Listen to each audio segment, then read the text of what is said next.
Hello, everyone, and welcome to our live coverage of Axiom-4 Mission Crew Dragon docking with the International Space Station.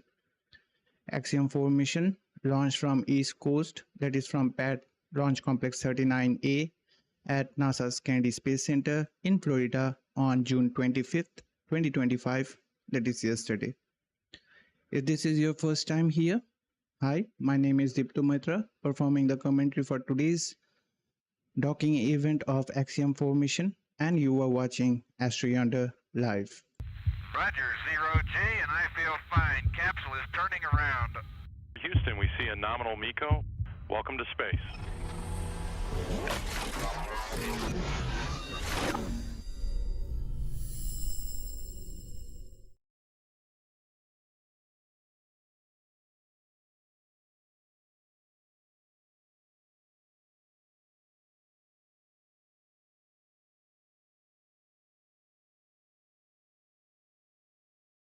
Hope you all are doing fine and excited for this upcoming major milestone for Axiom-4 mission, which marks the fourth commercial flight for Axiom Space and the 18th crewed flight for SpaceX.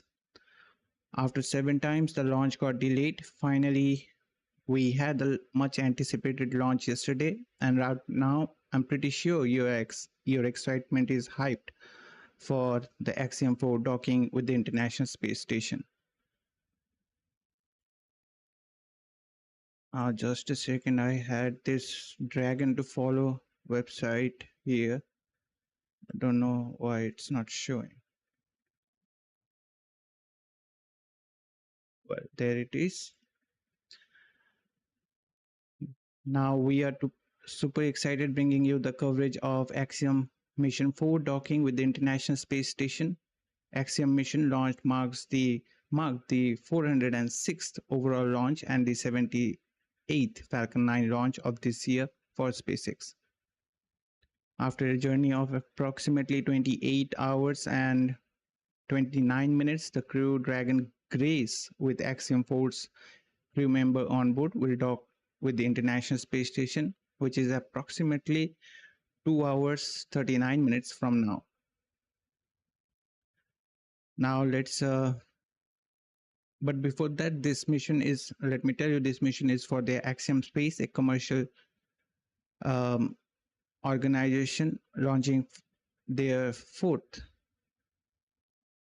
human space flight with the help of NASA and SpaceX, launching 4 crew members on board the International Space Station.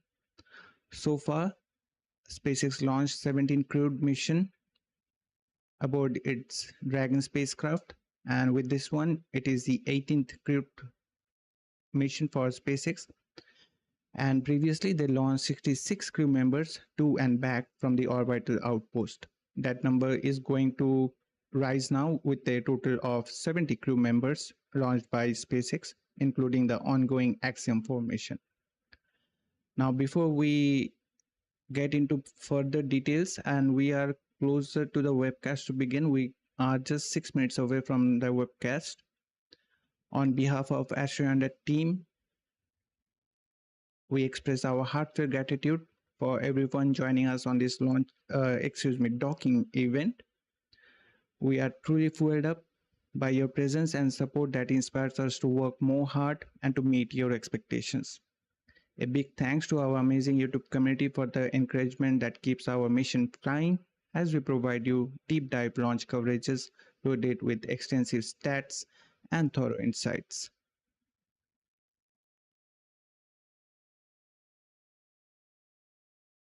Truly grateful to have you on board as we count down to the docking event together.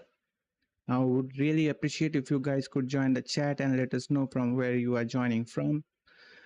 And please feel free to share any questions, suggestions, or opinion with us. That will make us to improve our streams and to know more about you and your perspectives. So please don't be shy, just bring them on. We would love to hear from you guys. Now let's wind back and get to the point where we had the launch yesterday.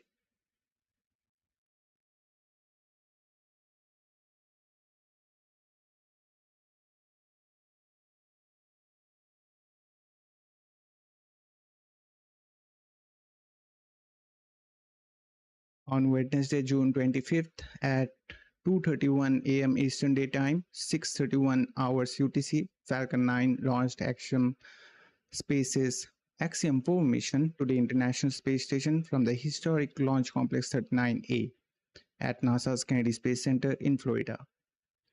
Following stage separation, Falcon 9's first stage landed on Landing Zone 1 at Cape Canaveral Space Force Station in Florida.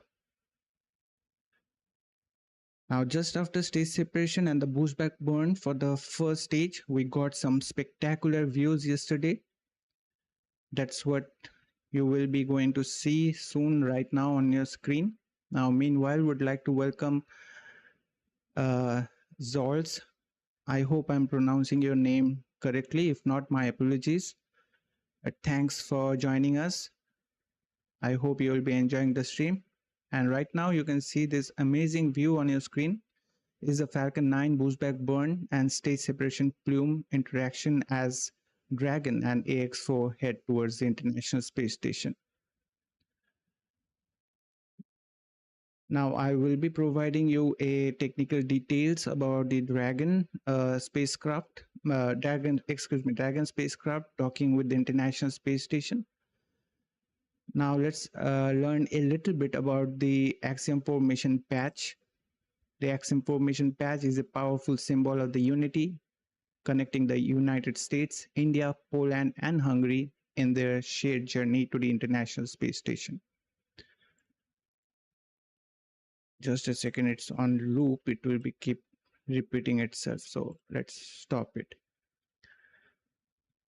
As its center is Earth, reflecting space as a venture for all humanity, 4 rising lines, each representing a crew nations, converge to the International Space Station, showing global collaboration. The design splits into 3 sections, symbolizing North America, Asia, Europe, like spacecraft window framing a borderless.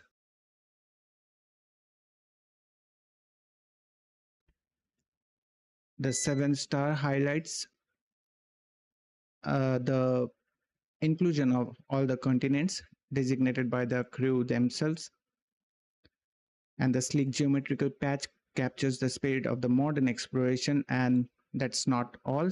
There's another mission patch flying on board today. That's the Ingress patch for the European Space Agency.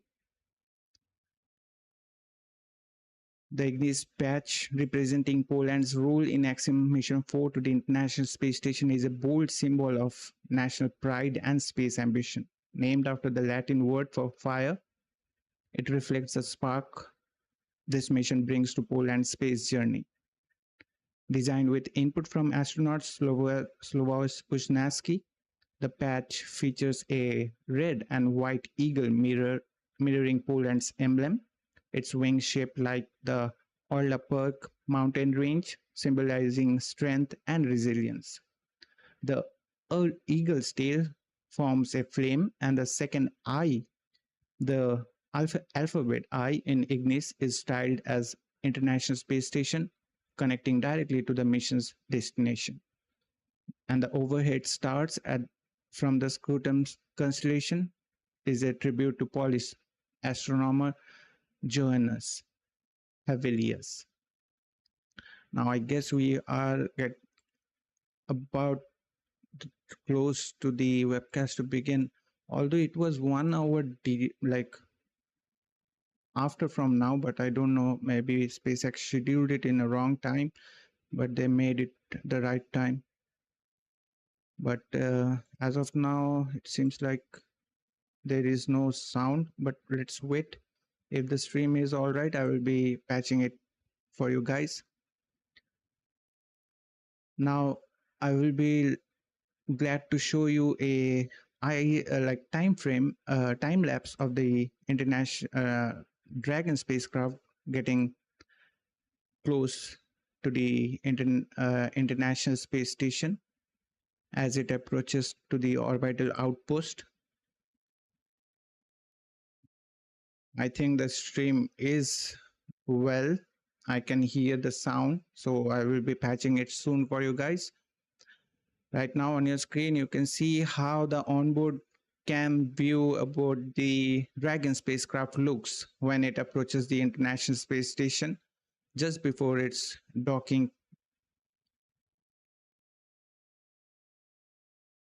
And today it will be docked in the front-facing port of the International Space Station, that is to the Harmony module. Now let's move on to the webcast. It is time for the webcast to begin. And please provide me some couple of seconds to set the stream up for you guys.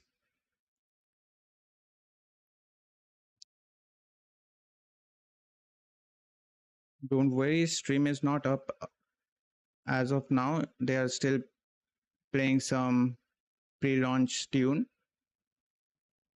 so you won't be missing anything. So there we go. You have the stream on your screen right now.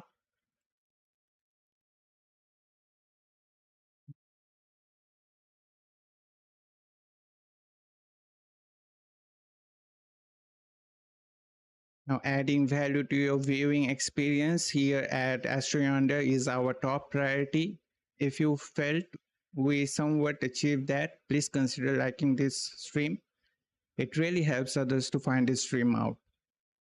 And also would be super grateful if you consider subscribing to our channel, as we work hard to bring you streams packed with stats, details, and insights. We would be incredibly grateful for your support. Now, while these pre-tunes are going on, let me look at the chat. Cabanos joining us.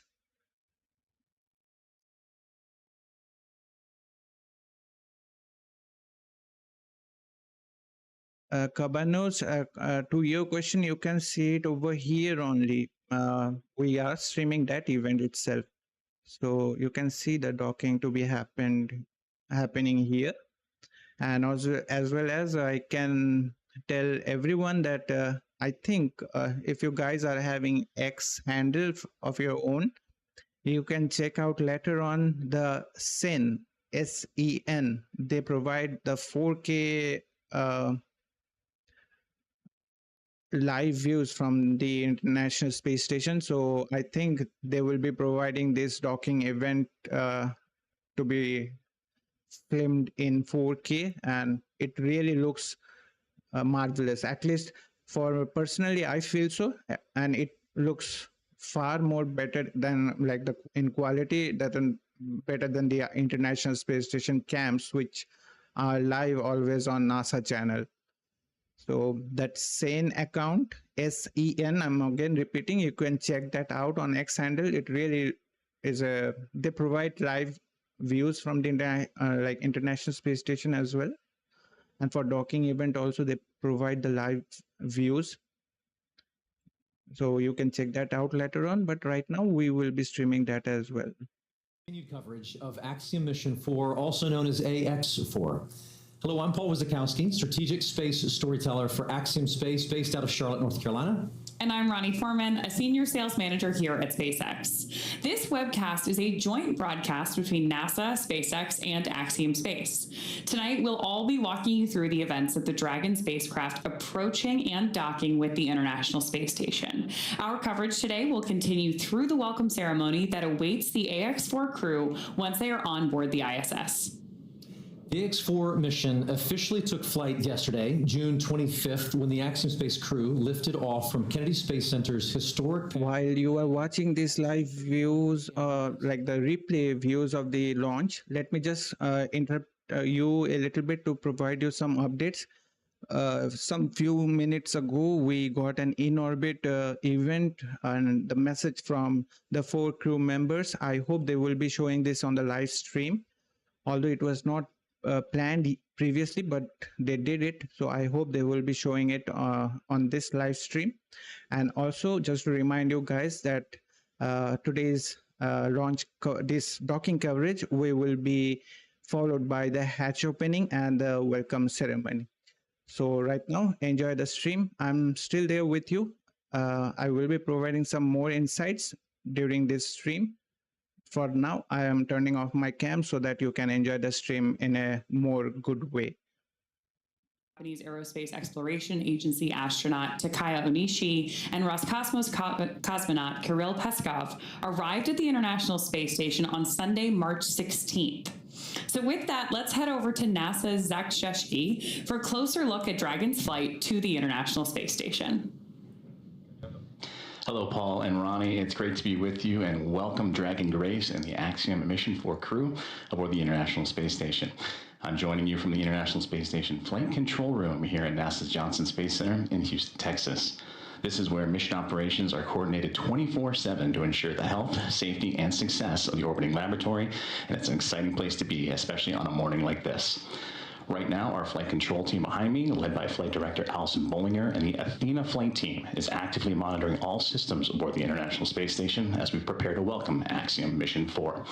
We're just a few moments away from the approach initiation burn to take Dragon and the crew closer to the orbiting laboratory, and the teams on the ground have pulled go already and have tested out and continuing to test out big communications loops, which connects the teams here in Hawthorne, Houston, Dragon Grace, and the International Space Station. For Dragon, they have 16 Draco thrusters aboard to be used to help navigate the spacecraft to its destination, the orbiting laboratory, each providing 90 pounds of force to help it get to its final destination. It's been quite the journey for the crew since launching yesterday morning, starting with the phase burn that happened shortly after launch. Now, it's the first of 5 major burns, that is the phase burn, which happens at the highest point or apogee of Dragon's first orbit and occurred about 46 minutes after launch. It raises the lowest part of the orbit, the perigee, helping Dragon get closer to the space station's path. And then the boost burn would quickly take place. And that is based on what our orbital data shows us as the boost burn, which raises Dragon's orbit until its orbit reaches an altitude about 10 kilometers lower than the space station. And this took place around 8:15 a.m. Central Time yesterday morning. After that, we executed the close burn about 45 minutes later. Next was the close co-elliptic burn, which adjusts Dragon's orbit so it stays about 10 kilometers below the station the whole way around the Earth. Now, co-elliptic just means that both orbits of both the Dragon Grace and the International Space Station are nearly the same shape and the same speed. Several hours later, the transfer burn was then executed, and this is the 4th maneuver in which the transfer burn raises Dragon's highest orbital point to just about 2.5 kilometers below the space station. And then finally, the co-elliptic burn would round everything out, and that would occur just shortly before we came on the air, or earlier this morning, I should say, and that helps Dragon maintain a consistent orbit with the International Space Station. And this keeps Dragon in a stable orbit about 2.5 kilometers beneath the space station as it lines up for approach. Now, docking time has been updated as Dragon is moving quickly. Certainly the crew happy to get to the International Space Station, and that docking time currently approximately 5:18 a.m. Central Time.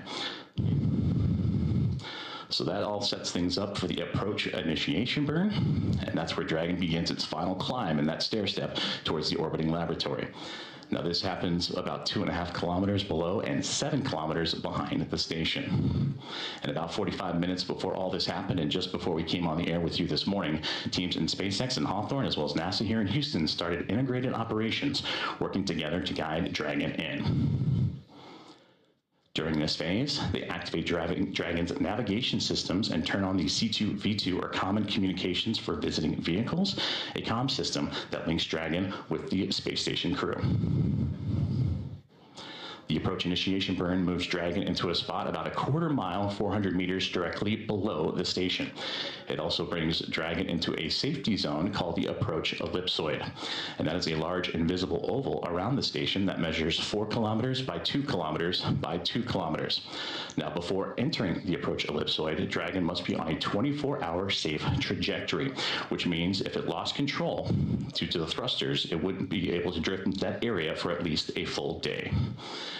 Now, after approach initiation, which is going to be occurring in about 8.5 minutes from now, the next major milestone will be at waypoint 0. And once Dragon arrives at 400 meters below station, it'll be known as waypoint 0, and that's where the first checkpoint will begin for our approach. Dragon Grace can hold here at the 400-meter mark. If all systems check out, it can continue to the approach to waypoint 1, the next gate in its path. And then shortly, the NASA and SpaceX teams will do a go, no-go poll to move Dragon inside the keep-out sphere, another checkpoint that consists of an imaginary sphere around station with a radius of 200 meters. Flight controllers here on the ground use this to monitor all arriving and departing vehicles, and this is another chance to confirm that all the guidance and navigation and control systems are working correctly on Dragon Grace before moving closer to station. All of this carries a similar requirement on the orbital trajectory of Dragon, and if Dragon were to somehow lose control of its thrusters, and the space station would be safe for 4 orbits or about 6 hours rather than the 24-hour required to enter the approach ellipsoid. So as you can see on your screen, from waypoint 0 to waypoint 1, that's where we move to the next gate, in which waypoint 1 will swing, the Dragon will swing up and over the International Space Station and arrive at an approximate distance of about 220 meters. At this point, it will be on what we call a docking axis.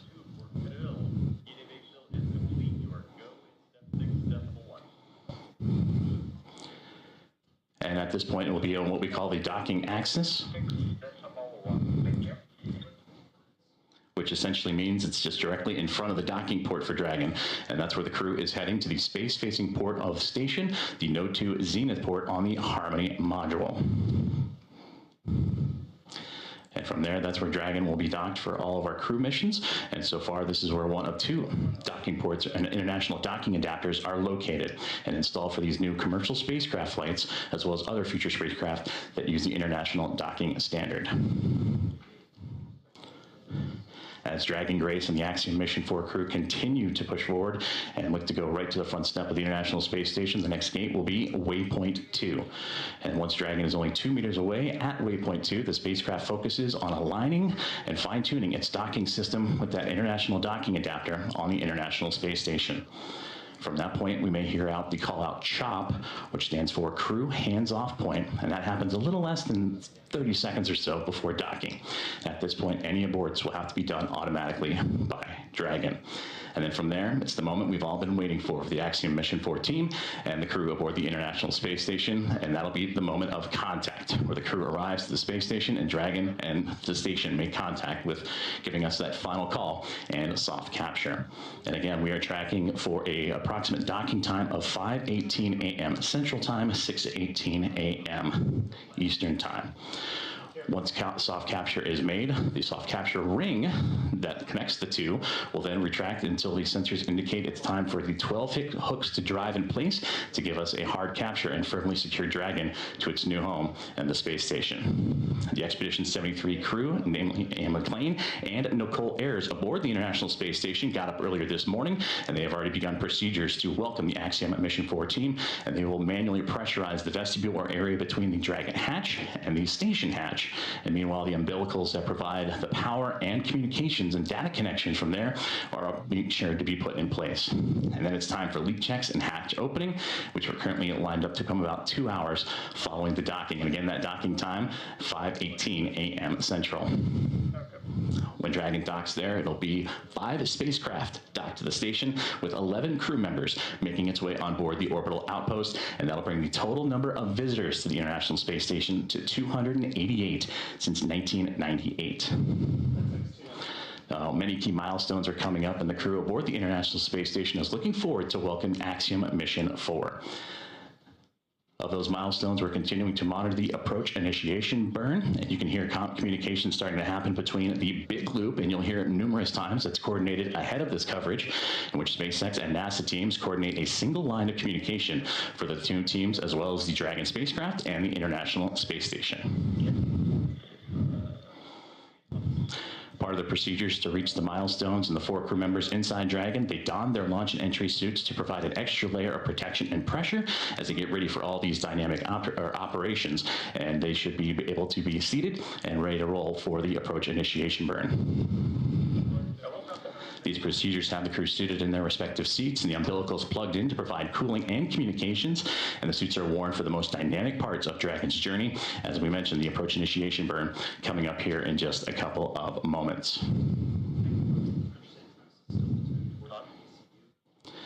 So as we await for the approach initiation burn, which will be coming in just a couple of moments, let's check back in with our friends in Hawthorne. Thank you, Joseph. As with all things in human spaceflight, every step is methodical and intentional. Reaching the International Space Station is no different. So while we wait for Dragon and the Ax-4 crew's arrival at the space station, let's meet the crew on board. Our mission commander today is Peggy Whitson of the United States. We actually don't have enough time to cover her entire resume, which is incredible, by the way. But to give you a few highlights, Peggy earned degrees in biology, chemistry, and biochemistry. She was the first female commander of the International Space Station and has spent over 675 total days in space. On Dragon to ground. We have seat 1 in position, and seat 4 will be in a few moments.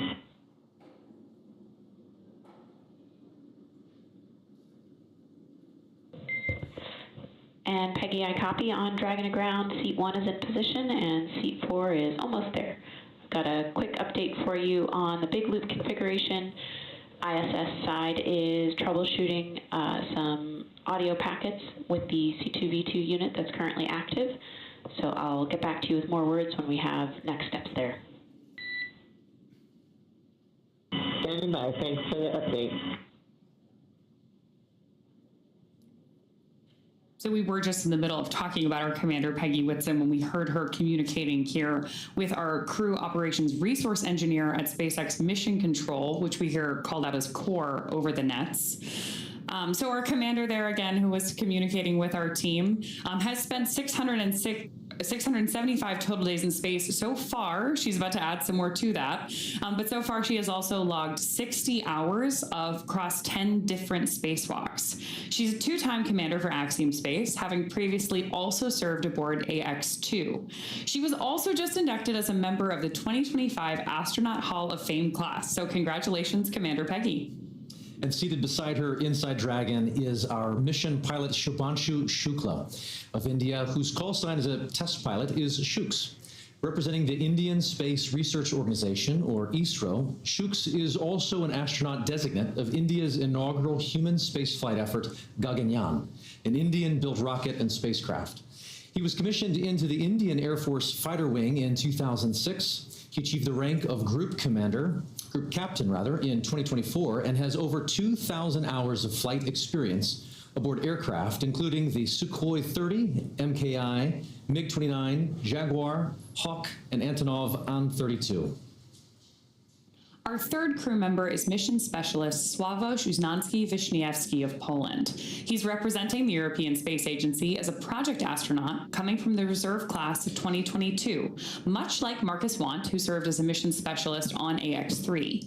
A scientist by trade, Sławosz has earned his Master's of Science with honors from Łódź University of Technology in 2008. He also has a Master's of Science from the Université de Nantes in France and a graduate engineering diploma from the Polytechnic Nantes in the same year. He also spent 2 years as the engineer in charge of the world-famous Large Hadron Collider in Switzerland, beginning in 2018. And rounding out this incredible crew is mission specialist Tibor Kapu of Hungary. He represents Hungarian to Orbit Astronaut Program, or HUNOR. The program aims to send Hungarian astronauts to the International Space Station for scientific research and technological development, as well as to inspire young people. He graduated from the Budapest University of Technology and Economics, earning a degree in mechanical engineering, followed by a master's degree specializing in polymer technology. In 2023, Tibor emerged as one of 4 Hungarians selected from a pool of 247 candidates for the HUNOR astronaut program. He has invested a notable amount of time in his career focused on space radiation protection while awaiting his acceptance to HUNOR. Together, they are the crew of AX-4, Axiom Space's 4th private astronaut mission to the International Space Station. This mission represents the return to spaceflight for 3 nations, but it also highlights the growing opportunities for nations and entities around the world to conduct meaningful work in low Earth orbit. And this is an incredible crew. They have spent 10 months of training together. They reported to Houston last August and have been kind of shepherded through a variety of training efforts since then, all leading up to this moment. It has been truly an honor to see them come from different parts of the world and come together as one team. Dragon SpaceX on Dragon to ground. The approach initiation maneuver is complete. Performance was nominal. Reminder, if the C2V2 link is lost for 10 minutes without ground action, Dragon will perform a breakout. Timers are available in your event details. Dragon copies. Good AI and watch for C2V2 and event details. That's a good copy. And for another status update on C2V2, ISS side is working a swap to C2V2 Bravo unit. Good to hear. Thanks. So that's great news as we continue in our approach of the Dragon spacecraft to the International Space Station. That first approach initiation burn, or the AI burn, ran nominally. And nominally in space talk means everything went well. So it means we're moving closer to that docking ceremony and welcoming the Ax-4 crew on board. I love it. And so we'll continue to listen in and in hopes that they will continue to progress towards docking. Obviously, there's a lot of action that has already taken place over the last 24 hours, and we'd love to share a little bit of that pre-flight effort with you that built up to launch and then towards docking. So yesterday, June 25th, the Ax-4 crew was driven from quarantine to Kennedy Space Center. Here you see a photo of them at a handover event. This is a special moment where the Axiom Space Operations crew officially hands over the crew to SpaceX before they go to the Falcon support building to suit up. This was a moment where they got to spend a few minutes with their loved ones, with family and friends, and pause in the midst of all the operational choreography and just take in a moment about what they were about to do and to celebrate it and enjoy just this moment with loved ones. And then as this concluded, they got into the SpaceX Teslas that took them out to the Falcon support building, at which point they were officially in the hands of SpaceX. I always think these walkout moments are so cool. Human spaceflight is really about the people on board and the people behind them. And you get this great opportunity to see their families, their friends, all the teams supporting them from around the world. Speaking of which, this is a little video we captured yesterday, right before our crew walked out to enter the Dragon spacecraft. There they are exiting the Falcon support building, which is just about a half-mile away from their launch site, which was the historic Launchpad 39A at Kennedy Space Center. That walkout moment is so iconic. It is part of every tradition of spaceflight. I love seeing it. So is this, actually. We've got a member of our closeout crew there with our two of our astronauts headed over to the pad in those two iconic Teslas. We've got our commander there looking very happy. Those smiles. Yeah, the crew getting to see Falcon 9 from the base before riding that elevator up to space. You can see we're also introducing a new tradition here. Each of our crew members has a boarding pass. Peggy's is gold because she is a frequent flyer on the Dragon spacecraft. So they're presenting those to the closeout team before signing the white room wall. And then ingressing or entering the capsule and getting ready for liftoff. We did have an on-time liftoff yesterday at 2:31 a.m. Eastern. And ever since then, so now for more than 24 hours, our Ax-4 crew has been on their way to the International Space Station. Those boarding passes, as you just mentioned, are a fun tradition that adds to the layers of... We can confirm we have intercom checks for all 4 seats now.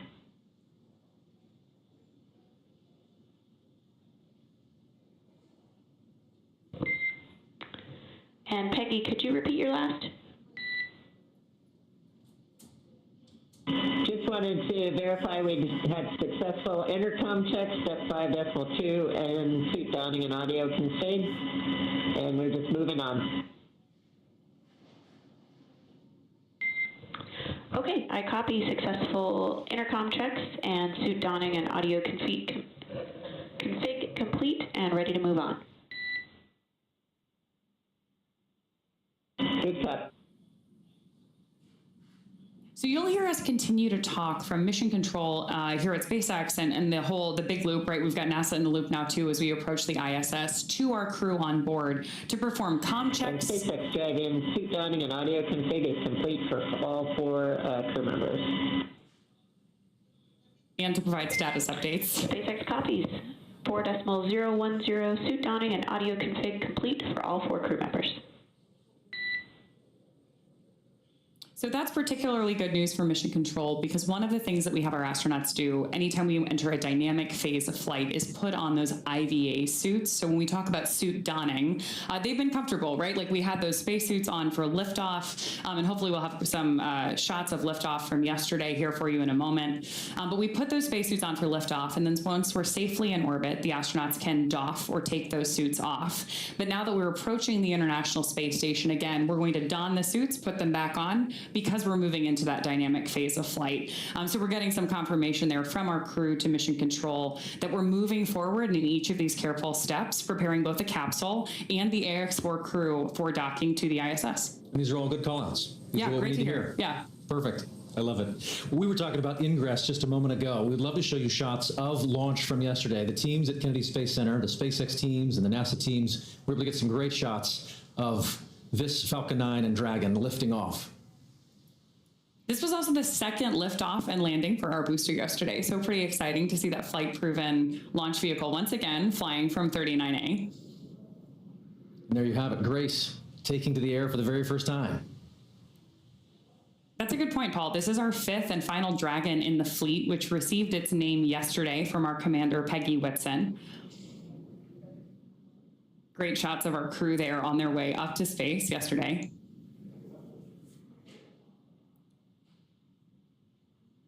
Flying with them was their zero-G indicator named Joy, and Joy has become a defining characteristic of this crew. As you saw there, the smiles and the joy on the faces of the crew members as they experienced launch, felt that acceleration, and then ultimately the lack of acceleration, the silence of microgravity at the end of all of that ascent. We then got to see them hours later on an on-orbit event as they were experiencing microgravity for the first time just a few hours ago. Dragon, SpaceX and here's a lovely Dragon moment. Ground. ISS has completed their swap to the Bravo unit for C2V2. We're ready to try again for the big loop comm checks. If you could change your seat to destination back to ISS, and we'll give it another shot. Inlet.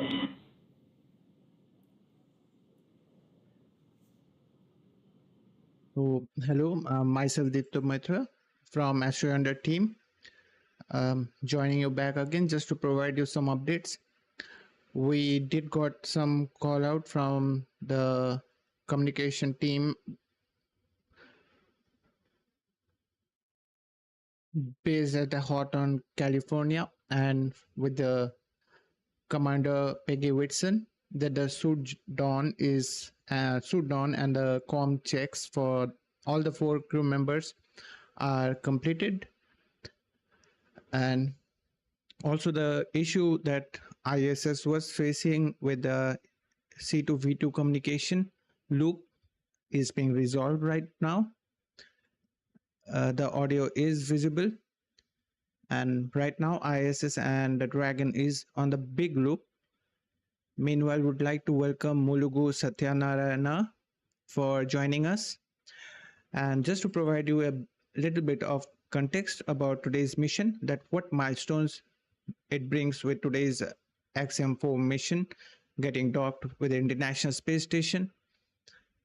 With today's arrival of the Dragon with the International Space Station, Shubhanshu Shukla from India, that is the pilot for Axiom-4 mission, will be the India's second national astronaut to go to the space station since 1984. But I'm coming to these milestones back. Right now, you can see this in-orbit event that happened some hours before. I hope they will be providing the audio feed, just not the video.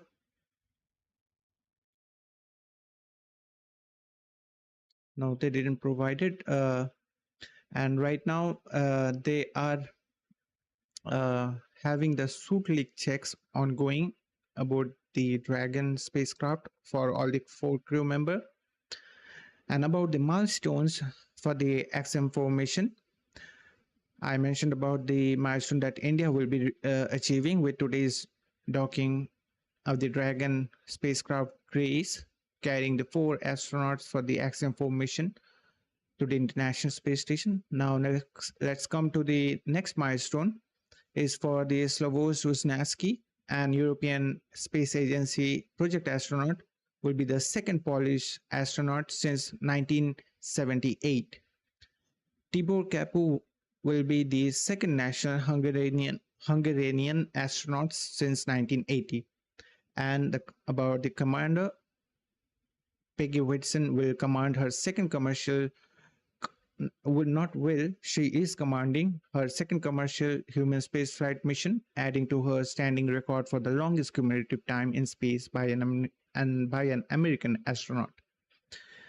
Ax-4 is the second commercial spaceflight made up of government and ESA. ESA, by that I mean European Space Agency sponsored national astronaut. Right now, suit leak checks for all the 4 crew members are ongoing as they are approaching to the International Space Station, and Dragon is right now in a big loop with respective to International Space Station. I hope that SpaceX will be showing that in-orbit event with audio on. They did show us some glimpse, but the audio wasn't there. But right now, let's listen to the webcast, and again, I will be joining you. But before that, just a quick update that the previously planned docking of the Crew Dragon for Axiom-4 mission to the International Space Station was 7 a.m. Eastern Daytime, 11 hours UTC. But right now, they moved it a little earlier. Right now, they are targeting for the docking time of 6:18 a.m. Eastern Time. That is 10:18 UTC hours. So that you can say they are 42 minutes ahead from their previously planned docking time. So that's the update as of now. So right now I'm stepping back and turning off my cam so that you can enjoy the webcast in a nice way. I will be joining you soon if there will be any updates to share with you guys. Governmental relationships are built and fostered through these moments, and the list goes on. To be honest, there are a lot of hard work goes into each of these missions to make sure that every minute is maximized. Ultimately, each one serves as a critical stepping stone on the path to providing global, sustained access to low Earth orbit. Oh, absolutely. And at SpaceX, we want to help create a future where not just hundreds of people, but thousands and ultimately millions of people can travel off Earth to live and work in space and on other planets. It all starts with missions like these. It's hard to believe that it's been 5 years since Dragon radically changed how humanity gets to space, but I am very excited to see what this mission and all the ones to follow have in store. But with that, I do want to check back in with NASA at JSC. So Joseph, let's hand it back to you. Thank you, Ronnie and Paul, and absolutely, yes, it's an incredible day to welcome the Axiom-4 to the International Space Station, and I know we've already covered so many key milestones, including what it took to get to this point right now, and arrival day is always a busy one aboard the Unit. We see 4 good suit leak checks. And right there, another big milestone. Another great milestone right there, 4 good suit leak checks. And we talked about that earlier about during the dynamic phases of flight, the crew puts those suits on to make sure that everything is safe and sound for them to provide that extra layer of protection as they continue to chase down the International Space Station. Now, from the Space Station perspective, here inside the International Space Station Flight Control Room at NASA's Johnson Space Center in Houston, Texas, arrival day is always a busy one. And this morning, with no exception, NASA's astronauts Anne McClain and Nicole Ayers are already in position inside the cupola module, and they're using specialized software to keep track of Dragon's trajectory and confirm it remains inside its designated corridor. Now, the next key milestone that we're going to keep an eye on now is a course correction or a mid-course burn that's pretty much halfway between the AI burn, which went successfully a few moments ago, and then up to waypoint 0, which is really going to start those key gates that the Dragon Grace spacecraft will start navigating on its way towards the International Space Station and docking to that zenith port, that space-facing port of the Harmony module. Now, once Dragon is docked, Nicole Ayers of NASA will be the first one to begin the hatch opening operations. She'll start by opening the large hatch on Node 2. That's that zenith space-facing port we were talking about, and that gives the crew access to the pressurized mating adapter. From there, they'll begin pressurizing what's called the vestibule. That's the small space in between the Dragon and the space station hatches. This area was exposed to the vacuum of space before docking, so it will need to be filled with air to be equalized with both the pressure, both for the spacecraft and anyone inside the space station to equal out, and for those to pass through. Ayers will then use a small valve on the station's hatch to gradually introduce air into that vestibule, and meanwhile the flight controllers here in Houston will be closely monitoring the pressure readings to confirm that the seal is tight and everything is leak-free before giving the go for hatch opening. Now here inside the International Space Station Flight Control Room, the controller is already hard at work. They've been doing so all morning long and well into, since the launch really and beyond. NASA Flight Director Allison Bollinger and her Athena flight team are leading operations here in the International Space Station Flight Control Room and Mission Control. And then seated to their right is the Capcom, who you'll hear communicating to the teams on the International Space Station, a part of that big loop. You heard the comms checks multiple times between SpaceX, Dragon Grace, International Space Station, and the teams in Houston, so we're all on one single line of communication. Now, taking a look at who's aboard the International Space Station, we heard them mentioned a little bit earlier on, and currently aboard is the Expedition 73 crew members, and they are led by Commander Takuya Onishi, who is on that far right-hand side, and several members of this expedition crew have celebrated some key milestones for him. For Takuya, he celebrated 200 days in space about 2 weeks ago. Up next is NASA's Anne McClain. She is sitting right in front of Takuya on that right-hand side. She recently celebrated 300 days in orbit this past week.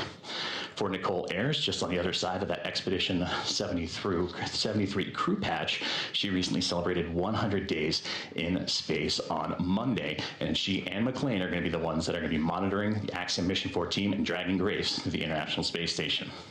Then NASA's Johnny Kim, a flight engineer, he is on the back left-hand side of that image. Kirill Peskov of Roscosmos, a flight engineer, celebrated 100 days in space on Monday, and Sergei Ryzhikov, flight engineer, right there in the center. And then you have Alex Zubritsky, a flight engineer of Roscosmos as well. So flight controllers here in Houston have also begun the process of feathering the station's solar arrays and looking to get that multi-step procedure designed to protect the arrays from thruster plume exposure during Dragon's final approach. Now, taking a look at the updated timelines and what we're looking forward to, we're about 7 minutes away from that AI mid-course burn, and from there about 27 minutes from that waypoint 0 mark. And then from that point on, the space station and Dragon will continue to close the gap between each other, and then about 1 kilometer away will be the two vehicles, and that'll be in about 13 minutes from now. So again, a lot happening surrounding Dragon Grace and the Axiom-4 crew, as well as those aboard the International Space Station. We mentioned earlier that this will become a team of 11 that will be joined together, and after docking, which right now is continuing to be adjusted, and working closer to about approximately 5:22 a.m. Central Time. And then we'll have the hatch opening, which we just walked through the procedures of having to equalize the pressure between Dragon and Space Station so those could pass through. And then we'll have the welcome remarks shortly thereafter. So still a lot of key milestones coming up for everyone on board. But to dive deeper into that that AI mid-course burn, again, that's about the halfway point from the AI burn to waypoint 0, and that gives Dragon the ability to perform a mid-course maneuver, and that will give them to be about 400 meters or so below the International Space Station, and then of course will swing up and over top to then line itself up for waypoint 0, which will be again to the zenith port of the International Space Station. And from there, Dragon will execute a small mid-course maneuver, and that's just to fine-tune its approach and bring it to about that 400-meter mark and get ready for the remainder of its gates and those checkpoints it has to come to for the International Space Station and Dragon to eventually meet up. Now, about 90 minutes ahead of docking, attitude control of the International Space Station will be handed over to the Russian thruster system, giving the station a finer point capability as Dragon closes in. We're looking forward to welcoming the Axiom-4 astronauts aboard the International Space Station. Now, as we continue to get ready for that approach initiation burn, or that mid-course burn in about 5 minutes or so, we're going to continue to check in with our teams in Hawthorne and here on the ground in Houston. As you can see right there, the process that it took for Dragon to get to the International Space Station, starting about 45 minutes after launch yesterday with the phase burn, and then that stair-step approach to get to the front door of the International Space Station with those 5 key burns leading into the approach initiation. Now, all teams on board the International Space Station have been up and at it early this morning. We talked about the roles for Nicole Ayers as well as Ann McLean getting ready to welcome the Axiom Mission 4 team. You heard the great communications between the two already as they're eager and anxious to welcome Peggy Whitson, the former NASA astronaut and commander of Axiom Mission 4. She continues her record-setting mark as the most experienced astronaut, American astronaut in the history.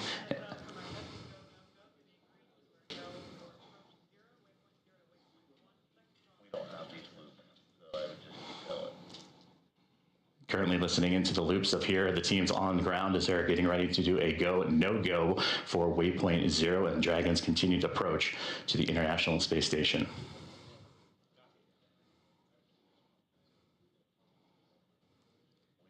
We have no views. You have to keep tapped in, and then we don't have these loops in our broadcast, so you're pausing.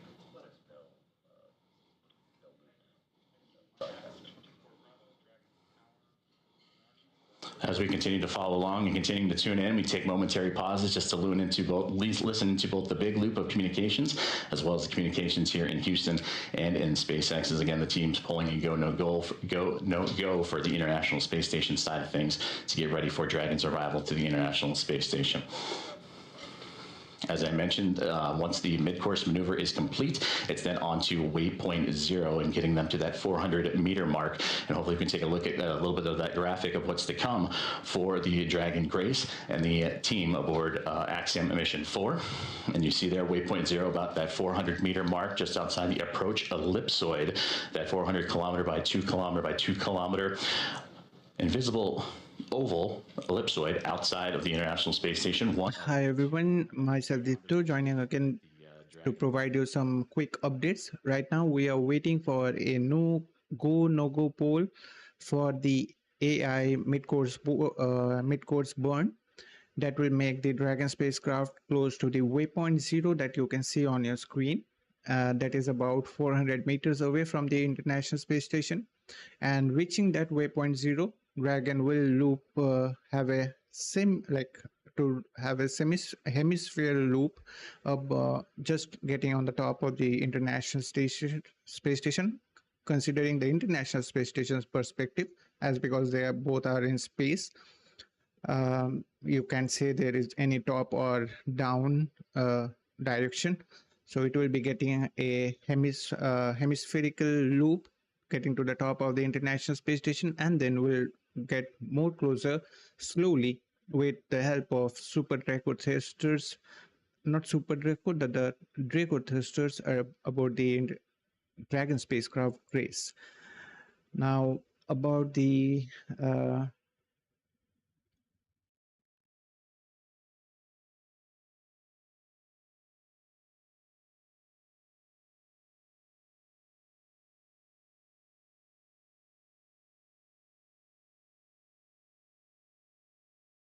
right now, the Dragon spacecraft is 1900 meters away from the International Space Station. And let me just give you a an overview of the Dragon procedure with the International Space Station, not just including this one, as well as the cargo Dragon spacecraft as well. But before that, just a quick update. Today, we are now planning to have the docking of the Ax-4 Crew Dragon Grace with the International Space Station 42 minutes ahead from the previously planned docking time. Right now we are targeting 6:18 a.m. Eastern Time, that is 10:18 hours UTC. Now let's start with the moment that Dragon lifts off, typically out of a Falcon 9 from Kennedy Space Center's Launch Complex 39A or Cape Canaveral's Space Launch Complex 40. We did saw the launch of a Dragon spacecraft carrying the crew from Space Launch Complex 40 previously with the Crew 9. That was the first launch from the Space Launch Complex 40. Previously, all the launches were from Kennedy Space Center, that is from the Launch Complex 39A, from where the Axiom-4 mission got launched. Now, after reaching orbit, the capsule separates from the second stage, which we saw yesterday, and began its orbital rendezvous. The Dragon's onboard Draco thrusters, small hypergolic engines using monomethyl hydrazine and nitrogen tetroxide to fire.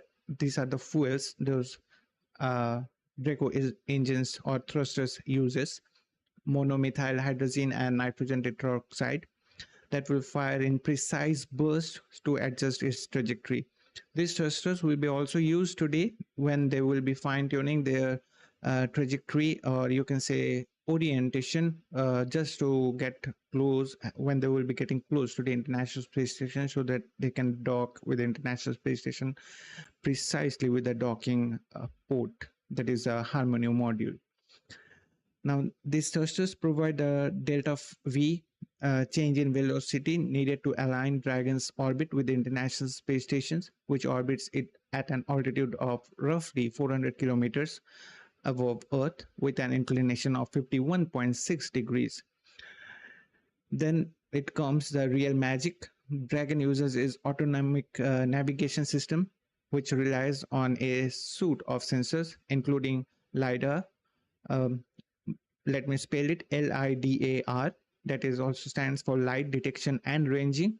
And when Dragon will be getting close to the International Space Station, you will be seeing those lights blinking, mainly red and green, and they will be blinking as well, because with that the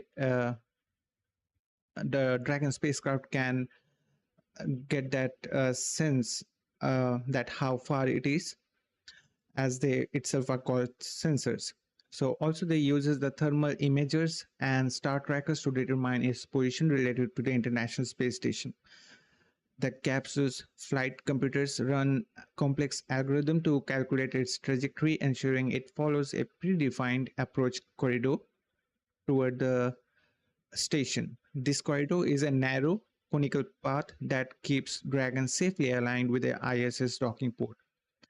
The approach is broken into several waypoints, as you saw previously in infographics provided by the SpaceX. At about 10 kilometers, that is 6.2 miles out, Dragon enters the approach initiation phase, where it confirms its alignment with the International Space Station's orbital plane. The capsule's relative navigation system locks onto the International Space Station using visual and laser-based cues, cross-referencing data from the station's retroreflectors as well. Ground teams, meanwhile, monitors this via SpaceX's Starlink constellation for real-time telemetry, ensuring low latency communication.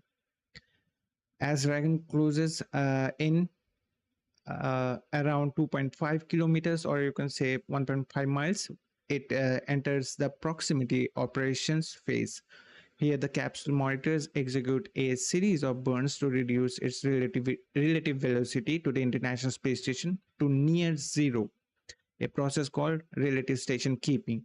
The Draco thrusters fire with millinewton precision to maintain a stable approach, compensating for the orbital dynamic like the Coriolis effect caused by ISS rotation around Earth. Right now on your screen, you can see the view of the International Space Station from the camera on board the Crew Dragon spacecraft, that is Grace, carrying the 4 astronauts for Ax-4 mission.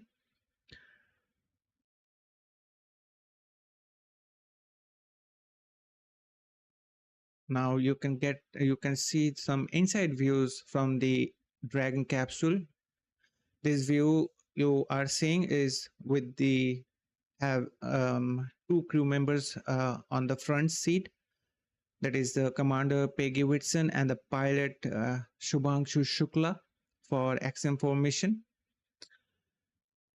Now about the third phase, that is the final approach and soft capture for the Dragon.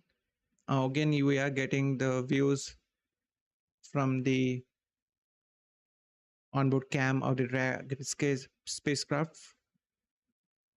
You can see the real-time view of the International Space Station. And right now it's a little bit blurry. Soon they will be getting closer to the International Space Station. This view of the International Space Station will be getting sharper.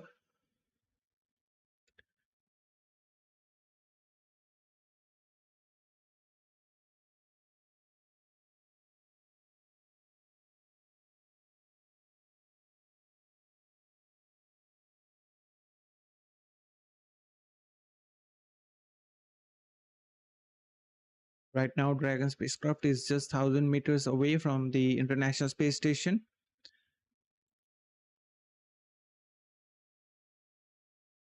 Now you can see again the view of the International Space Station from the Dragon spacecraft, and you can see a little subtle change it came with the view on your screen.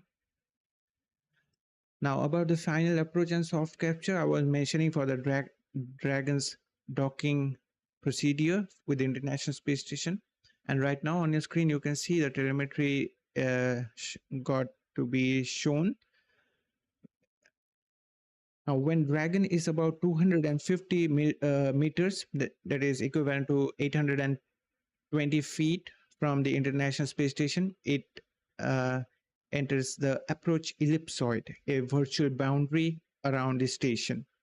The capsule slows to a crawl, think like then 1.5 meters per second is the speed, that is 3.3 feet per second, and aligning itself with the IDS docking mechanism. The Crew Dragon, for instance, uses its forward docking port, which is equipped with NASA docking system, also known as NDS, a standardized interface compatible with International Space Station soft capture system. At around 20 meters, which is 66 feet, Dragon pauses for a hold point. At that point, they stops their thrusters and to move any forward for final checks, which will be finalized from the ground teams as well as the crew members aboard the International Space Station. Then following a go for the final approach, the mission control verifies the capsule's attitude orientation using its inertial measurement units, also known as IMUs, and ensures the docking port's capture latches are ready. Once cleared, Dragon creeps forward, guided by its those sensors which I mentioned before. That is LIDAR, that is light detection and ranging, and visual navigation cameras, which provide sub-centimeter, like half of a centimeter accuracy. The capsule's soft capture mechanism is a set of spring-loaded latches engages with the IDS passive docking ring, and this soft capture is a gentle contact, absorbing residual momentum to avoid jolting with the International Space Station. Now, lastly, when the hard capture and sealing come, and before that, you can see the live view of the Dragon approaching the International Space Station. This view is from the cameras on board the International Space Station. It's really breathtaking to see these views. And actually, this view is one of my favorite. I don't know, we are having some glitches on the webcast, but it looks fabulous. Now about the hard capture and sealing. Once soft capture is confirmed, which I mentioned previously, the docking system transitions to hard capture. The NDS retracts, pulling Dragon's docking ring into a rigid connection with the IDA. 12 motorized latches engage, performing a structural bond capture of withstanding the dynamic loads of the orbit. A series of seals inflate to create an airtight interface, and pressure sensors confirm a vacuum-tight connection. This process completes in about 10 minutes, and which ensures Dragon is securely docked and ready for hatch opening. That is a critical milestone for the docking operation. The entire docking sequence from approach initiation to hard capture typically takes 2 to 3 hours depending on orbital conditions. Now I will be providing a detailed insight for the hatch opening procedure for Dragon capsule later on.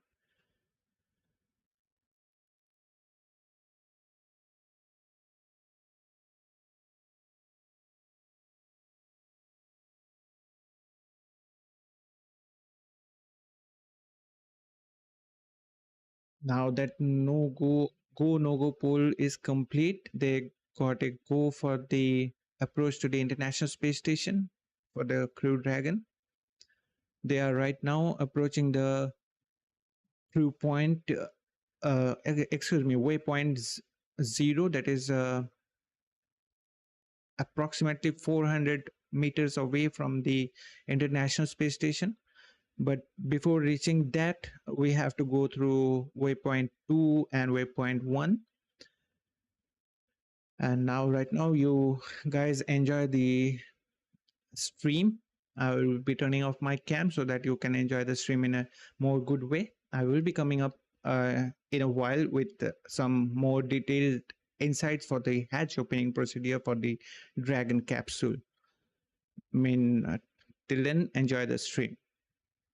In, and everyone else does as a result. I mean, you just kind of get pulled into that earnest pursuit of knowledge, and he wraps it all up in a pretty good charm. He's exciting to learn beside.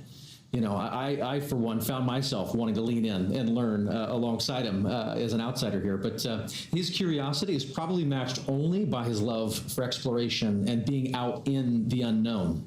Like from sailing to hiking to kind of peering over that next ridge, he is one who is constantly seeking and experiencing something new. He has a love for this life and for this planet that is infectious. One can only imagine how that perspective is growing as he's looking out the window and seeing the Earth and perhaps even maybe the ISS at this point outside Dragon. Oh yeah, absolutely. I mean, speaking of his love of something new, 3 of the crew members that we have on board Ax-4 are first-time flyers to low Earth orbit and to the International Space Station. So very excited to hear their take on both being up there and then everything they have to share with all of us once they return. So with that, can we round out some stories here for our 4th crew member? Absolutely. So Tibor, he is an incredible thinker. You can just see him process any information and immediately then begin to put it to use. He is someone who just grabs and goes. But also, even more than that, he's someone who really feels things deeply. He cares about what this mission is. He cares about what it means for all those back home in Hungary. He's got a very high emotional intelligence, I would say. He can read the room in an instant. But I tell you, really, his gift to humanity is to then be able to elevate and brighten everyone around him. I don't know of a single instructor, maybe ops team member, or even medical support staffer who doesn't smile when they think of Tibor Kapu. And I also tell you, he is tireless. There is quite a lot that he is capable of and responsible for, and that is invigorating to just see him approach every step of everything he's asked to do with diligence. And there were a lot of steps in the lead up to this for our crew. Astronaut preparation is extensive, from training that's specific to each crew member's role to learning SpaceX protocols, space station systems, and preparing for the science and outreach activities they'll be conducting in space. Private astronaut training is pretty rigorous. So in addition to the work that they did in the field, like you mentioned with the National Outdoor Leadership School, or NOLS. Station Houston on the Big Loop. First up, 1 of 1.102. Can you please confirm Dragon is in sight and give us an attitude assessment?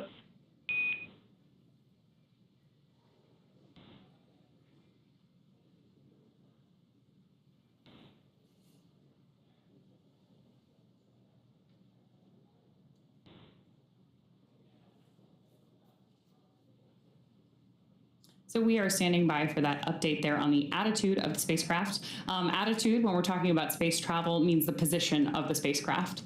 So with that, I do want to bring it back to the training, because this crew on board Ax-4 spent 35 days training inside Dragon. To prepare them for flight, our teams at SpaceX spent the last several months teaching the crew about orbital mechanics and how to live inside the Dragon spacecraft. Well, this was more of a review for Peggy Whitson. For the rest of the crew, as we mentioned, this is their first time flying to space. Our training program includes nearly 100 different lessons covering all aspects of the flight. The crew spent time inside our Dragon training spacecraft to run simulations of ascent, space station rendezvous, which we are doing right now, and reentry. And they also spent time at the Launchpad in our suit-up room and working through emergency procedures that would be necessary in the unlikely event of a pad abort. And in addition to the critical training from SpaceX associated with... on the big loop, come check. Houston, reads you loud and clear.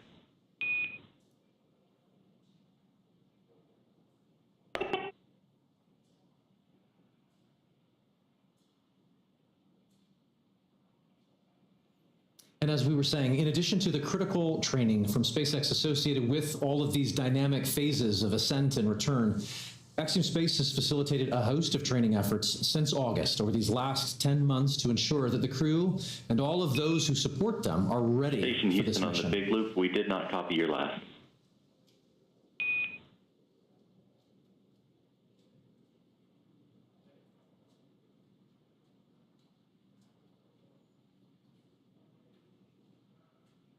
Station on the big loop. We have Dragon in sight, and attitude looks nominal.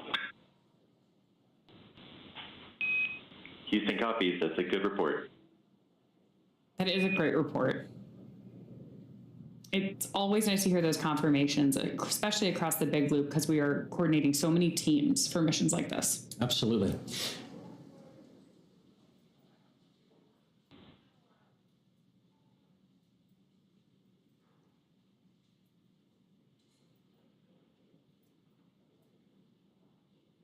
Looking at the graphics at the bottom of the screen, you can see where Dragon is over the Earth. And from my vantage point, I believe that is just east of Africa.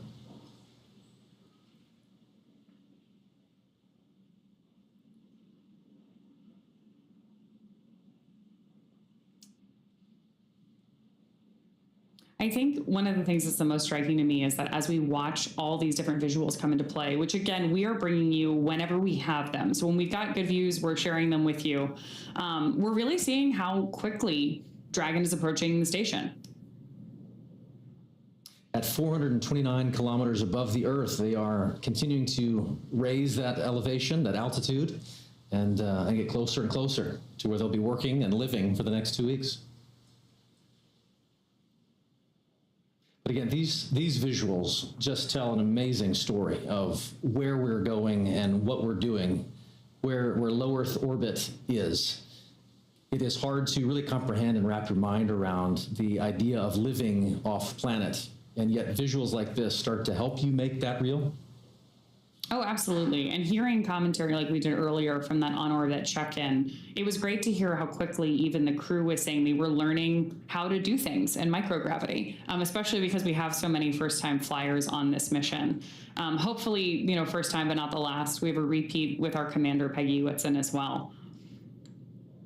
Absolutely.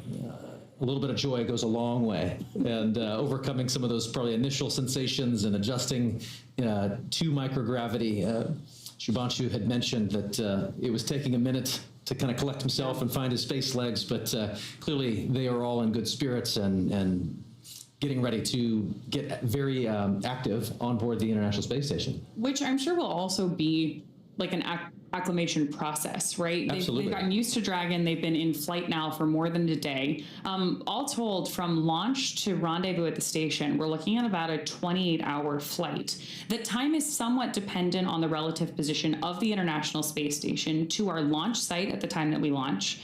But for any time that we're rendezvousing or meeting two spacecraft in orbit, we do have an instantaneous launch window. So we know how long that trip is going to be at the moment that we lift off. And the entire crew operations plan is built around filling that time effectively so that they're well acclimated on board the Dragon spacecraft while they approach the International Space Station. But then as soon as they get on board, we'll do our welcome ceremony. And I'm sure there's an orientation for them as well. Absolutely. So they have an effective 2 weeks while they're up there. And the clock starts as soon as they get on board, right? You just mentioned the welcome ceremony. So there will be a moment once they've crossed the hatch and are officially on the International Space Station where they get to meet the other expedition crew members, have a moment to meet and greet, acknowledge the moment with a little bit of ceremony and tradition.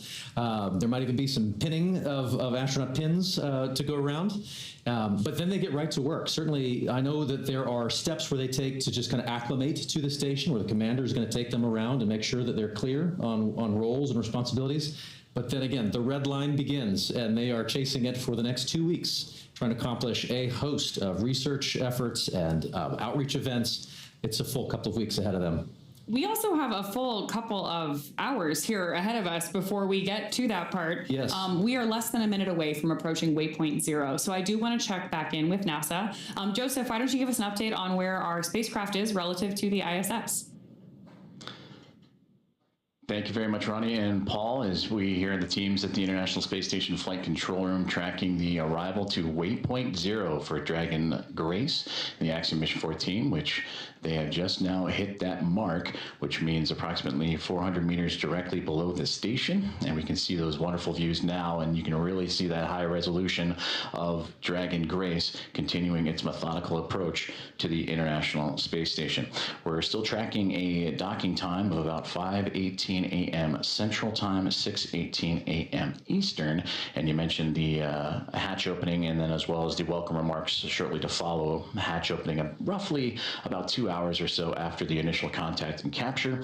And then when the hooks drive, the 12 hooks that are on the bulkhead there of the SpaceX Dragon will connect itself and create that hard mate, sealing itself to the orbiting laboratory.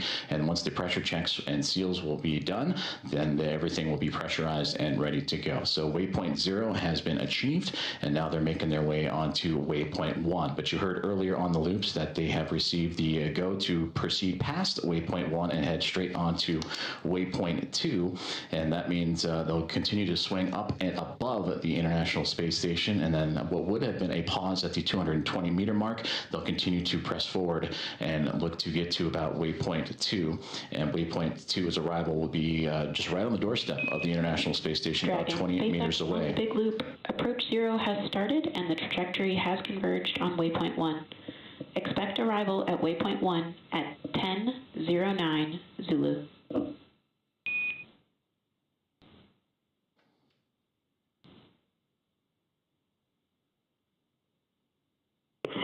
Arrival at waypoint 1 at 10:09 Zulu.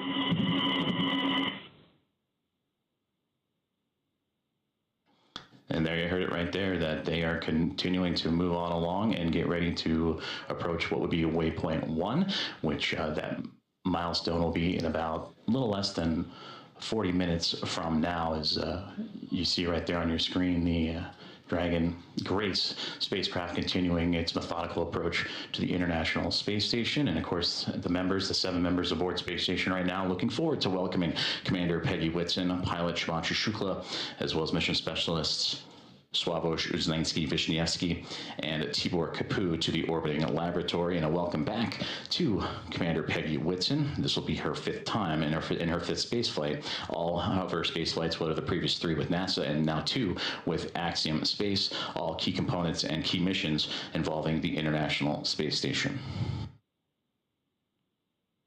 And you also heard on the Big Loop confirmations from Nicole Ayers and Ann McLean, who are monitoring Dragon's approach. They are in the cupola. That is the famed window to the world from the International Space Station that you see so many stellar views from many astronauts that share their experiences from the cupola. That is where they're using special technology to monitor and make sure that the Dragon spacecraft stays in the exact corridor, and that makes sure that everything is remaining on track and stays in its expected zones.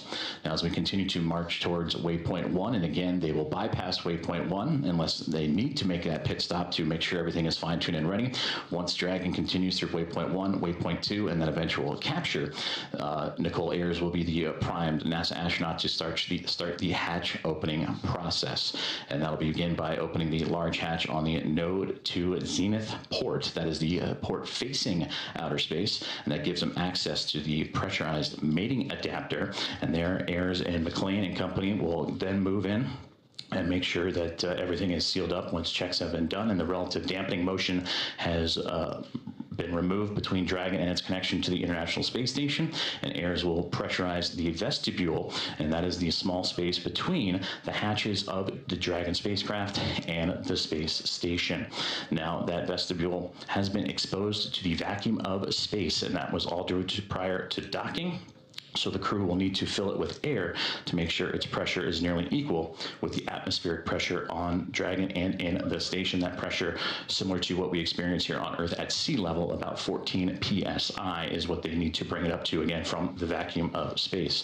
And that's where Ayers will use a small valve on that station's hatch to slowly introduce the air into the vestibule, and flight controllers here in Houston will monitor and verify that pressure readings, and everything is making sure to be leak-free before we get ready to open up the hatches. As you can see, Space Dragon Grace making its way with the nose cone open, and you can see that strobe in the middle, and it's always fascinating to watch. Now during an orbital daytime, you can see the sun shining brightly on the spacecraft, and the thrusters firing. You can follow along in that bottom right-hand corner which thrusters are being activated again to fine-tune Dragon's path to the International Space Station. But seeing that strobe, always fun when it illuminates from the Dragon perspective on the International Space Station, and we may get some of those great views closer to docking. And again, that docking time tracking closer to 5:18 a.m. Central Time, 6:18 a.m. Eastern, and that is where the soft capture will connect, and then the hooks will drive. The 12 hooks in 2 sets of 6 will drive and form the hard mate and bring Dragon and the space station closer together before the leak checks, the umbilicals for communication and power. Everything will be connected, and then the pressurization of that vestibule from NASA astronaut Nicole Ayers and team will begin.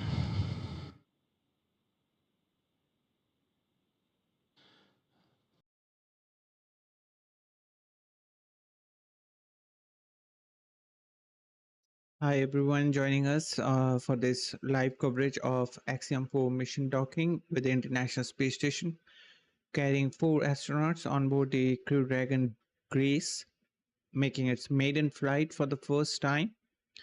Right now you can see on your screen the views of the Dragon with nose cone open approaching the International Space Station. These views you are getting are from the onboard cameras from the International Space Station. And the bottom right hand corner of your screen, you can see some of those blinking lights at the very corner of this screen. Those blinking lights are the thrusters firing on the Dragon spacecraft to precisely controlling the maneuver as it approaches the International Space Station. And that central light blinking, and when we will be getting some closer views of the Dragon spacecraft with the nose cone open, you can see some other lights blinking as well, the red and green. I think the blue one is there as well. Those are those LiDAR and visual navigation cameras that provides sub-centimeter accuracy for the capture of the Dragon spacecraft with the International Space Station. Right now, the Dragon spacecraft is approaching for its waypoint 1. And right now on your screen you can see there are red and 1 green lights which are constantly there, and that white light strobing, and these are sensors built on the Dragon spacecraft. Those includes the LiDAR, also known as light detection and ranging, thermal range imagers, and star trackers that will be determining its position relative to the International Space Station.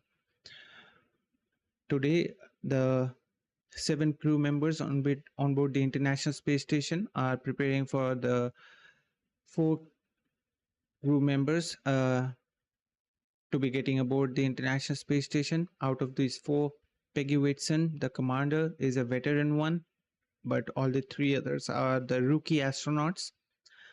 It's the first space flight for them.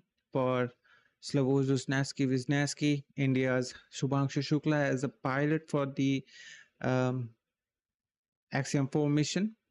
And right now you can see some views from the Dragon spacecraft giving us a glimpse of the International Space Station.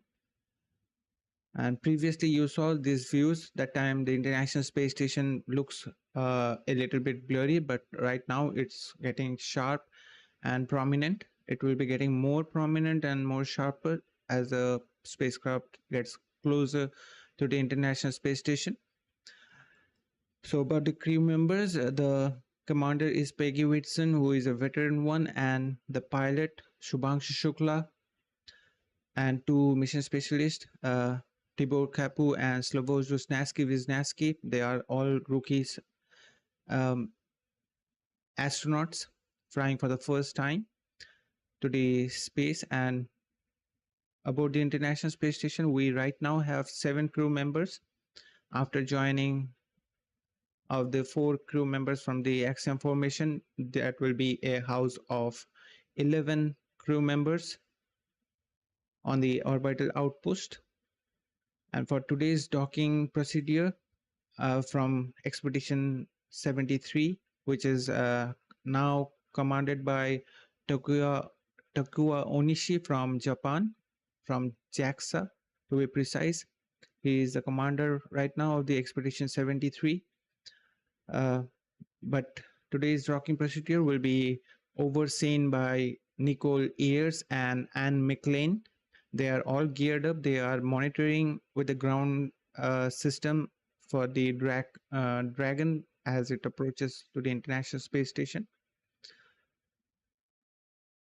And currently, once again, just to remind you, we are getting to waypoint 1. It's about 3.5 minutes. We are getting like less than that also to reach the waypoint 1.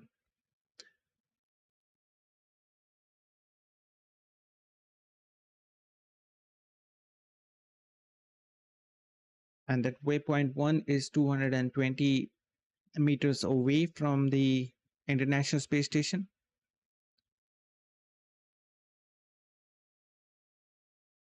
And as we pass through the waypoint 0, that is 400 meters approximately from the International Space Station, right now we are getting closer to 220 meters from the International Space Station. That will be the waypoint 1.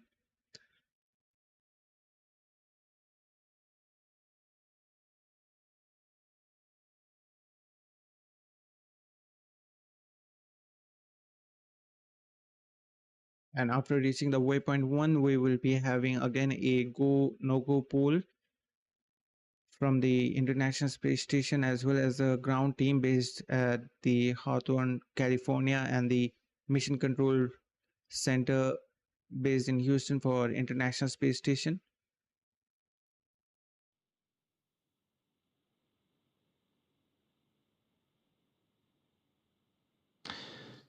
And the only light you're seeing from that shot was bouncing off of the International Space Station and what it provided, but now inside Dragon Grace and its Axiom Mission 4 crew of Peggy Whitson, commander, Shubhanshu Shukla, pilot. That's who you see in the field of view there. Just that over-the-shoulder shot as they monitor Dragon's maneuvering towards the space station, but also joined alongside by mission specialist Sławosz Uznański-Wiśniewski and Tibor Kapu, respectively, of ESA and Hunor. Meanwhile, I would like to welcome Paul Kelly for joining us and also for supporting us, subscribing to the channel. Thanks, Paul. It means a lot, and I hope you will be enjoying the stream and mostly the event. And also, thanks for the congratulations that came from Mulugu Satyanarayana.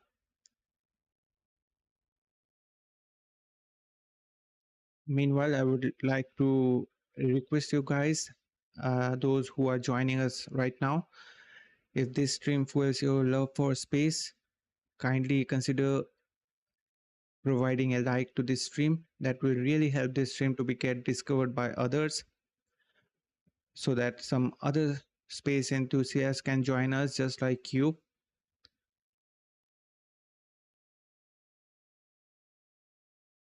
Again, for now, I will be turning off my cam so that you can enjoy the views and to enjoy the stream in a nice way.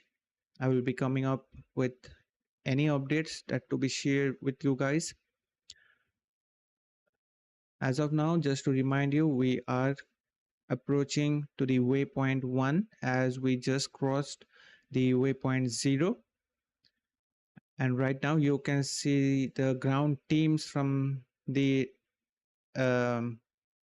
ground team based at Hawthorne, California, as well as for the ground team for the Axiom Space based in Houston. On the left hand side is the control room for the SpaceX, and on the right hand side is the ground control room for the Axiom Space.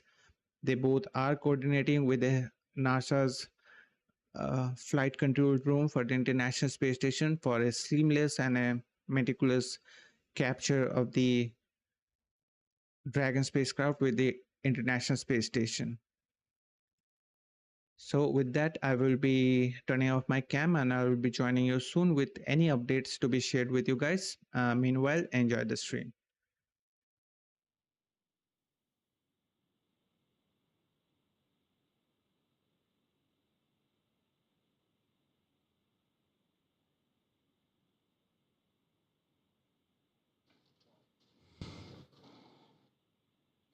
We are about 26 minutes away, a little bit north of that, until we reach waypoint 1 for Dragon Grace. As you can see, some of that telemetry and data populating the screens inside of the spacecraft that the team on board are carefully monitoring. And this is the view from the Dragon spacecraft looking up at the International Space Station as these two now making their way into the southernmost regions of the Pacific Ocean, having just passed underneath the south and then the southeast of Australia. They will continue into an orbital nighttime period until they reach roughly about the east coast of North America, and then you'll get some of those great views of the sunlight radiating over top of both of the craft.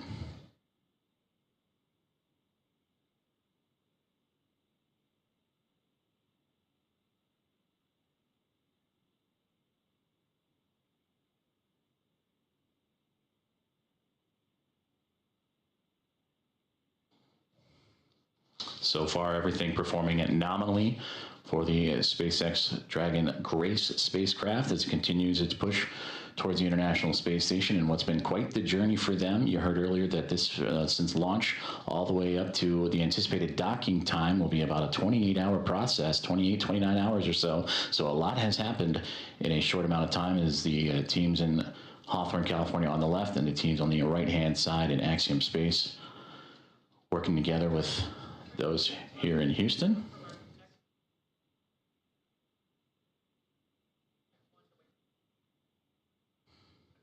And those teams right now communicating with each other on those internal communications loops that we monitor and follow along with as they now prepare the teams for waypoint 1 about 24 minutes from now. The go no go for that will be in about 15 minutes or so.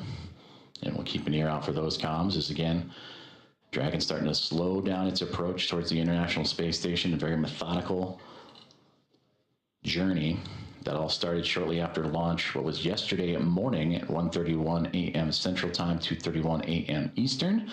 That saw the Axiom Mission 4 team reach orbit and begin its journey to track down the International Space Station, the fourth private astronaut mission and the first since January of 2024, when Axiom Mission 3 would join the expedition aboard the orbiting laboratory.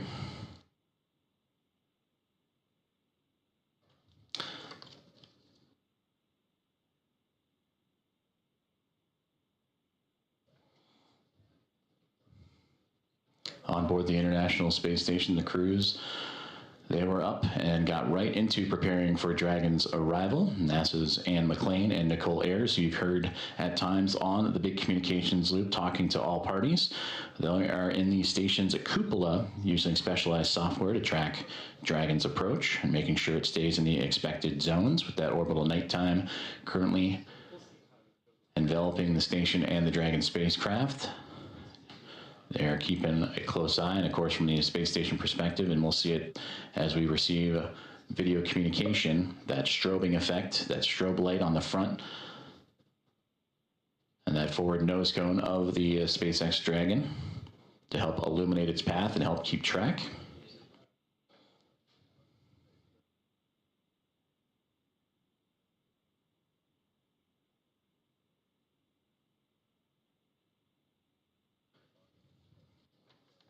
Earlier, we also received that as the Dragon spacecraft makes its way towards waypoint 1, about 22 minutes from now, that the teams on the ground were looking to bypass this milestone, but will again do a go, no-go poll, make sure everything looks exactly as it should before allowing that bypass of the spacecraft, and then its maneuver up and over top of the International Space Station, and then proceeding onto waypoint 2.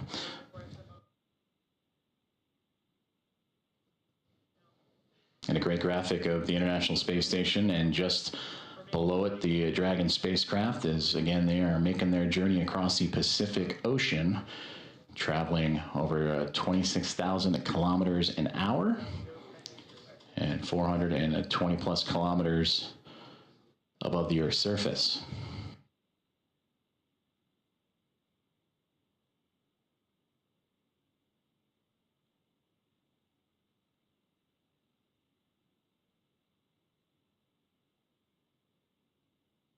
We've been talking about that methodical approach for the Dragon spacecraft that started immediately, or 45 minutes or so immediately after launch yesterday morning, in which they would execute a series of burns from the phase burn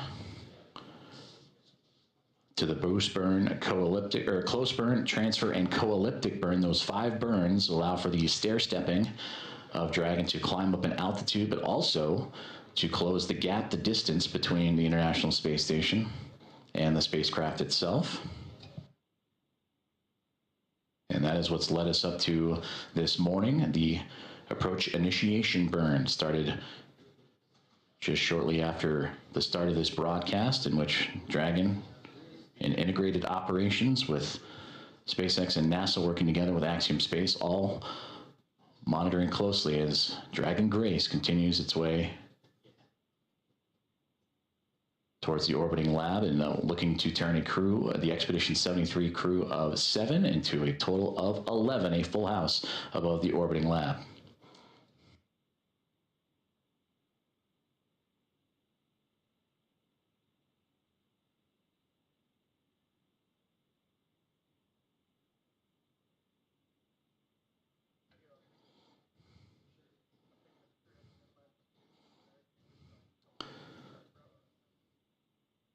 Now inside 20 minutes to the waypoint 1 arrival.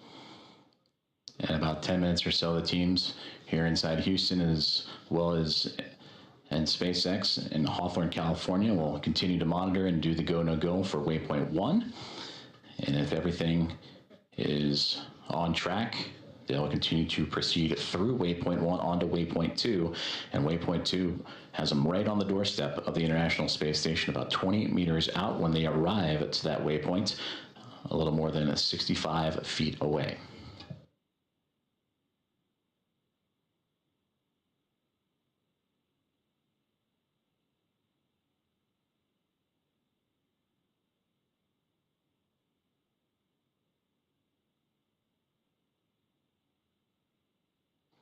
If you are just joining us, we are continuing to follow along the progress of Axiom Mission 4 and the 4 astronauts aboard, Commander Peggy Whitson, pilot Shubhanshu Shukla, and mission specialists Sławosz, Uznański-Wiśniewski, and Tibor Kapu, for the private astronaut mission, and the first since January 2024, to make its way towards the International Space Station, in which they will spend approximately 2 weeks doing research investigations and outreach activities, expanding commercial space. We are tracking a docking time of approximately 5:18 a.m. Central Time, 6:18 a.m. Eastern. The next key milestone that we are keeping an eye on is the arrival of the spacecraft to Waypoint 1.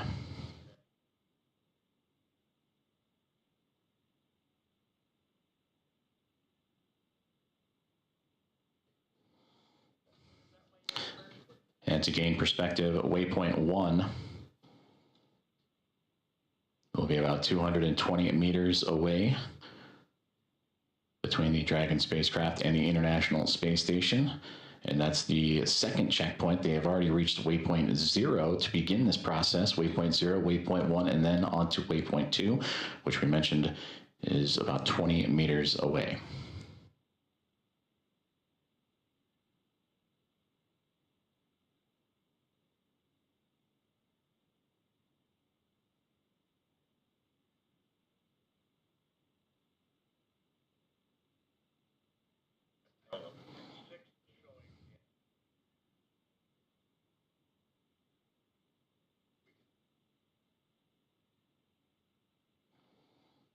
Okay, just for a second.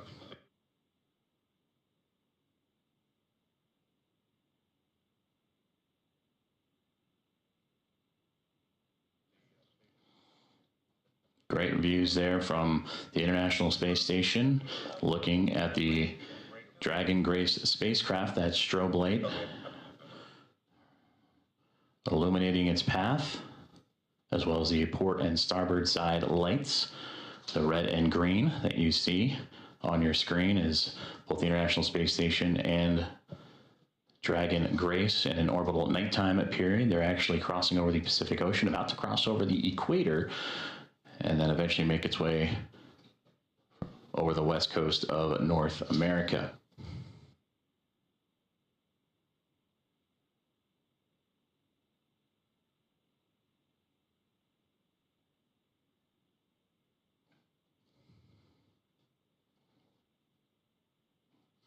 We'll start to see the spacecraft and the International Space Station once again become illuminated with an orbital sunrise. In a few more moments, that'll occur as they continue their journey over the Pacific Ocean. And for the Dragon spacecraft, approaching Waypoint 1, now about 15 minutes from that point.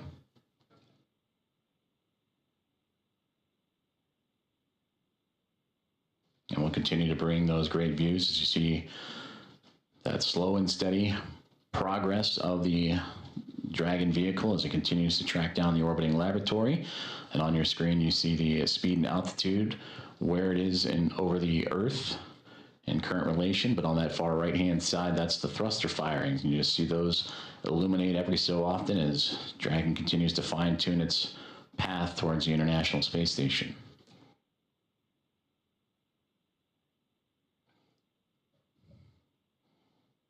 This mission since launch approaching now 1 day, 3 hours, or 3.5 hours of time. That's the time you see in the middle there, the T+. 1 day, 3 hours, 28 minutes, and 40+ seconds. As the crew aboard, anxious and ready to join the Expedition 73 crew aboard the International Space Station. And as we take a look at those crew members and introduce them to you, that'll welcome the Axiom-4 Mission team. They're led by Commander Takuya Onishi of JAXA, the Japan Aerospace Exploration Agency, who just recently celebrated about 2 weeks ago his 200 days in space. And McLean, NASA flight engineer, will be there as well. Her and Nicole Ayers, the two NASA astronauts monitoring Dragon's approach to the International Space Station. For McLean, celebrating 300 days in space last week. And for Nicole Ayers, this past Monday, celebrated 100 days in microgravity. They're also joined by NASA astronaut Johnny Kim, flight engineer, and Roscosmos Cosmonauts Kirill Peskov. For Peskov, he would also celebrate 100 days this past Monday as a part of the Crew 10 team. And then Roscosmos cosmonauts Sergei Ryzhikov and Alexei Zubritsky also joining the cadre of 7 astronauts and cosmonauts aboard the International Space Station.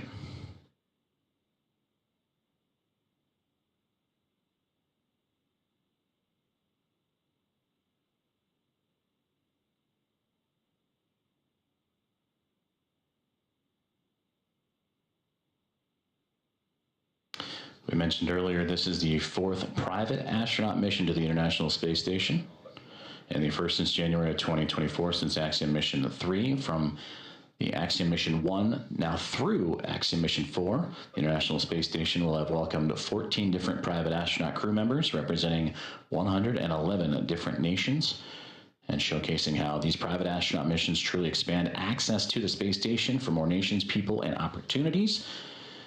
And we talked about this crew, and approximately their 2 weeks on board the orbiting laboratory, will participate in around 60 research investigations representing 31 countries, with more than 24 of those experiments sponsored by the ISS National Lab. In about 2 minutes, we'll monitor the loops and keep an ear out for the go, no-go poll on the ground for teams that'll be monitoring Dragon's approach to waypoint 1. And that waypoint will be reached in a little less than a dozen minutes, 12 minutes from now.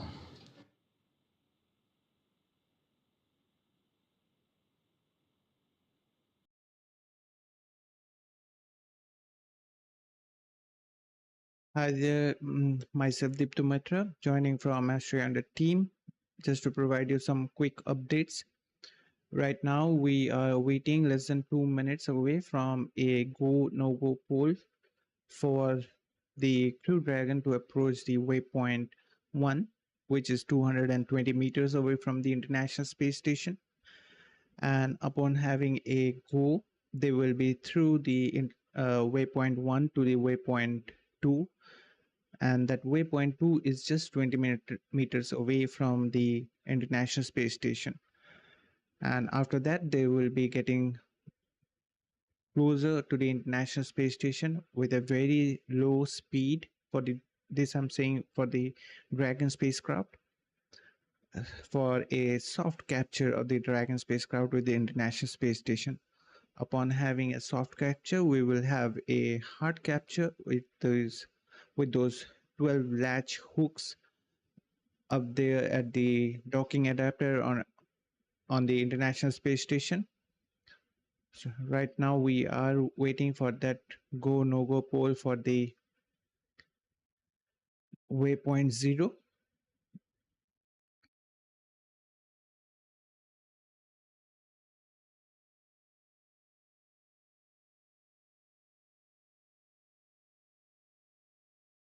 Once again, just to remind you,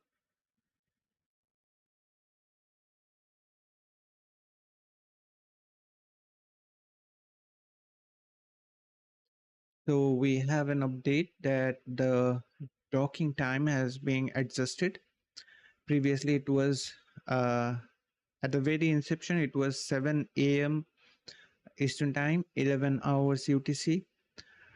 Today, just before the webcast began, they shifted this docking time, updating the docking time to 6:18 a.m. Eastern Time, which is 10:18 hours UTC. Right now, they adjusted once again the docking time. It's just some couple of minutes they adjusted. Right now, they are targeting a docking time for the Dragon spacecraft of about approximately 6:30 a.m. Eastern Time, which will be 10:30 hours UTC. This adjustments in the docking time, it happens because the whole event of the docking of a spacecraft with the International Space Station is dynamic. So there is a window always left so that there will be an adjustment for the docking.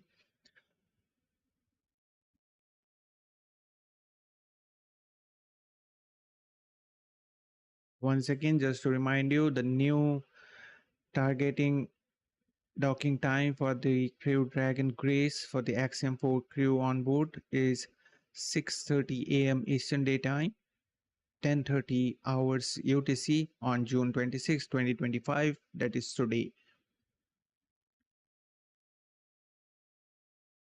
Right now, everything is nominal. Dragon is on a nominal trajectory. Is now waiting for reach its waypoint 1, which will be 220 meters away from the International Space Station. Once receiving a final go, they will be moving through the waypoint 1 to the waypoint 2, that is 20 meters away. That is just close to the docking adapter at the zenith port of the Harmony module on the International Space Station.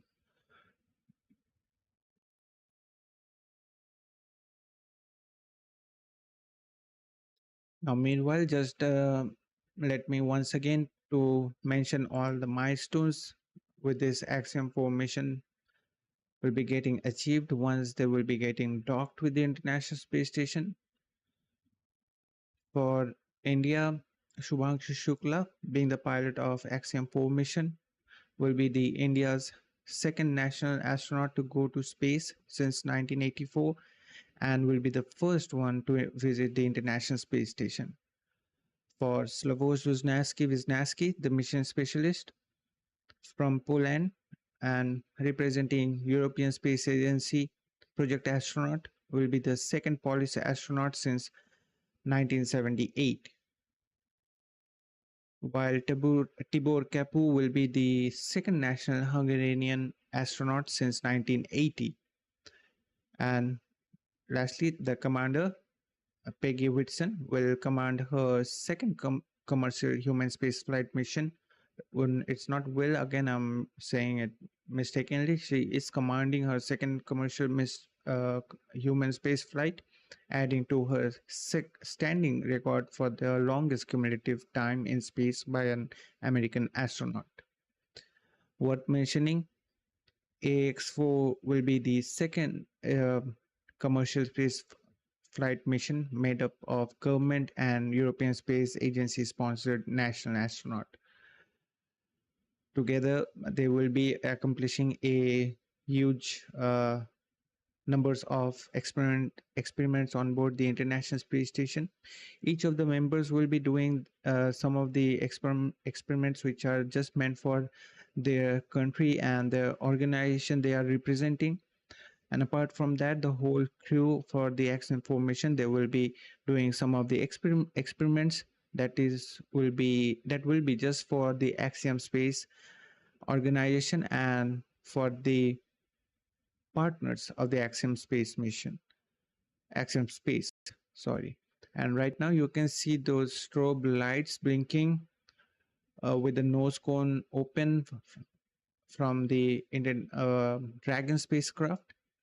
And again, the telemetry showed up on the screen. And at the very bottom right hand side of your screen, you can see some blinking of lights as well, just next to the infographics of the Earth that represents where Dragon is right now relative to Earth. And just next to that is some lights blinking, that those are the thrusters on board the Crew Dragon that are being fired right now to precisely maintain the trajectory and its attitude and orientation as well for a seamless docking with the International Space Station, aligning itself very precisely to a sub-centimeter accuracy, you can say.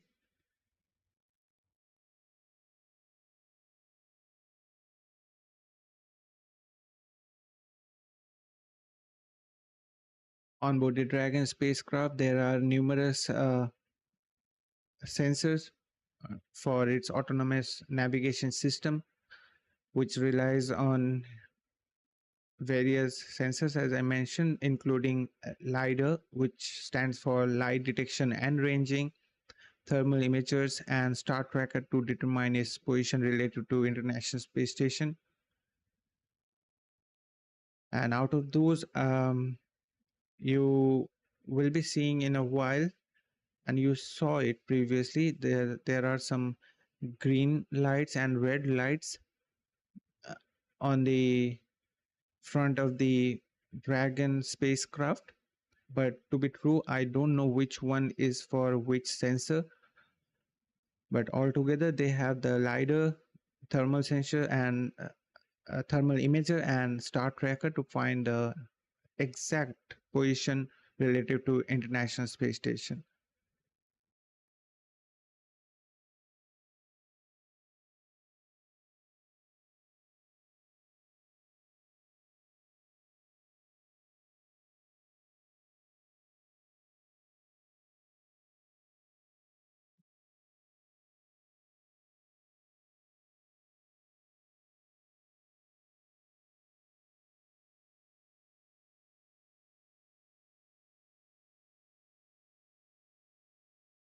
I guess there is some again adjustment with the docking time.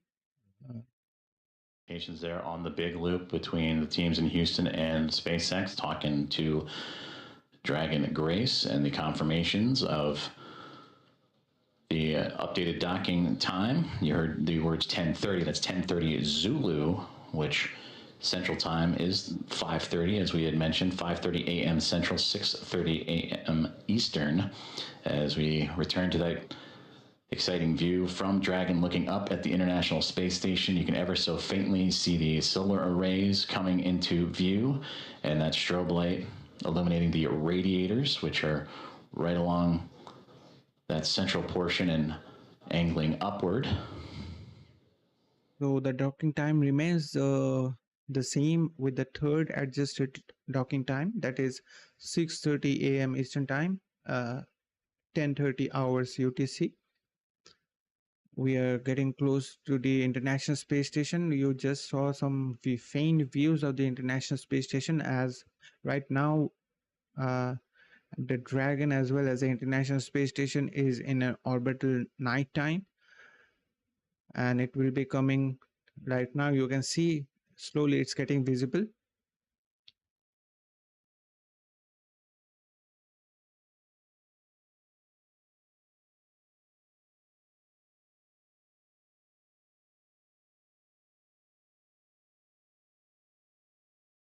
Right now they passed a waypoint 1, and they are moving ahead for the waypoint 2, that will be 20 meters away from the International Space Station for a soft capture, followed by a hard capture of the Crew Dragon spacecraft, and that is the Grace carrying the Axiom-4 mission astronauts.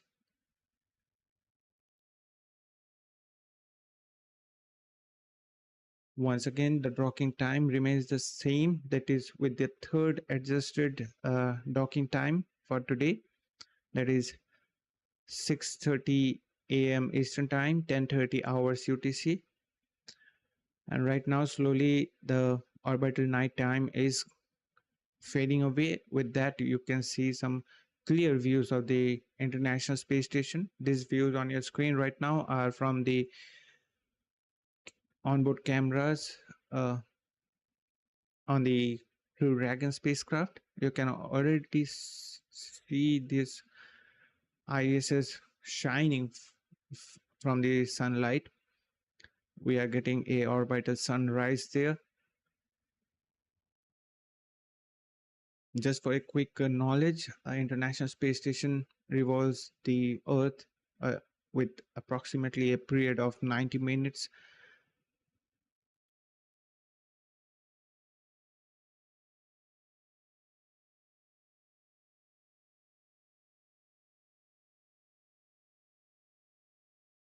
We're getting some spectacular views of the International Space Station.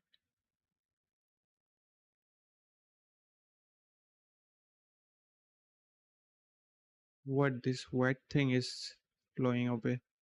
I guess some fuels from those Draco thrusters for the Dragon spacecraft. And that I was mentioning earlier that you can see which thrusters are firing right now on your screen at the bottom right hand side of this screen. These are those thrusters firing right now. There are a total of 6 thrusters on the Crew Dragon spacecraft that fires at a precise time and for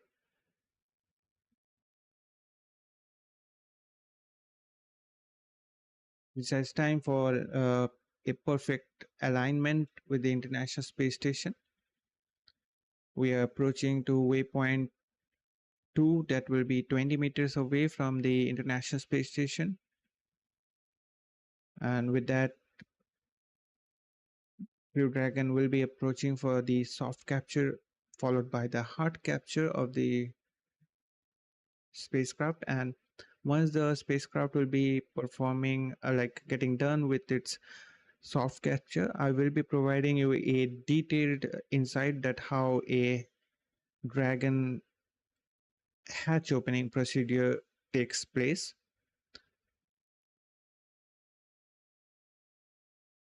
Once the soft capture will be confirmed, the docking system will be transitioning to hard capture. The NDS will be retracting, pulling Dragon's docking rings into a rigid connection with the IDA. With IDA, I mean the docking adapter aboard the International Space Station. Following that, 12 motorized latches, or the hooks you can say, will engage, forming a structural bond capable of withstanding the dynamic loads of the orbit. Then a series of seals will be inflating to create a airtight interface, and pressure sensor confirms a vacuum-tight connection.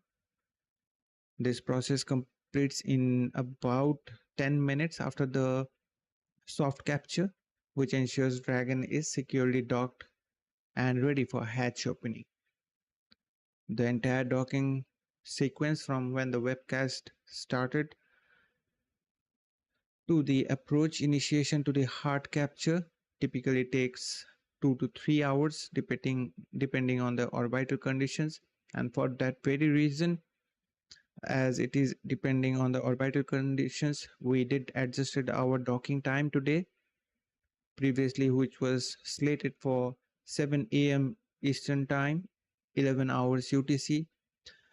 They mentioned that they are way like 42 minutes ahead of this previously planned docking time. So second adjusted docking time was 6:18 Eastern Time, 10:18 hours UTC. But once again, they adjusted the docking time currently, which is now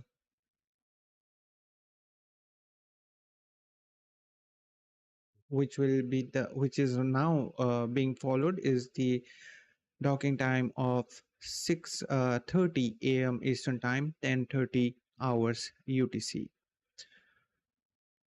You can see Dragon getting closer to the International Space Station.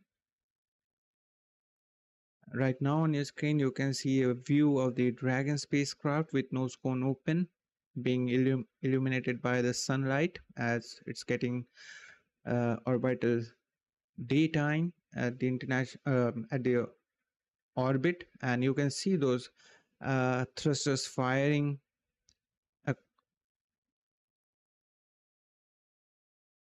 on the Dragon spacecraft.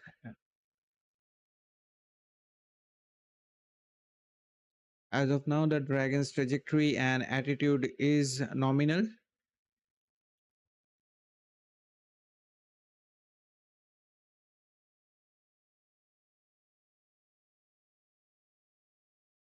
And we got an update that Dragon will be passing through waypoint 2 without any hold. So absolutely no issues coming up there.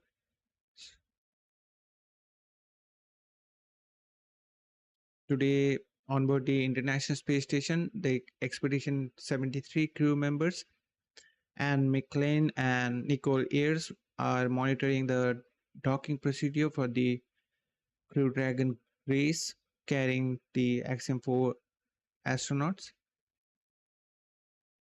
We are getting some amazing views right there on our screen.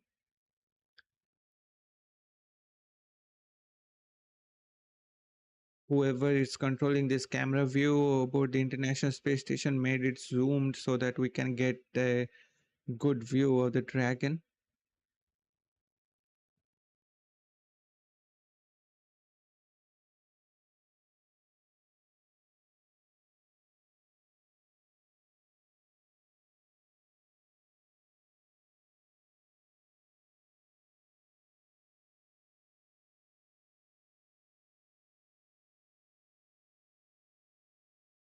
We are just 4 minutes, less than 4 minutes away from the waypoint 2. That is the 20 meters of distance away from the International Space Station.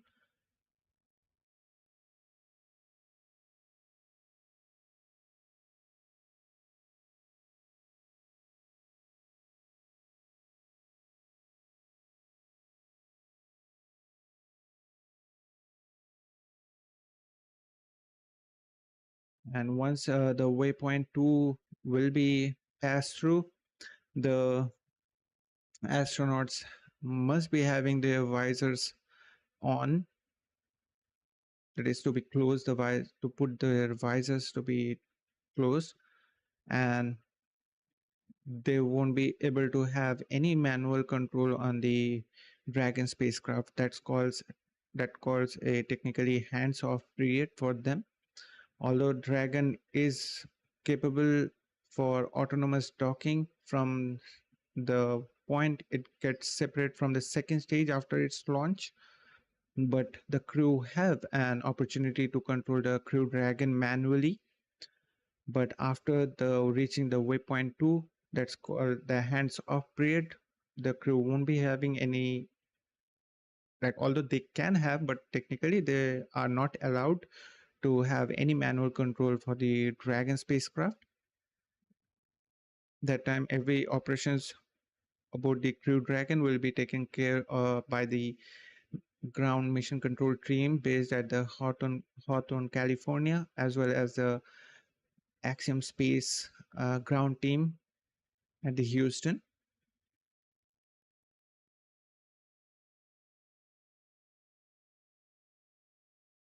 As of now, there is no more updates to share with you guys. I will let you guys to enjoy the stream, turning off my cam. If any updates will be coming up, I will be joining you guys once again. Once the soft capture will be getting done, I will be describing in details with insights that how a hatch opening procedure takes place for a Dragon capsule. So meanwhile, enjoy the stream. I'll be joining you in a while. We are just 90 seconds away from the waypoint 2, which will be 20 meters away from the International Space Station. That you can say very close, getting close to the orbital outpost for its initial contact with the International Space Station that we call as soft capture.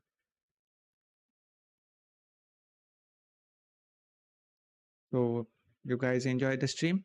Once again, just for the sake of the stream, I would like to request you guys to hit that like button. It really helps the stream to get discovered by others so that everyone can be a part of this historic event that is going to be happening in just some couple of minutes from now. So, and for that, we would be incredibly grateful for you guys. I'll be joining you in a while. Approaching 30 seconds away from waypoint 2 arrival, in which the Dragon spacecraft will be about 20 meters away, just called out now 30 meters, so continuing its close in to the International Space Station.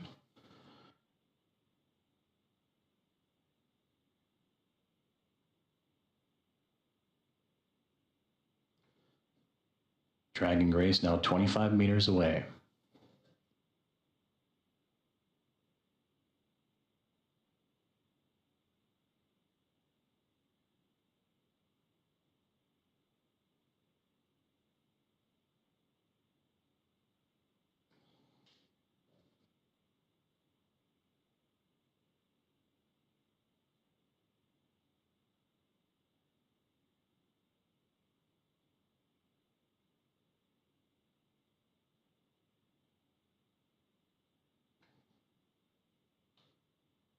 Dragon has now reached waypoint 2, 20 meters away from the International Space Station,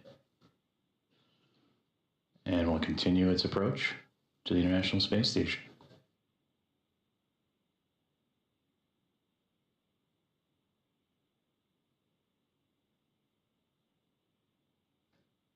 And there you can see a great view of that zenith port, that space-facing port on the International Space Station's Harmony module. As the Dragon spacecraft right now sitting at waypoint 2, just 20 meters away.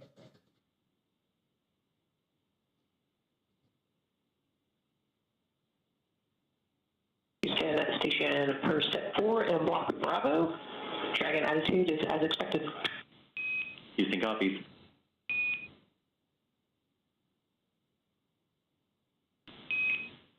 Station Houston on the Big Loop. Dragon is on final approach and is go for docking. Monitor per steps 5 and 6 and 1.102.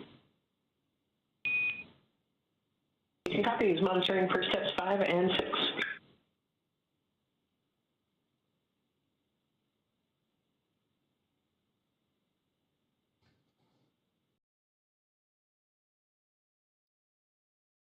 So guys, we just heard the final approach is now ongoing. We got a final go for the docking of the Crew Dragon spacecraft with the International Space Station. Right now on your screen you can see that docking port, that is the Earth facing docking port on the Harmony module, and this docking port is known as Zenith port. And you can see on your screen at the bottom left hand side the speed, and you can see it's constant, and that speed is the same with the International Space Station. Right now International Space Station is also flying at the same speed, that is 26,485 kilometers per hour. The speed has to be maintained equal for both the Dragon spacecraft and the International Space Station for the perfect alignment and the docking of the Dragon spacecraft. And just right now Dragon is approaching the International Space Station. You can say it's crawling. Just think of 0.1 meters per second. That is the speed of the Dragon spacecraft relative to International Space Station. We are just 10 meters away from the international for the initial contact with the Dragon spacecraft and the International Space Station.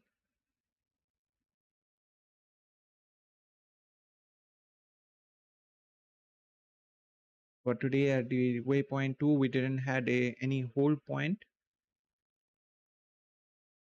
Everything looked fine for the ground control. That's why they gave a final go for the docking of the Dragon spacecraft.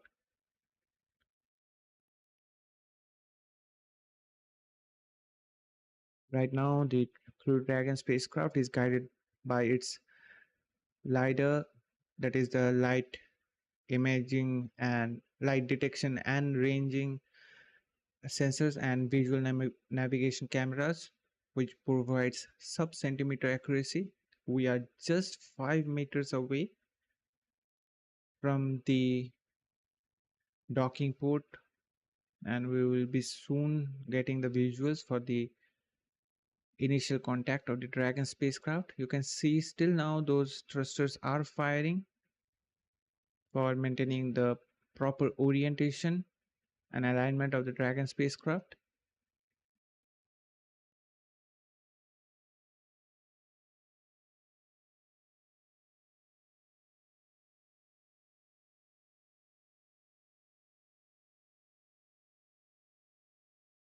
We are just 1 meter away from the International Space Station.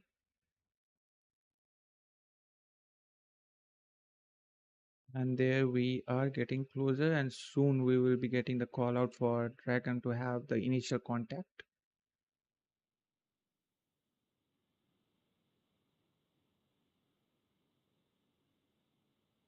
because the soft capture happened. Dragon contact and soft capture complete. There we go. We have the initial contact and soft capture is completed, and confirmation from the commander on board the Dragon spacecraft, Peggy Whitson, as well. So there we go.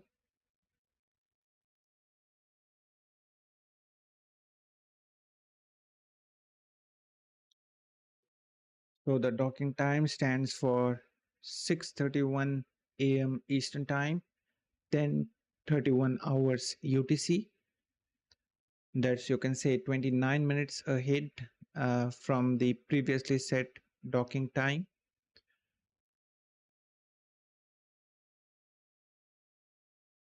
Right now, those 12 motorized latches or the hooks will engage, performing a structural load, a structural bond capable for withstanding the dynamic loads of the orbit.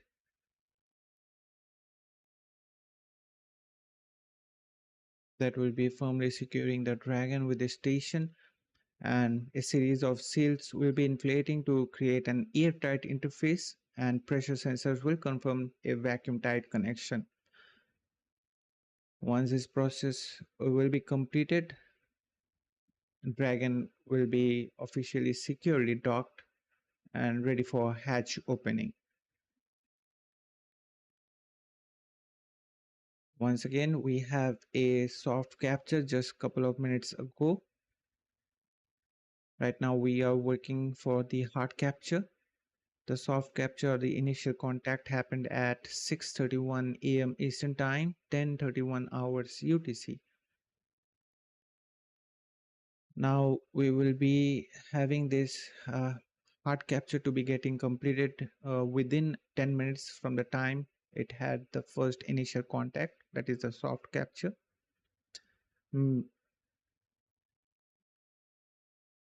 And let me tell you about the hatch opening procedure. That will be the next major milestone.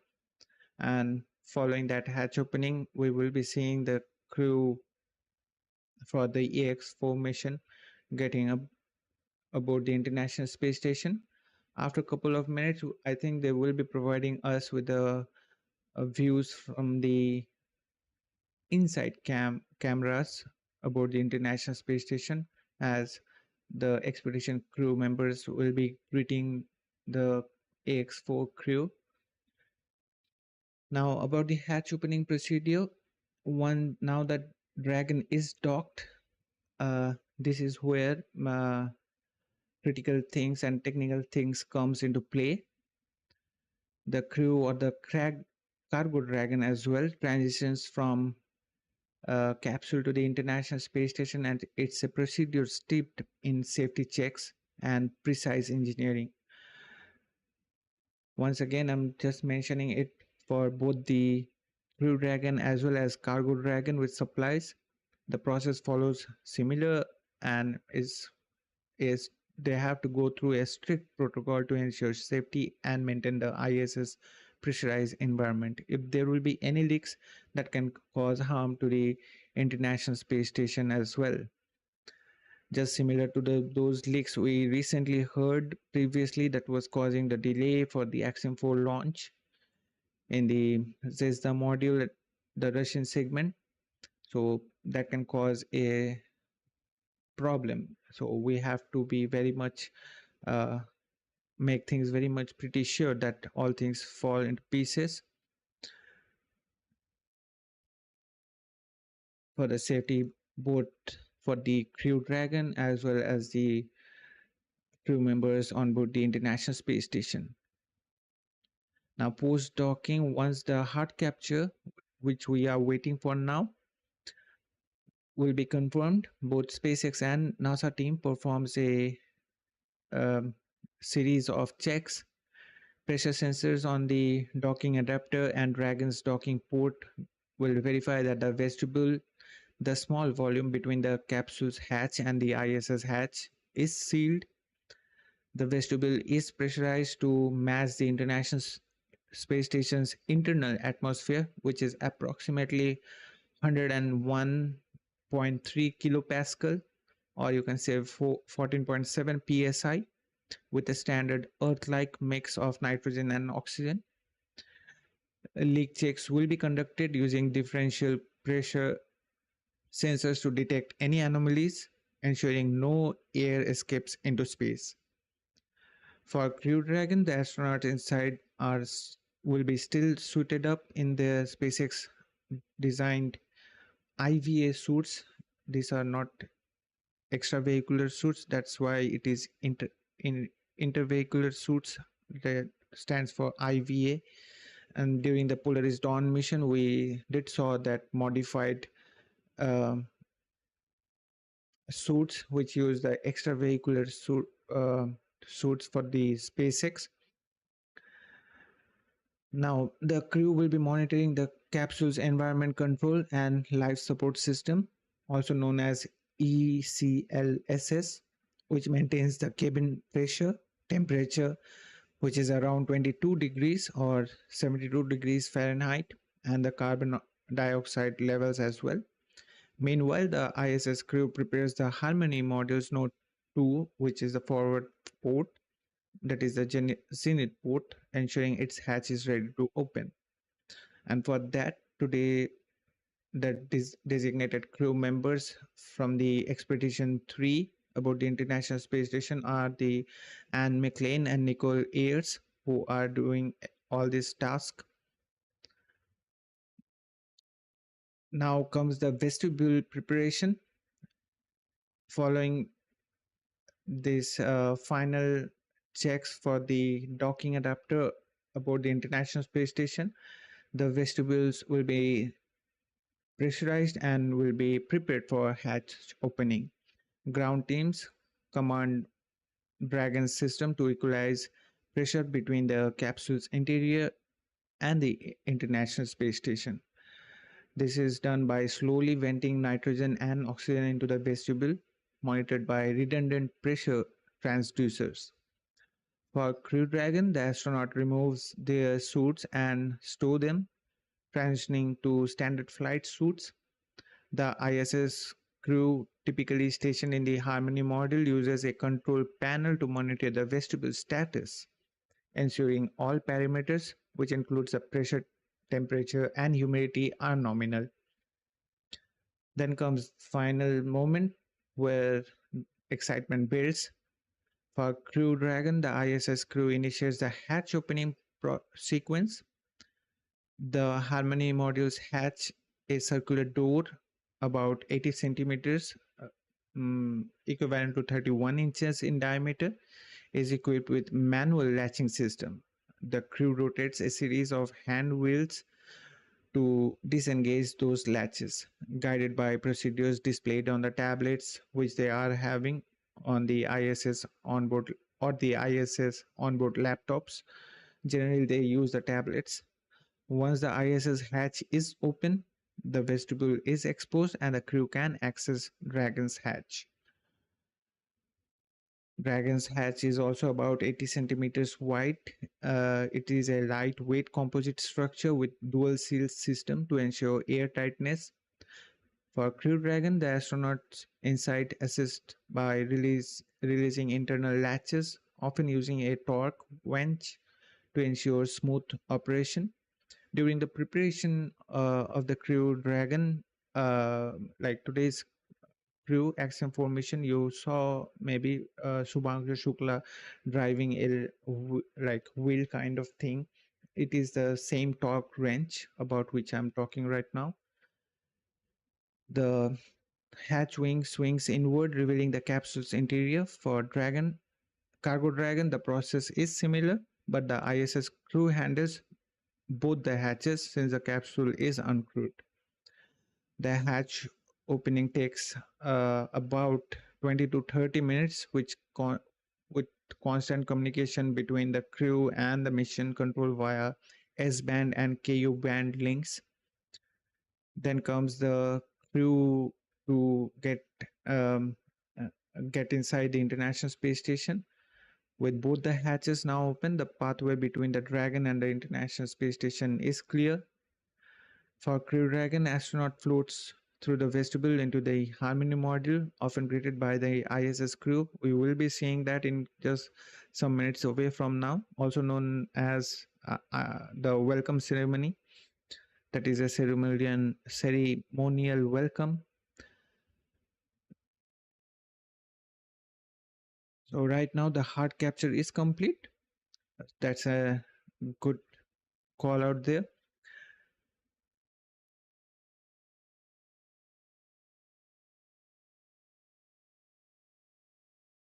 Now about that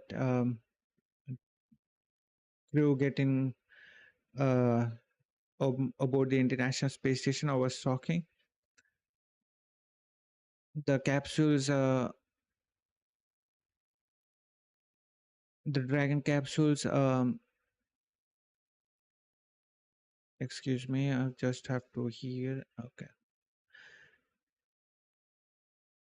Okay, they are just mentioning about the hard capture is now complete. So the Dragon capsule's environmental control and life support system, also known as ECLSS, is integrated with ISS system, sharing power and data via umbilical connection in the docking adapter. For the Cargo Dragon, the ISS crew begins unloading supplies, typically 22,000 to 3,000 kilograms, 4,500 to 6.5 pounds of 6,500 pounds of experiments, food, equipment using inventory management to track each item. And post opening the operation of this hatch, the crew installs ventilation ducts to circulate air between Dragon and the ISS, preventing stale pockets of the carbon dioxide, as the crew was locked in for nearly 1 day, and it will be getting now 1 day and 4 hour 12 minutes. So there can be some pockets of carbon dioxide being trapped in the Crew Dragon. Now for Crew Dragon, the capsule remains powered on, serving as temporary living space if needed. Also, it's an emergency escape vehicle, which we saw previously during the stay of Boeing Starliner crew flight test crews aboard the International Space Station. During that time, they had an emergency call out for a debris approaching to the International Space Station, for which the International Space Station has to correct its orbit as well. So during that time, every member of the International Space Station should be getting into these emergency vehicles, also known as this Dragon capsule. For Russians, it is those Soyuz dock to the International Space Station. It's for just emergency if for some reason they have to evacuate the International Space Station. And in case of Cargo Dragon, it's the same. It also states no, in that case, in Cargo Dragon, it won't be powered anymore when it is docked to the International Space Station, as to conserve energy, with its solar array continuing to charge its battery for the return trip. The hatch remains open for the duration of the Dragon stay. Now let's listen in to the comms up there. We are honored to be here. Thank you. So some greetings, the acknowledgement of some of the greetings for the welcome of the crew aboard the International Space Station.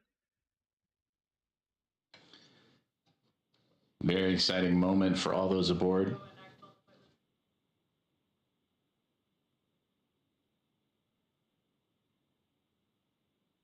Also would like to extend my heartfelt thanks to Emily Kibler for joining us and supporting us. Thanks, Emily, for tuning in, and I hope you will be enjoying the stream. And to everyone, I thank for joining in for today's stream, and hopefully I'm providing some deeper insights for the procedure which we follow during the docking of a Crew Dragon spacecraft. Thanks, Emily, for tuning in, and hope you will be enjoying the stream. Now, to everyone joining us, we request you guys to like this stream so that this stream can reach to a broader audience and many space enthusiasts like you can join us. For that, we would be incredibly grateful. Now, I will be taking a moment from you guys. You guys enjoy the views up there. Sooner we will be getting some views from the inside cameras aboard the International Space Station as the Expedition 73 crew prepares for the welcome ceremony for the Axiom-4 Mission crew. So enjoy the stream. I will be joining you in a while.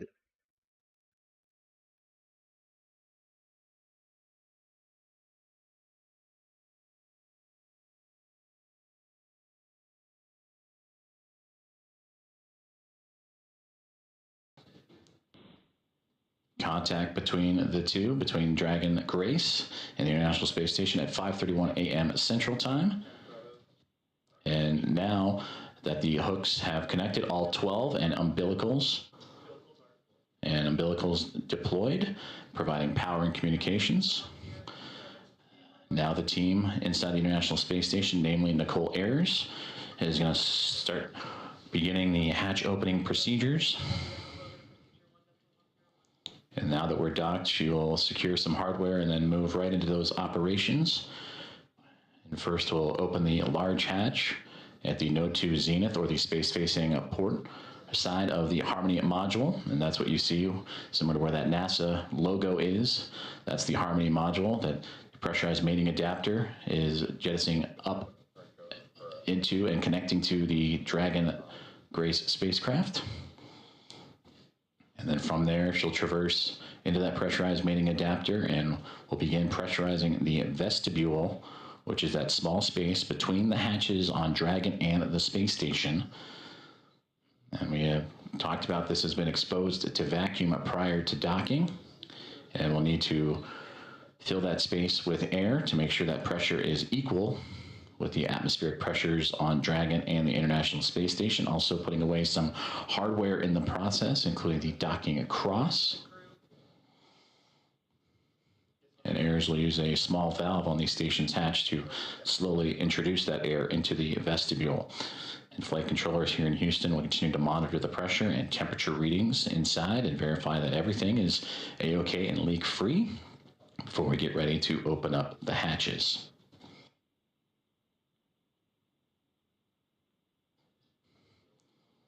From that capture moment, which again was 5:31 a.m. Central, 6:31 a.m. Eastern over the North Atlantic. It takes roughly about 2 hours to get everything pressurized and checked out before we open up the hatches and welcome in Axiom Mission 4 to the International Space Station.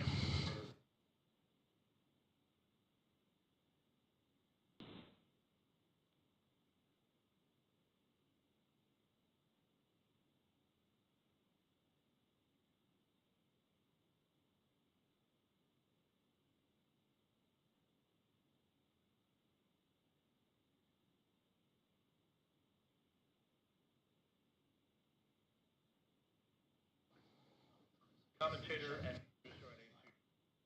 SpaceX Dragon on the big loop.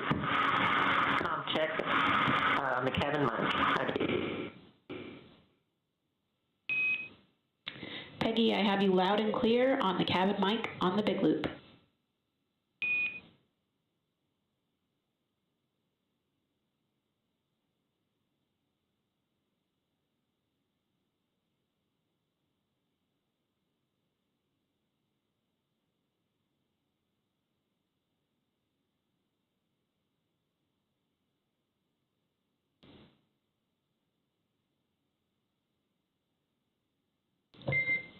Dragon, SpaceX on Dragon Aground. That call on the cabin mic actually came over Dragon Aground.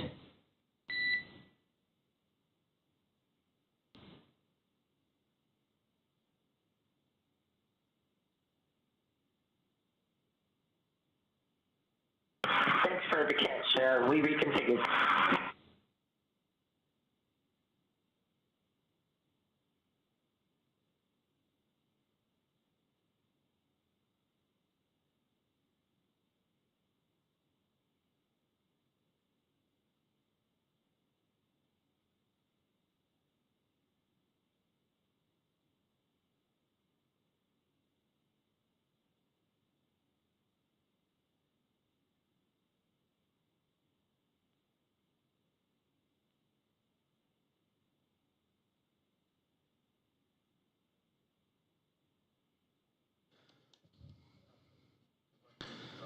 This is Mission Control Houston as we continue to follow along the progress of the contact capture and beginning of hatch opening procedures as Axiom Mission 4 has arrived to the International Space Station. Contact at 5:31 a.m. Central Time.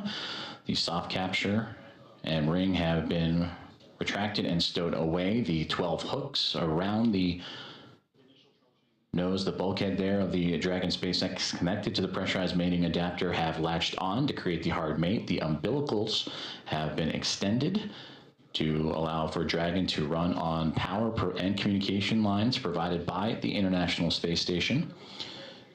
And now looking at approximately 8:35 a.m. Central Time for welcome remarks, and shortly after the Axiom Mission 4 team make their way through the hatchway and into the International Space Station.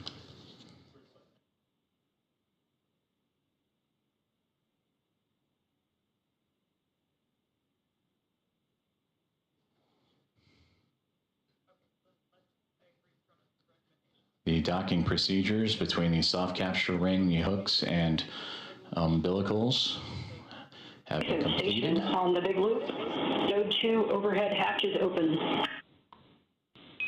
Houston copies.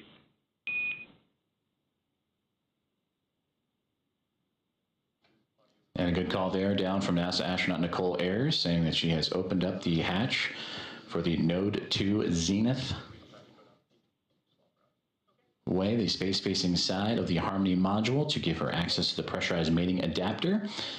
And there she will cruise in to begin work on the hatch opening procedures and pressurizing and vestibule. Dragon Houston on the big loop. We are troubleshooting the big loop audio comm issues from earlier, and the action we're about to take will take down big loop comm between ISS and the Axiom crew for about 5 minutes. We may require additional comm checks after.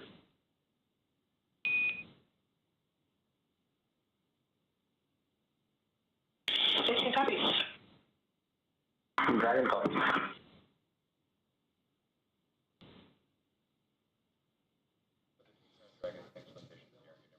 Communications there on the big loop between the teams here in Houston and up to the International Space Station as they troubleshoot some communications, and the big loop that you have been hearing that have connected everyone here inside of Mission Control Houston and the International Space Station Flight Control Room, those aboard the space station and inside the SpaceX Dragon Grace spacecraft, and the teams in Hawthorne, California, those 4 parties, that's the big loop. They will troubleshoot those communications for about 5 minutes and then recheck.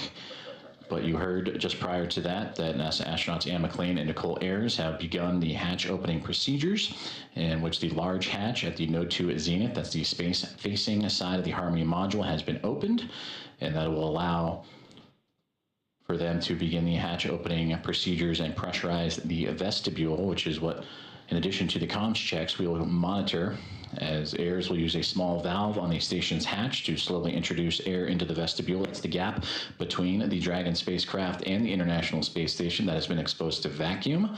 And from there, they will match the pressure, the atmosphere inside both station and Dragon.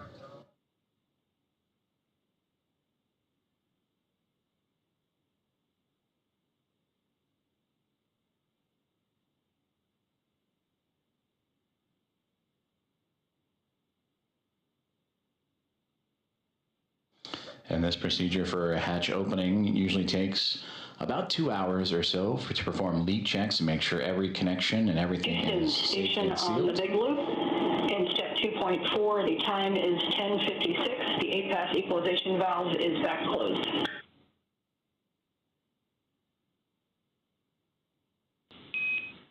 Houston, copies of the good config. Expect at least 15 minutes before we continue. Copies.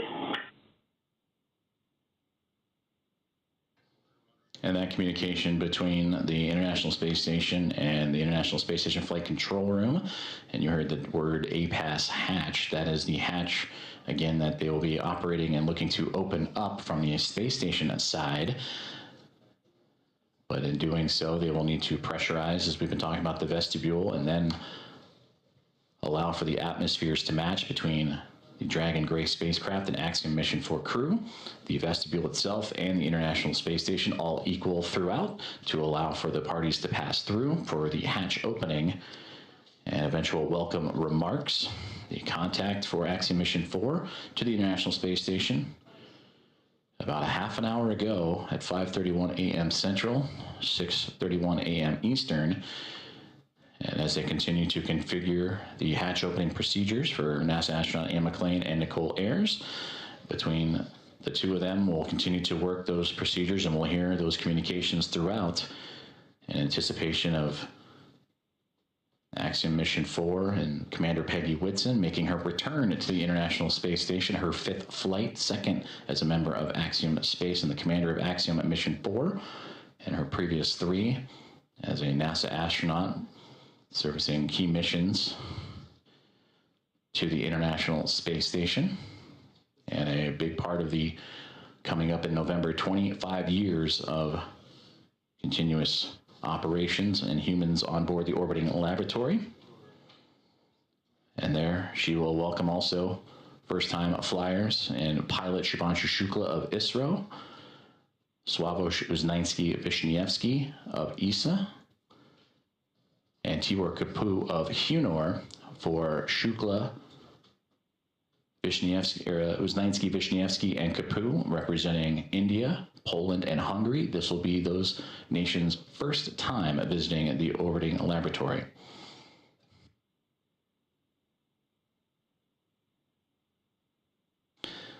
And with that, from Axiom Mission 1 through Axiom Mission 4, the International Space Station will have welcomed 14 different private astronaut crew members representing 11 different nations, showing how private astronaut missions truly expand access to the International Space Station for more nations, people, and opportunities.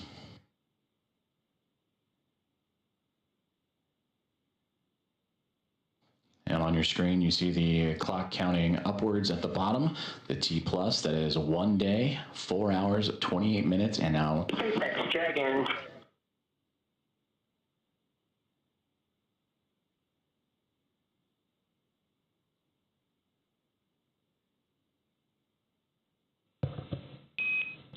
Dragon SpaceX on the big loop.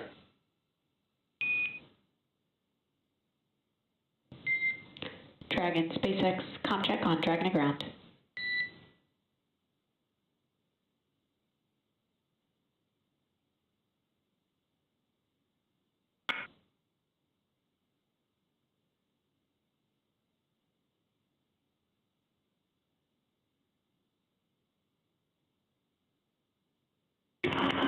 SpaceX Dragon from the cabin mic on Dragon ground. Peggy, I'm with you on Dragon ground. I'm quite here.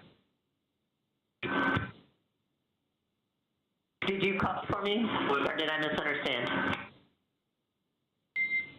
I was returning your call. Okay, stand by for inventory. Copy, standing by.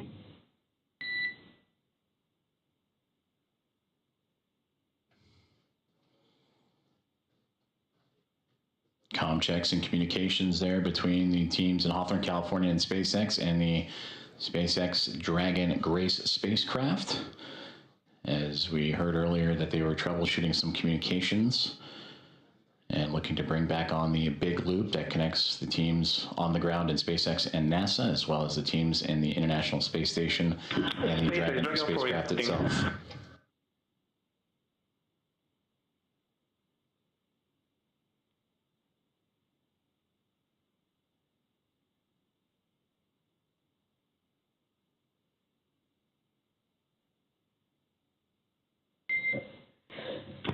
SpaceX Dragon 4 inventory reporting on Dragon to ground.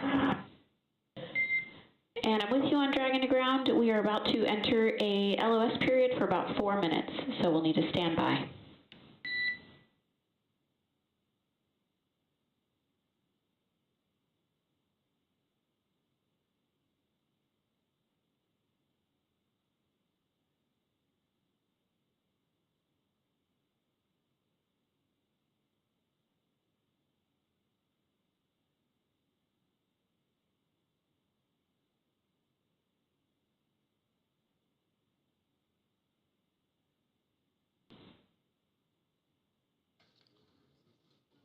Communications between SpaceX and the crew aboard the SpaceX Dragon gray spacecraft, saying they are coming on a period of LOS, or loss of signal, that's anticipated as the International Space Station and the spacecraft orbiting around the Earth and transfer of satellite signals. Right now they are making their way over the southern Indian Ocean and about to head into a period of orbital nighttime, as we will get back views as soon as we have them.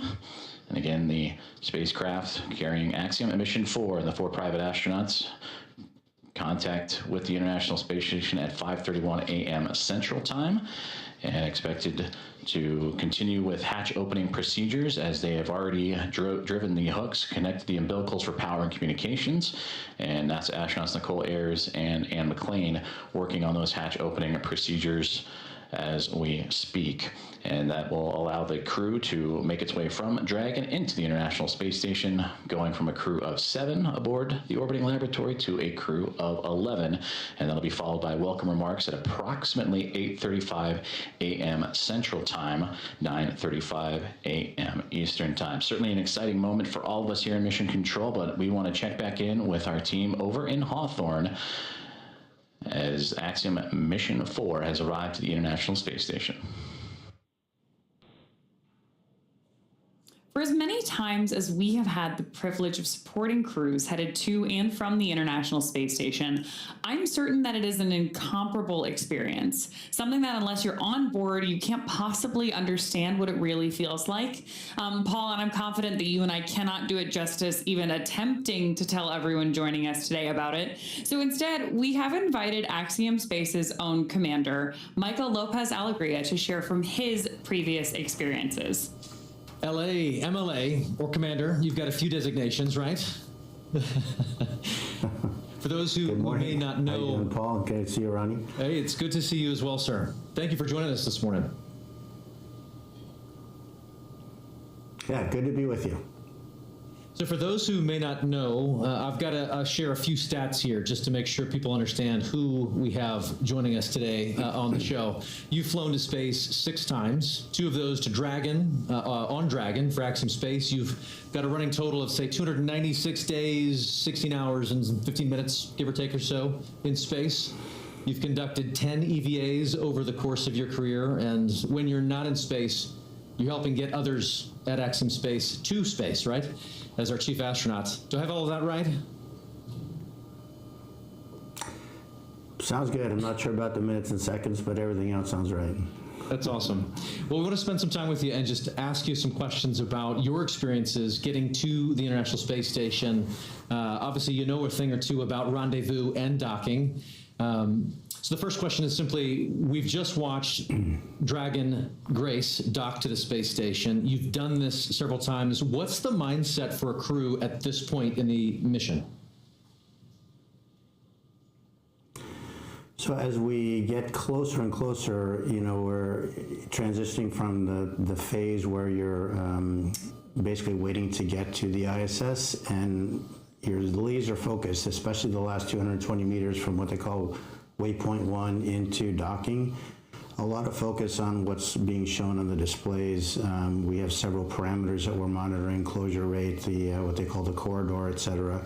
There are a few things that could cause the system to stop or retreat or even break out, which means you come back and try to rendezvous on another day.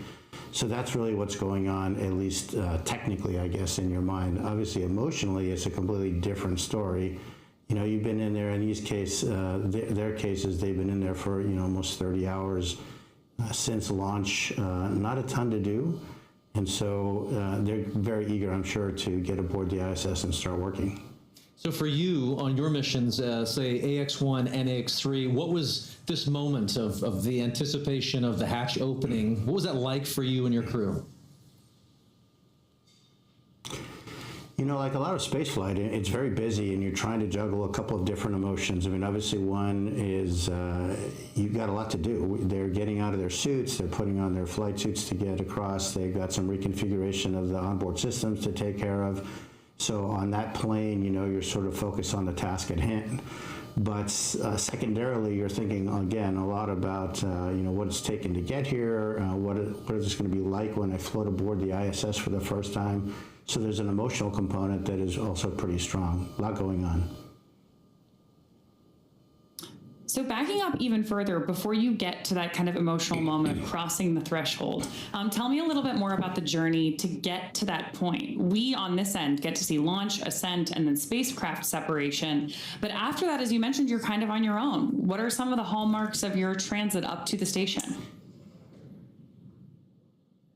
Yeah, as you know, Ronnie, from the time of post-orbital insertion, when the Dragon is configured for on-orbit operations, until you really start the approach initiation, you're basically playing catch-up. And I heard it very well explained by John yesterday on the broadcast during launch, that it's basically you're on the same lane as the ISS, but now you've got to catch up. And the way we catch up is by having an orbit with a lower altitude than the ISS. So we actually go around the Earth a little bit faster each time. And with each lap around the Earth, we get closer and closer. And so there's not a ton to do. Those maneuvers to adjust the orbital altitude, we call them burns. They happen, first of all, automatically. Of course, we are monitoring when they're going on. But between those things, there's not a ton to do. The Dragon is a very efficient spacecraft for what it is meant to do, which is transit to get you from the Earth to the ISS. But it's not really cut out to be an on-orbit anything, really. So you're just sort of hanging out. They'll have they will have had a sleep period while they wait to get there. But there isn't a ton to do between those maneuvers, and so it's really kind of a hurry up and wait. Again, a lot like a lot of human spaceflight, very intense activities, followed by some pretty long lulls occasionally.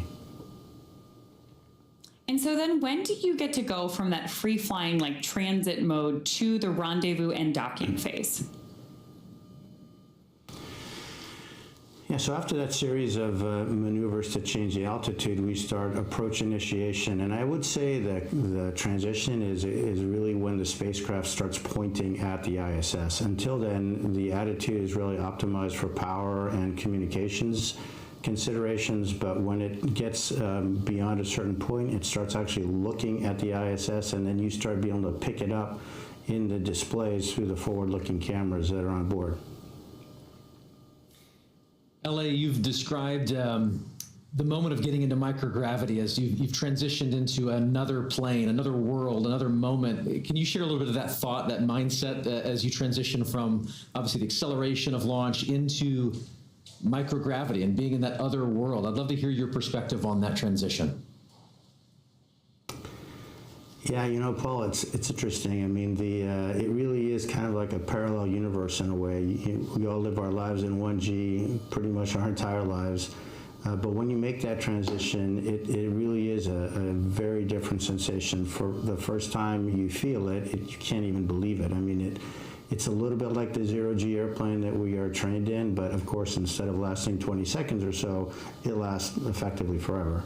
And so that sensation, I mean, it just brings a smile to your face when you let go of something and it just stays hovering in front of you. And it just never gets old. It's really quite remarkable. I love it. And obviously our crew in Dragon right now is in that other plane, in that other world of microgravity, being constant. So we're walking forward, we're progressing towards this moment where the hatch will open and they are going to enter the space station. You've mentioned this already a little bit, but I'd love to just kind of unpack that some more. What is it like to just kind of float through that hatch and realize you're no longer in Dragon, you're now in the station? Think about the experience that these guys have had. I mean, they've been training in the mock-ups that look just like the ISS, but you're obviously walking around in there, you're not floating. So now they've experienced microgravity, but in the fairly confined spaces of the spacecraft. Once the hatch is open, it's a special moment, and as a commander, you really never get to see it because generally they go in first. But you can just feel their wonder as they float across the hatch, and they are actually in that environment that on the one hand looks so familiar, but in a different way feels very different because now you're floating and not walking through it. It's a similar experience, and I remember on AX-1 when the three first-time flyers saw the Earth from the first time from the Dragon spacecraft after we got into orbit. And again, I didn't see their faces because they were glued to the windows, but I could just feel, hear, and sense how excited they are, and it's a magical feeling. And I'm looking forward to to trying to perceive what that must be like for these three as they float aboard the ISS. One of the things we're really looking forward to with this crew is the welcome ceremony that's going to be today at 8:35 a.m. Central. Tell us a little bit about the history or the tradition associated with welcoming a new crew on board. Yeah, that goes back obviously 25 years or so when we first started having handovers aboard the ISS.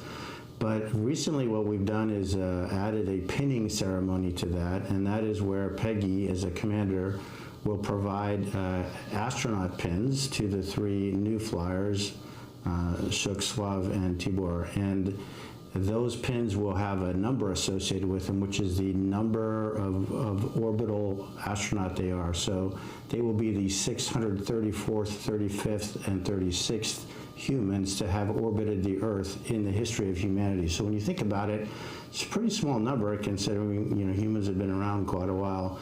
But it's pretty nice, and of course to be greeted by the onboard crew, all 7 of them, lots of hugs, lots of different languages being spoken, and a lot of smiles. And so then after you have this great welcome moment, sharing all of that across different cultures, different teams, how quickly do you transition then to working together on station? Pretty quickly. You really have to hit the ground running. There are a few safety things that we go through with the ISS commander where they'll tell us some things that, of course, they have learned in the mock-ups again, but now this is for real. These are where things are located. This is what we expect you to do if this or that goes wrong. And then really it's off to work. We start transferring a lot of cargo out of the ISS. Most of that will be to support various scientific experiments that we're bringing on board. And then our lives get ruled by what we call the Optimus Viewer, which is basically a moving map of your schedule from the time you wake up to the time you go to bed. And it's pretty hectic. You've got, in this case, 14 days to get a lot of stuff done. Every detail is pre-programmed by the teams on the ground working with NASA. And we really have an effort to try to maintain that pace. Obviously, it takes a bit of time to get accustomed to floating around. Even though they've been in zero-G for over a day, they haven't been in zero-G in such a big open space. And so moving around, you've heard the term or the phrase slow is smooth and smooth is fast. They definitely will be practicing that. So there's a little bit of time for adaptation. There's quite a bit of time with the safety briefings that I mentioned. But after that, it's looking at Optimus Viewer and really getting started. LA, you've just mentioned that schedule is full and you jump right on into it, trying to stay ahead of that red line in that Optimus map you mentioned. But I'm curious, just looking back at AX-3, your previous mission, what were some of the highlights for you personally on board the space station? We've learned a lot since AX-1 and the progression through AX-3, and I think one of the things we learned is that we really need to focus the commander's time on being available to the other crew members. So I would say one of the most gratifying things is giving them the time and space to sort of inhale, exhale, think about what they're doing, and take their time, because really the planners have done a great job fitting all of these activities into these 14 days, and there is enough time to do it. It doesn't do anybody good to get flustered and upset. You just go one step at a time. and then letting them have a little bit of time to look out that window, because that is a view that is spectacular and unforgettable. I think my advice to the crew would be, you have a huge responsibility. Your families, your colleagues, your space agencies, your nations are really counting on you, but at the same time, try to enjoy it. Try to really soak this in. This is generally a once-in-a-lifetime opportunity. And again, it's that balance between, you know, sort of the focused, hard nails, technical work, and trying to really absorb the emotional experience, which is obviously very unique. Unique indeed. You just mentioned there that there's lessons to be learned that you share out with each of the crew members, and I know that you got a chance to do that with this crew and ahead of their launch, I believe, in quarantine. So I'm curious if you could share some of those lessons learned with us. If you were preparing to take us up next, what would you share with us? Well, the good news is that, you know, Peggy has done this a time or two herself, and her crew will probably be as ready as anyone that you can imagine. So my time with this crew was pretty short and pretty informal because of A, her experience, and B, the training that, as I mentioned, has evolved since AX1 to the point where I think we have it pretty well suitcased in terms of what to train, what not to train, and how much of each. Again, my advice to them is try to absorb it, try to be as cognizant of what's going on, because it is that parallel universe, again, that's hard to get to. And the more of that you can sort of soak away in the recesses of your mind, the better. Because I'm quite convinced that this crew in particular is extraordinarily well trained, and they'll have no issue getting through their timeline and all their activities that they have to do. I just want them to think about the stuff that they can do and take advantage of the amazing experience that they're having. Commander, thank you so much. We truly could spend the next hour talking space with you. Thank you for sharing your time and your perspectives with us this morning. You bet. It's been a pleasure. All the best. Thank you. You too. With that, we're very excited to hand the ball back over to NASA Johnson Space Center, where we're going to get a further update on the progress on board station and our AX-4 crew. Joseph? Thank you very much, Ronnie and Paul. We appreciate it, and great interview there with Michael Lopez Alegria.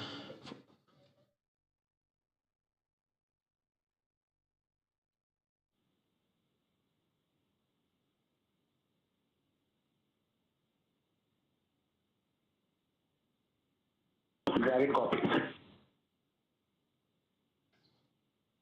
And a great update right there to bring us right back into what's been happening and all the key milestones of the hatch opening up process and the docking process for Axiom and Mission 4. Its team above on the Dragon Grace spacecraft and have connected to the International Space Station. You heard that power and the connection with the umbilicals. Everything has been established. A hard mate has been created after the initial contact and soft capture connection and ring retraction. That was at 5:31 a.m. Central Time, so a little less than an hour ago. And we are still on board, as Ronnie, as you mentioned, tracking that welcome remarks and welcoming the crew formally on board the International Space Station around 8:35 a.m. Central Time. So far, everything's still being worked on in terms of those hatch opening procedures as the Dragon spacecraft has connected itself to the Node 2 Zenith port, or the space-facing port of the International Space Station, and we'll bring you back those views as soon as we have them, as we are continuing our coverage all the way up until those welcome remarks and bringing on the Axiom Mission 4 team, the fourth private astronaut mission to the orbiting laboratory.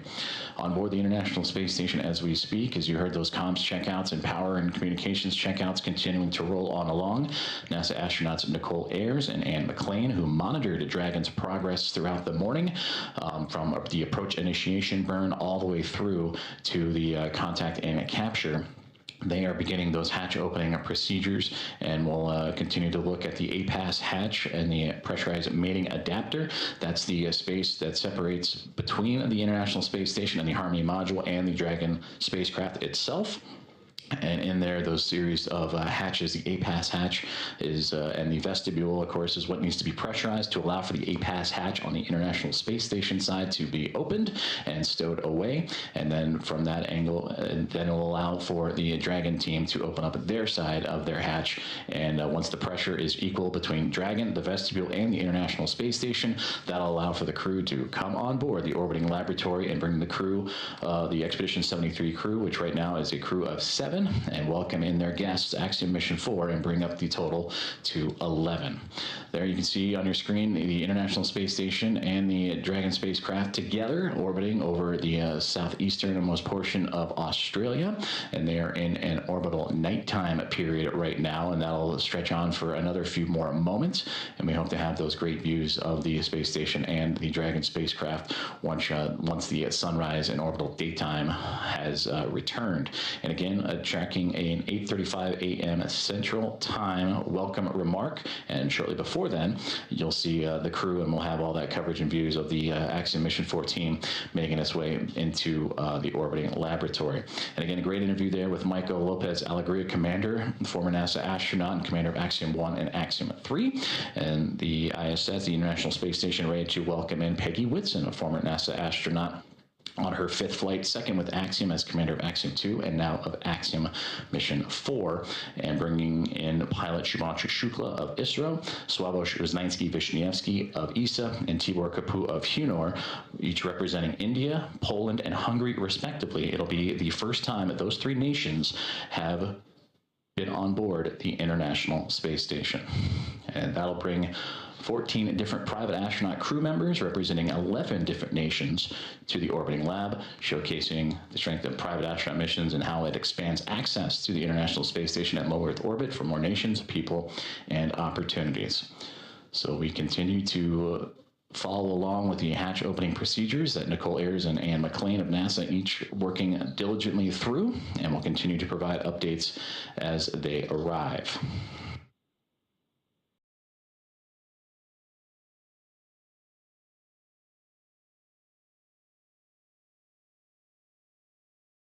Hi guys, me Dipto, joining from AstroYonder team. Hope you are enjoying the stream as the excitement builds for the upcoming major milestone in today's webcast. That is the hatch opening, which is slated for now. I think they said about the welcome ceremony 8:35 a.m. Central Time, so that will be, I guess, 9:35 Eastern Time. But right now we are preparing for the hatch opening procedure for the Ax-4.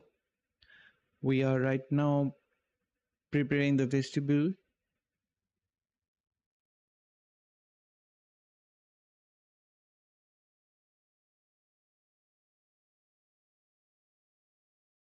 Soon we will be getting some inside view from the Crew Dragon spacecraft. Where I think the crew had already got out from the suits.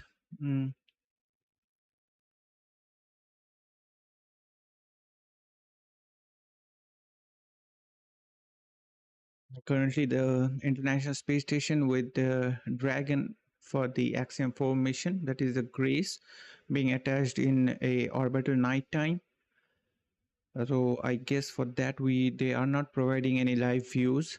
Sooner we will be getting some inside views from the Crew Dragon spacecraft, where we can see both of the 4 members out of their spacesuits preparing for the hatch opening.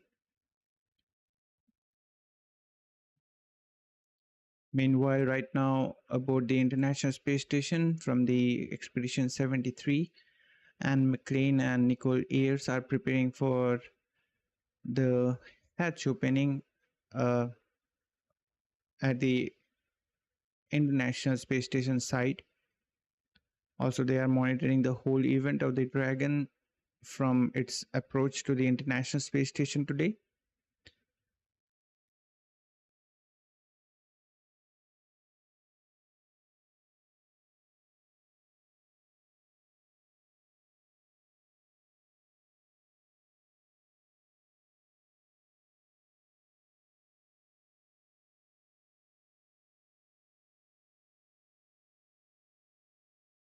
So we will be getting sooner some in-detail views from the Crew Dragon.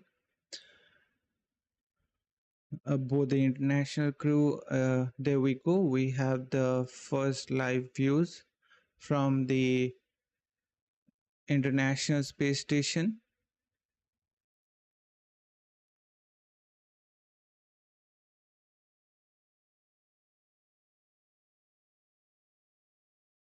No, I guess that was the view from the Crew Dragon, not from the International Space Station. But we will be getting the views from both of them. And currently they are pressurizing the vestibule that should be matching the International Space Station's internal atmosphere, approximately 14.7 psi.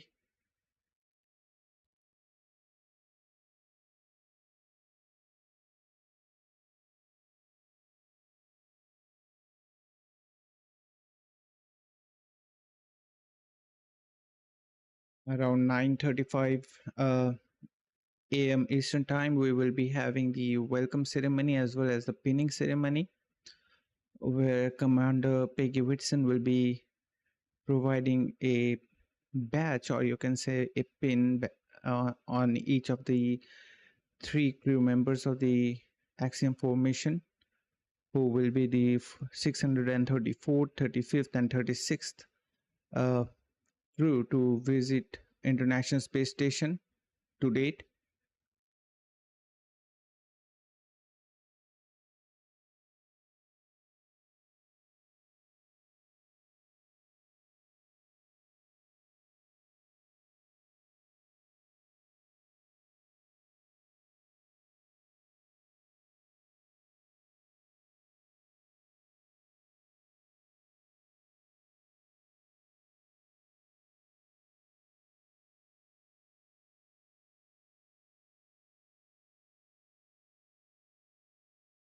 Sooner the ground teams command Dragon system to equalize pressure between the capsule's interior and the ISS, or the International Space Station. This will be done by slowly venting nitrogen and oxygen into the vestibule, monitored by redundant pressure transducers. For Crew Dragon, the astronaut already they did so. They got out from the suits and stored them, transitioning to standard flight suits. The ISS crew now at the Harmony module will be using some control panels to monitor the vestibule status, ensuring all parameters are nominal, including pressure, temperature, and humidity.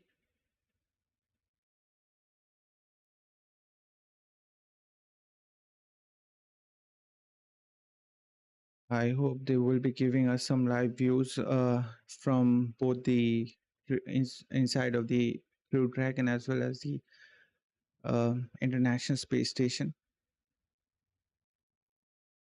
As of now, we didn't got any live views from the inside of International Space Station as well as the Crew Dragon, and that I am personally looking into so that we can get some live views to see how the crew is right now.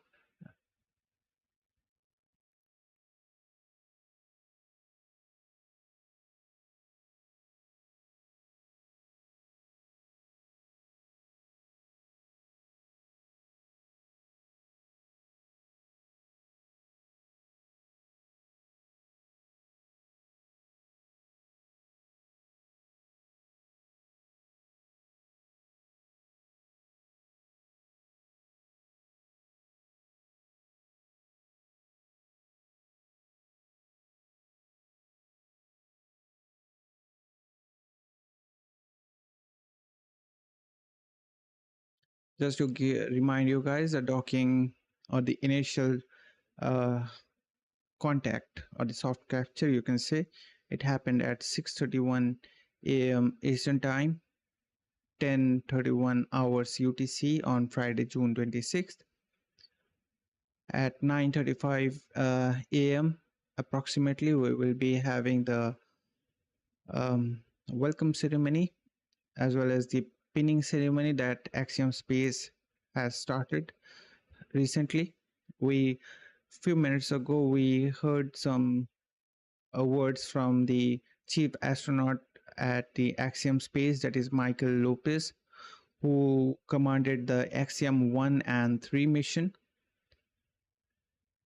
Axiom-1 mission, lastly, the recent one, the Axiom-3 mission, he was a commander there. And in that flight, we had European Space Agency's Marcus 1 and a French astronaut, as well as the first astronaut from Turkey.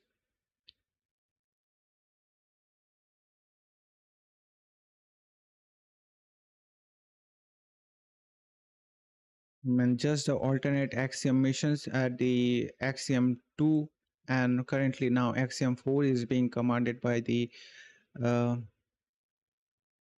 woman in charge for today is Peggy Whitson. So there it stands at 2 for Michael Lopez and 2 for Peggy Whitson. Today it marks the Peggy's fifth space flight, not today, from yesterday when she got launched. And for rest of the crew, 3 rookie astronauts.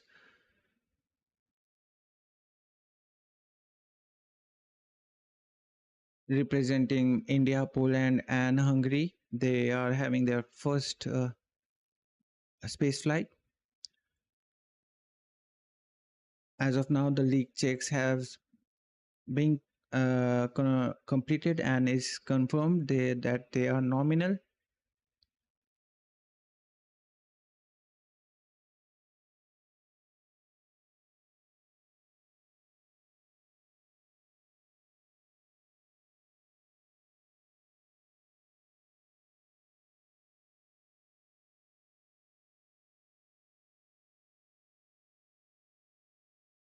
So I was right. These are the views from the inside of the International Space Station. I guess we are seeing Nicole Ayers flying around and adjusting the camera for us.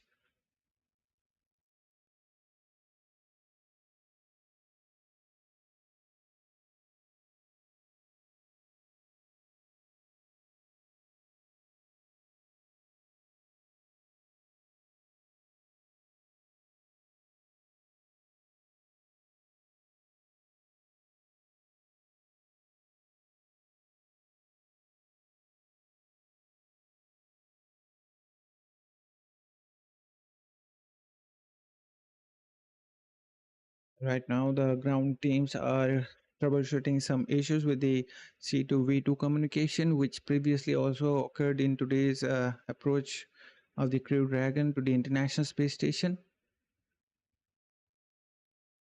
So there will be a gap of 5 minutes approximately to troubleshoot this issue. You can see right now on your screen Tokyo Onishi, the commander of the Expedition 73, the commander of the International Space Station, preparing to grade the Axiom-4 crew modules.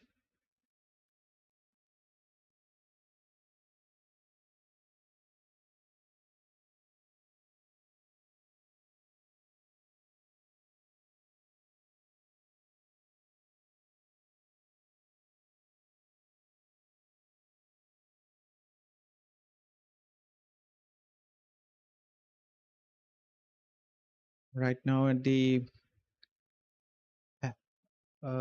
hatch meeting at adapter, you can see Nicole Ayers performing the series of procedures that has to be followed before the hatch is open.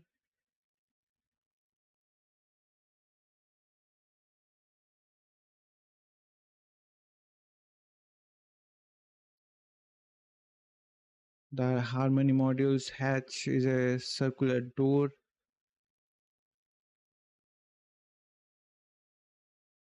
About 80 centimeters or 31 inches in diameter, is equipped with manual latching system. You can see those wheel handles at the left hand side of your screen of the door being open. These are the latches, or you can, I'm sorry, those hatches that needs to be rotate hand wheels to disengage these latches, which are guided by procedures displayed on the tablets. Right now you saw Nicole Ayers is having one tablet to be attached on her thighs.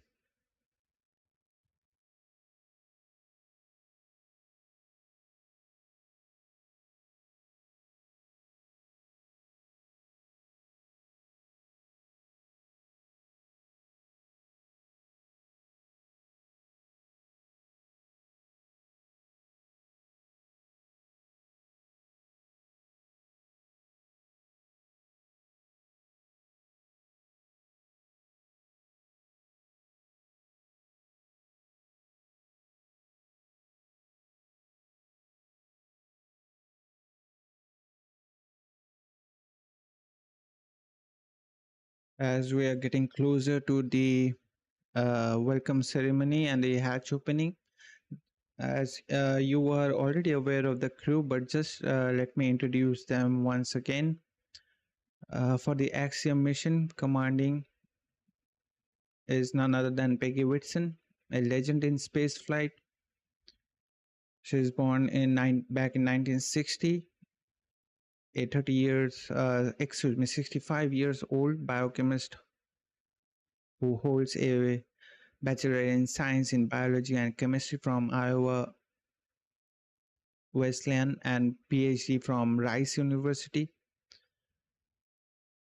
Right now, with 675 days in space, she holds the US record for most time spent in orbit by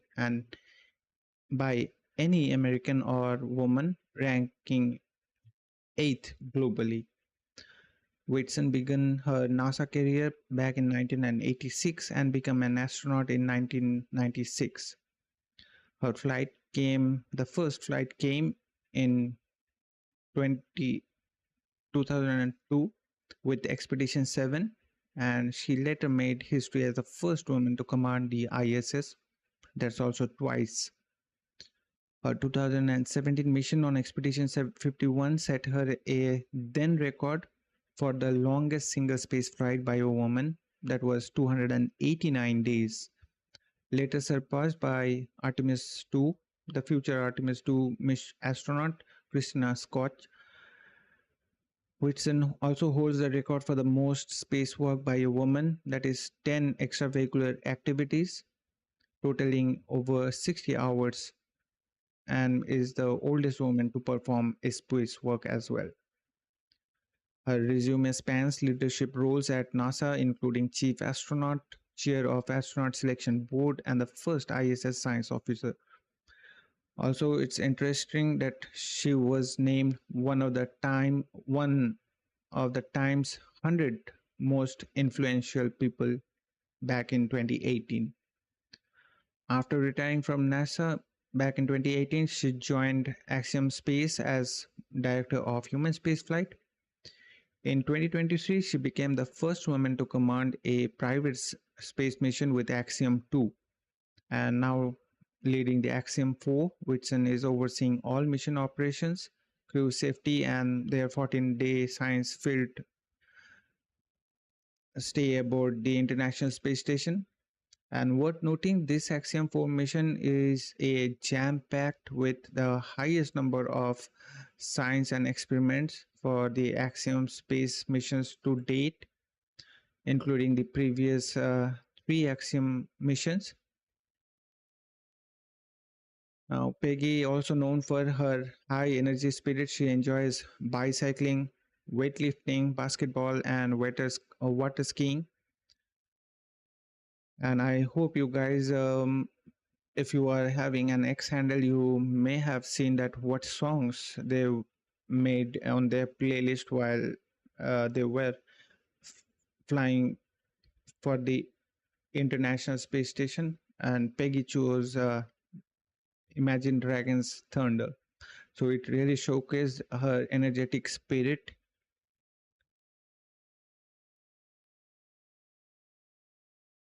Whitson remains a powerhouse both in space and on Earth. Her deep ISS experience has been key in training the Axiom-4 crew.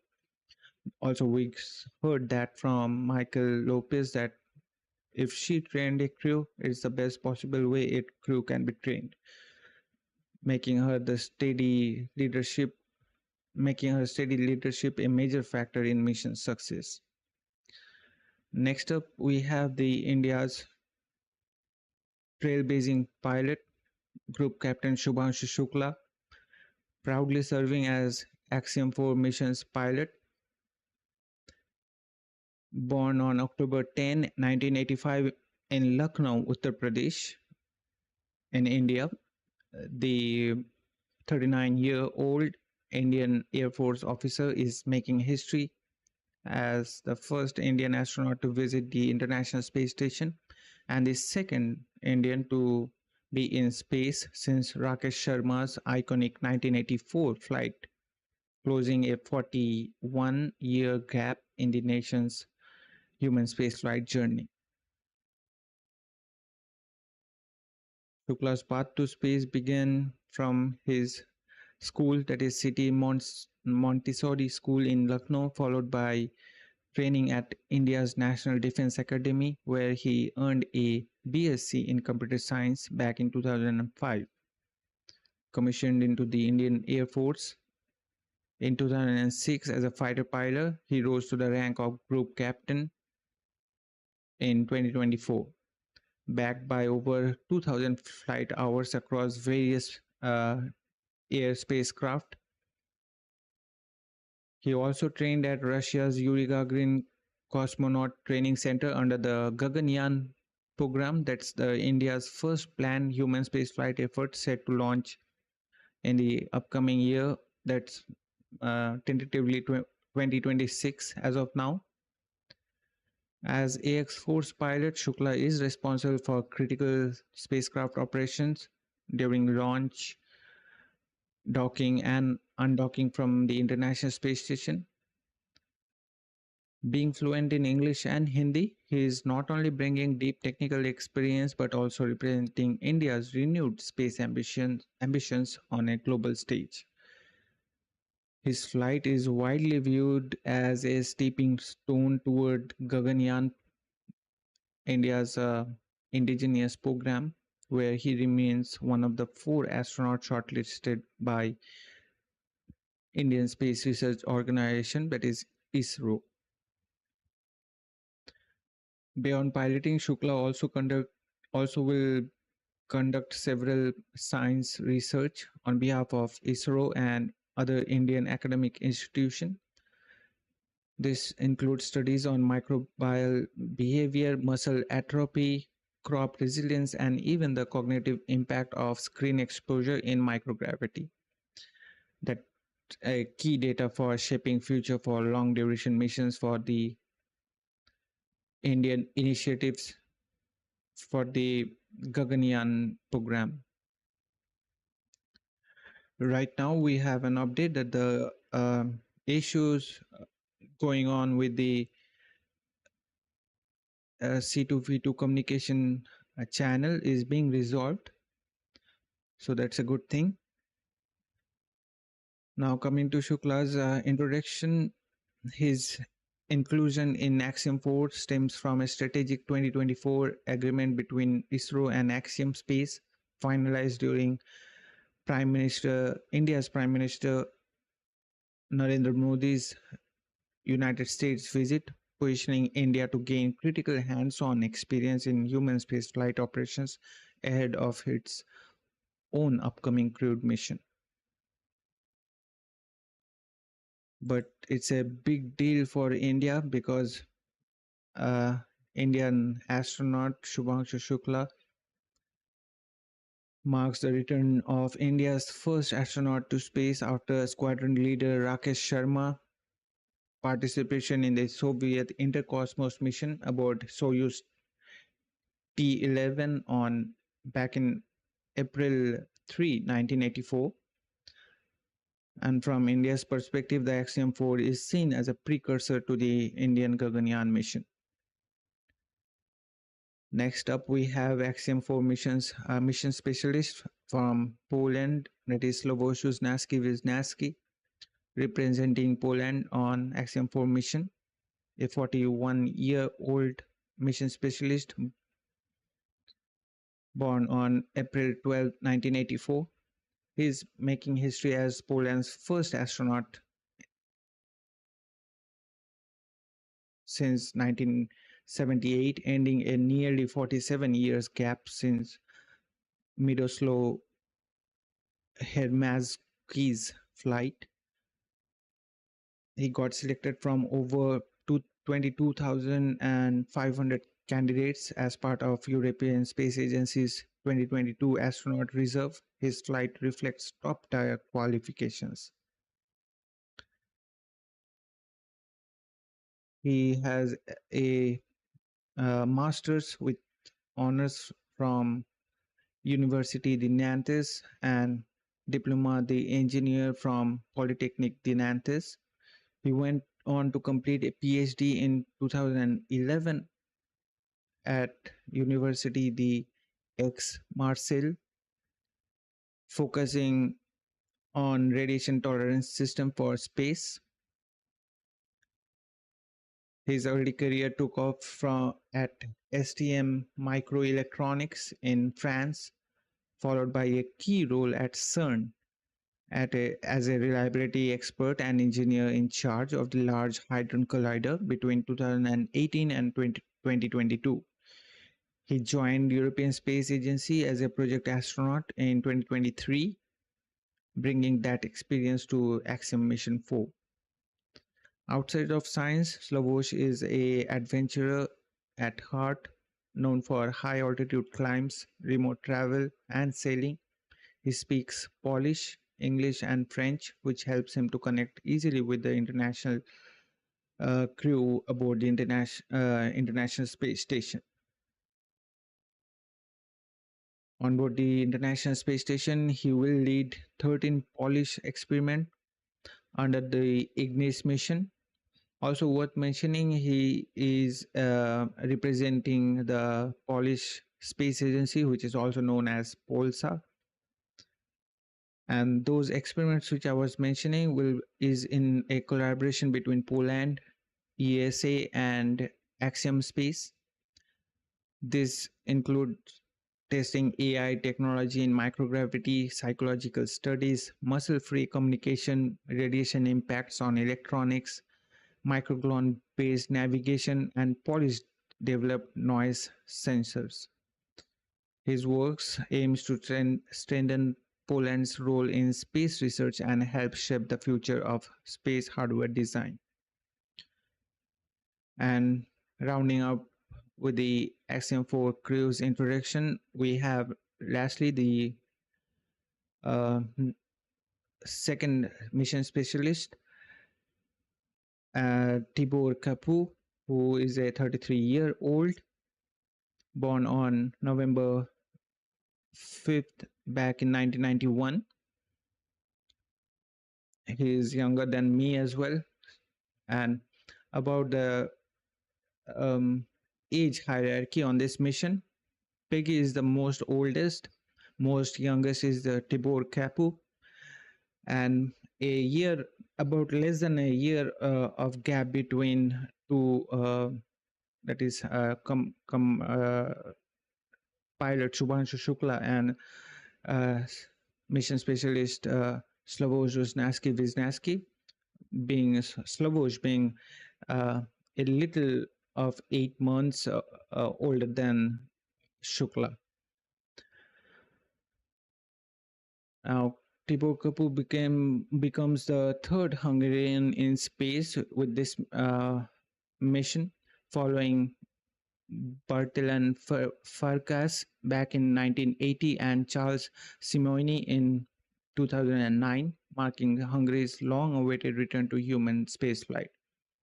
Selected back in May 2024 through the Hungarian astronaut program, also known as HUNOR, Kapu's flight reflects nation's growing push in human space exploration. And on this mission, we did had 2 backup crews for Hungary and for India. But as the prime crew worked well and they were fine in perspective of their health and everything, so the backup crew didn't came into any effect. Now, Tibor having an engineering background, his dad was also a mechanical engineer. Kapu studied at a grammar school and later earned both bachelor's and master's degree in mechanical engineering from Budapest University of Technology and Economics, focusing on polymer technology. Means he specialized on that polymer technology. His career spans the automotive, pharmaceutical, and logistics sectors, including work on hybrid car batteries, and includes stints in Belgium and the United States. Since 2022, he worked at an aerospace tech firm specializing in space radiation protection. He was chosen for HUNOR from a pool of 247 candidates after a rigorous 2-year selection process. We did saw some of the glimpses of those training procedures which he and his backup crew went through on yesterday's broadcast of the Axiom-4 launch.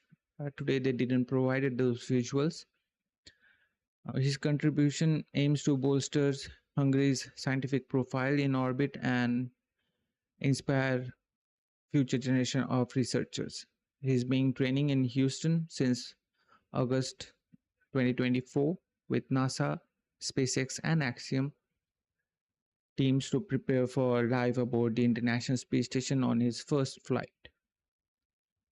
Outside science, Kapu is known for his adventurous streak. He has completed 38 skydives. He ran 21 half marathons and is a 2-time silver medalist in logic-based game tantrics at World Junior Championship. His path from Hungary to ISS is a symbol of Hungary's growing investment in independent space research, separate from the European space agencies.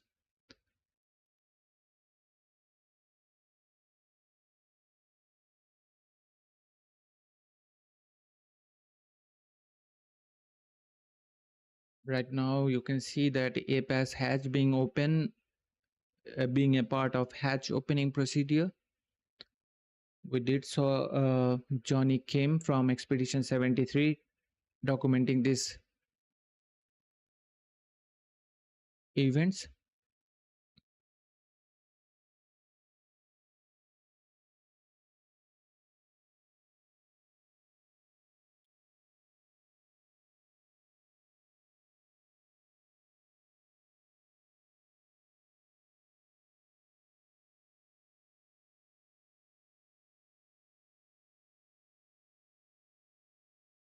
You can see right now the Expedition 73 crew members, Anne McLean and Nicole Ayers, monitoring the overall hatch opening procedure for Ax-4 crew to get insight, or you can say, about the International Space Station. We will be soon providing the audio feed. As of now, they are not providing any such updates or technical things to be heard or to be curious about. Just repeating the same things.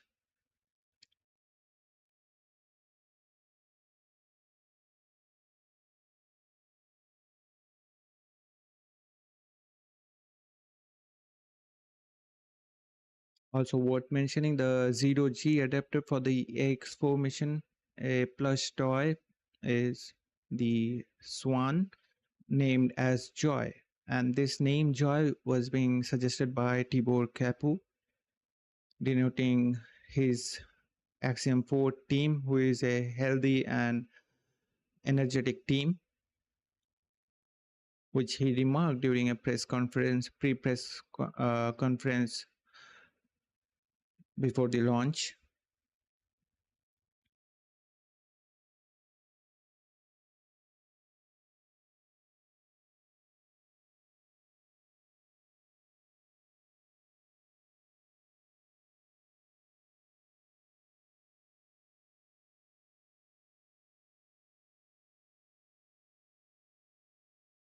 Once again, just to remind you about the hatch opening procedure for Crew Dragon, the ISS crew initiates the hatch opening sequence. And right now, the A passive hatch is already being opened by Nicole Ayers, who is physically monitoring all the hatch procedure operations for the Axiom-4 mission to get aboard the International Space Station. The Harmony module's hatch is a circular door about 30 centimeters or 31 inches in diameter. It is equipped with manual latching system, which you can see on your screen right now. The crew rotates a series of hand wheels to disengage those latches, guided by procedures displayed on tablets, which right now you can, hopefully you noticed, Nicole Ayers is having on her laps. Once ISS hatch is open, the vestibule is exposed and the crew can access Dragon's hatch. Dragon's hatch also is about 80 centimeters wide, is a lightweight composite structure with a dual seal system to ensure airtightness. For Crew Dragon, the astronauts inside assist by releasing internal latches, often using a torque wrench to ensure smooth operation. The hatch swings inward, revealing the capsule's interior. Meanwhile, for a cargo Dragon, the procedure is similar, but ISS crew handles both the hatches since the Crew Dragon capsule, as it is a cargo capsule, is uncrewed. The hatch opening takes about 20 to 30 minutes with constant communication between the crew and the mission control via S-band and Ku-band links. But today we are having some issues from the very beginning of the webcast with the C2V2 communication with the ground system. But as of now, the issues are resolved. There is absolutely no problem and everything is working as intended.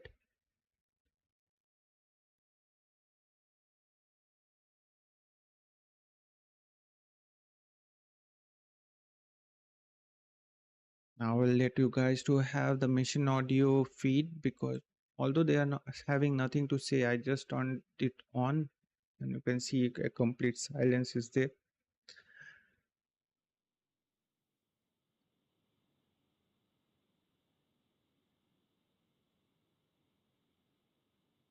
With both the hatches open, the pathway between the Dragon and the International Space Station will be clear for the crew aboard the Crew Dragon race today for the Axiom-4 mission. Astronaut floats through the vestibule. Right now, you can see Anne McClain there only into the vestibule. The astronaut, then the Crew Dragon, the visiting Crew Dragon astronauts can float through the vestibule. Once both hatches will be open into the Harmony module of the International Space Station, and then will be greeted by the International Space Station crew in a ceremonial welcome.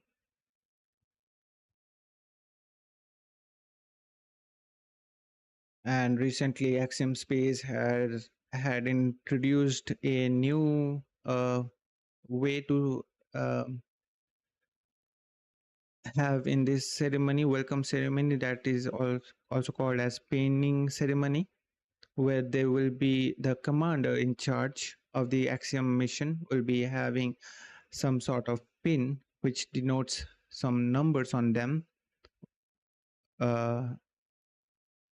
which represents a number of which number of astronaut they are visiting the International Space Station.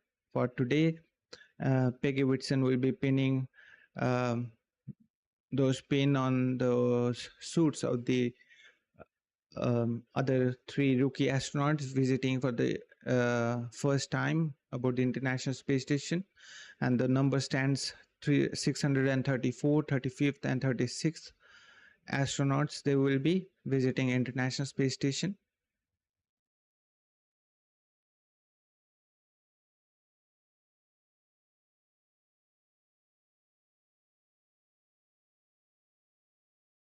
Right.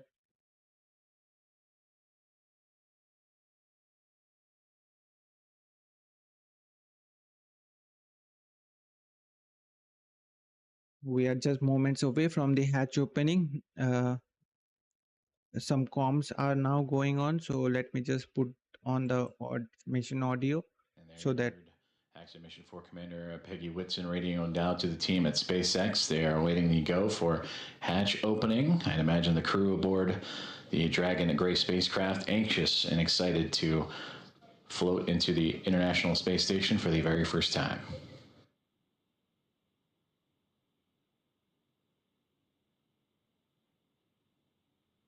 in general, when getting inside the International Space Station, the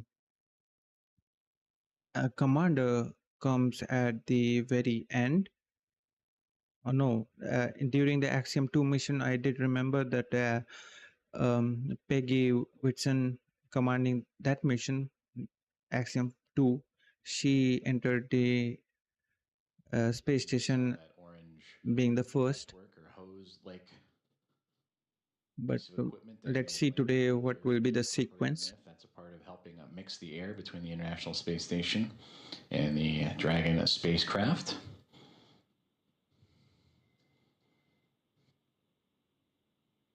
And right now, just some seconds before, you saw Anne McLean having a ventilation duct to have on her hand and passing it on to the another Expedition 73 crew member monitoring today's hatch opening and docking procedure. That's Anne McLean.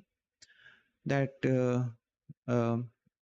ventilation duct is for to circulate air between Dragon and the International Space Station, preventing any stale pockets of carbon dioxide.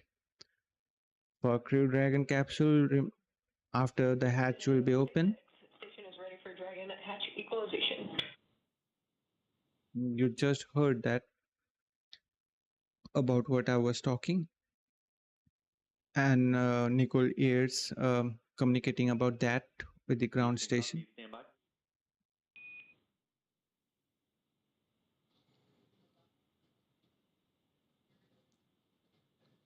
So let me just pick up from where I was talking that just after the hatch opening and crew getting on board the International Space Station, the Crew Dragon, the capsule remains powered on, serving as a temporary living space if needed. Although they will be on the International Space Station, so they don't need to stay on Crew Dragon, but if needed, they can stay there. It's quite spacious. It's not like Soyuz capsules.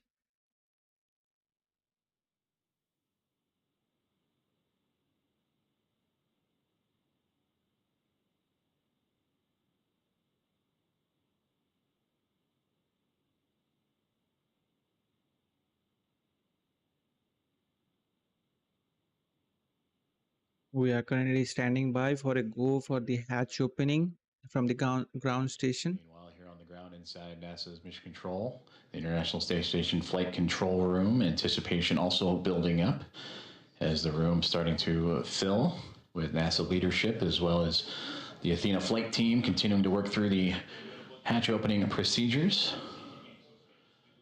Flight Director Allison Bollinger closely monitoring every step of the way as Right now, aboard the International Space Station are the 7 crew members from the Expedition 73, being commanded by Takua Onishi from JAXA. she is now floated back into the pressurized mating adapter across the APAS hatch. Station Houston on the big loop. We're still working some ground config actions before we're ready for equalization. In the meantime, can we get confirmation that the standoff cross went into the standoff cross bag? We were unable to tell from the video. It was in there when you guys called. Thanks. Copy, thanks. They are still troubleshooting some of the issues coming in, but those are just expected and nominal issues. Absolutely nothing to worry.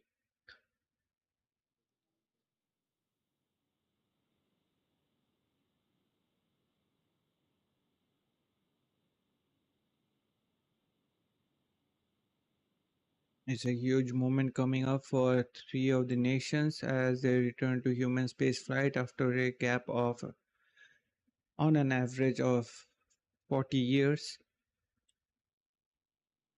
It's a proud moment for India, Poland, and Hungary as the crew enters the International Space Station today. We are just some minutes away from that.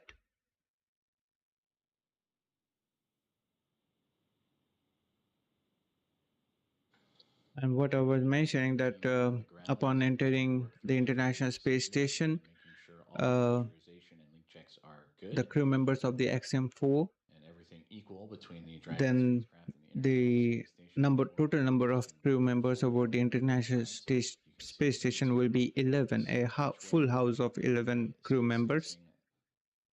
Port or into the space-facing side of the Harmony module aboard the International Space Station and the International Docking Adapter that welcomed the connection of Axiom-Mission 4 at 5:31 a.m. Central Time earlier this morning. And since then, the crews aboard both the Dragon Gray spacecraft and International Space Station have been diligently working. Once again, just to remind you guys, today's docking or the soft capture. Teams on the ground. Also You can say the initial contact of the Dragon spacecraft Grace carrying the 4 Axiom-4 mission astronauts or the crew members happened at 6:31 a.m. Eastern Time, 10:31 hours UTC. That is approximately 29 minutes earlier than the previously planned 7 a.m. Eastern Time, 11 hours UTC docking time. So today they are 31 minutes ahead of the previously planned docking time. So many pictures being taken out there about the International Space Station documenting this historic event. As Nicole Ayers still monitoring on her tablet for critical parameters.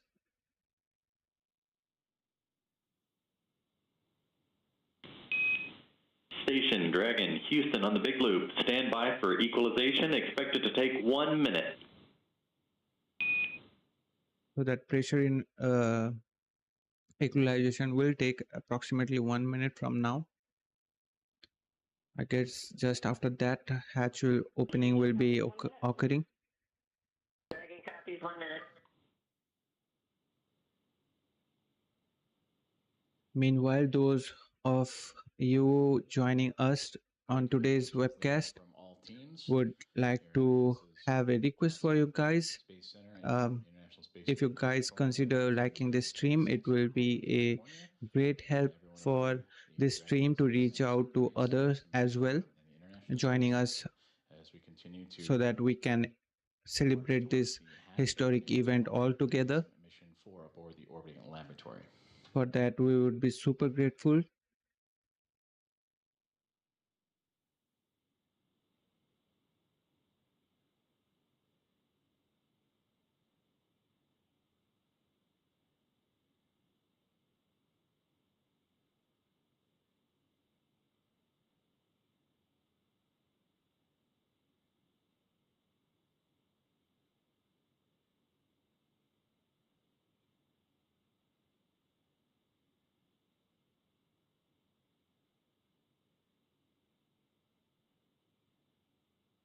those of you who are interested about this pictures, excuse me. No, there is no communication. Dragon SpaceX on the big loop, you are go for hatch opening per the decal, followed by the remaining actions in procedure 4.400, section 6. Dragon copy. Go for hatch open and remainder of steps in 4.400. So there we just heard the comms between the ground team with the crew on board the Grace Crew Dragon. If you are just now joining us, They gave a final go for the hatch opening, and right now you can see the view of the onboard cam from the International Space Station, and here only the welcome ceremony will be taking place. SpaceX copies.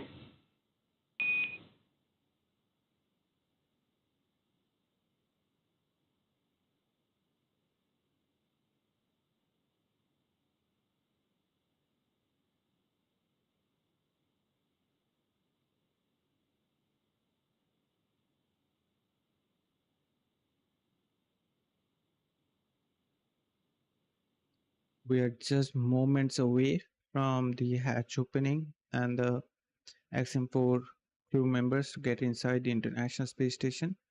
Expedition 73 crew anxiously awaiting as we just received the go for hatch opening to welcome Axiom Mission 4 into the International Space Station. There you see Ann McLean in the foreground working on the tablet, alongside with Johnny Kim on the far right-hand side, NASA astronaut, and then Roscosmos cosmonaut Kirill Peskov next to him, with Alexei Zubritsky and Sergei Ryzhikov, also of Roscosmos in that mix. And right there in the middle, almost standing, if you will, from our perspective, is Expedition 73 Commander and JAXA astronaut Takuya Onishi.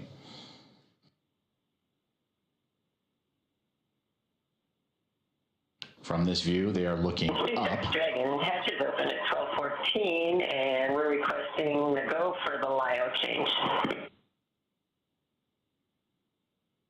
So there's a confirmation the hatch is open from Zulu hatch opening time, and you are go for LIO swap. hatch is open from Crew Dragon's end. We got the confirmation That the hatch is open and confirmed at 7:14 a.m. Central Time, as the hatches are open between SpaceX Dragon Grace spacecraft and the International Space Station. Again, 7:14 a.m. Central, 8:14 a.m. Eastern.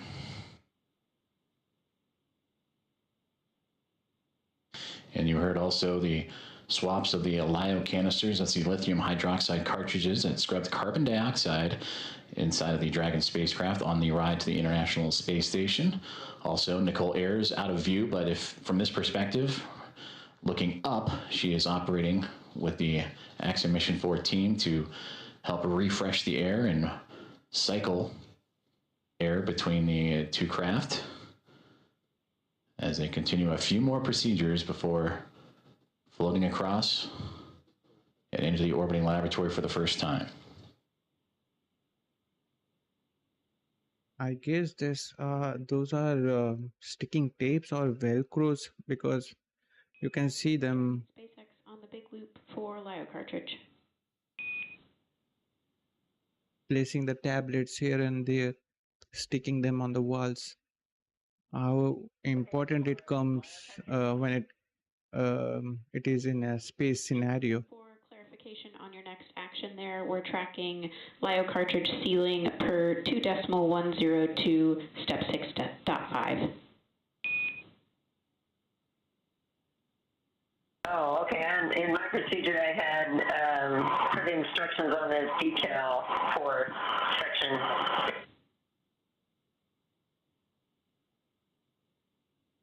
Those number counts you are hearing on the comms about the procedures. Copy that, Peggy. We'll defer to the instructions in 2.102.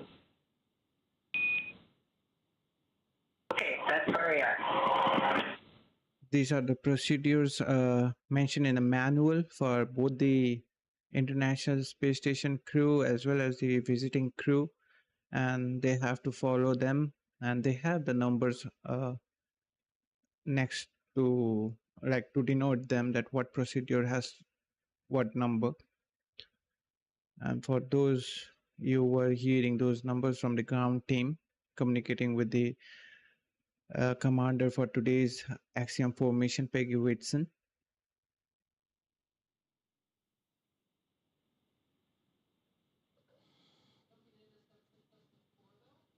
You just heard communications between Axiom Mission 4 Commander Peggy Whitson and the teams on the ground as they were talking about the swapping of the lithium hydroxide cartridges as the hatch has been opened between the Dragon spacecraft and the International Space Station just a few moments ago at 7:14 a.m. Central Time. And this is a view inside the International Space Station, looking forward, if you will, as the astronauts and cosmonauts aboard are looking up. That is towards the space-facing port of the Harmony module. That's where they are in now.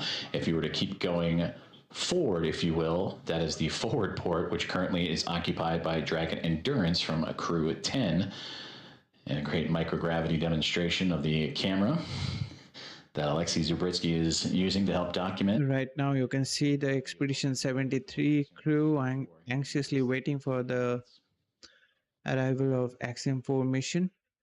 From our perspective of view, at almost standing, although there is nothing you can say it will be standing, they are floating, but just for the sake of discussion, you can see on the center of your screen is the commander of the Expedition 73, took ownership from JAXA. Before we do LIO cartridge sealing.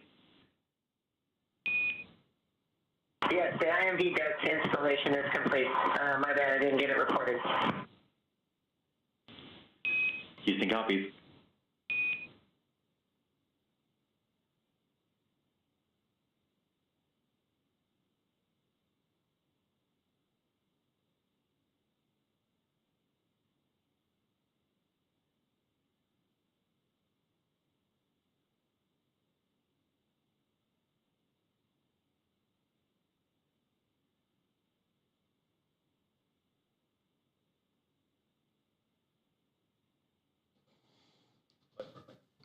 Now we switch views from pretty much the point of view of what the astronauts have been looking at. From what we have seen, they were looking up, and this is the shot up into that Node 2 Zenith hatchway of the Harmony module. That is Nicole Ayers, NASA astronaut, just on the other side of that APAS hatchway, working with the Axiom Mission 4 crew.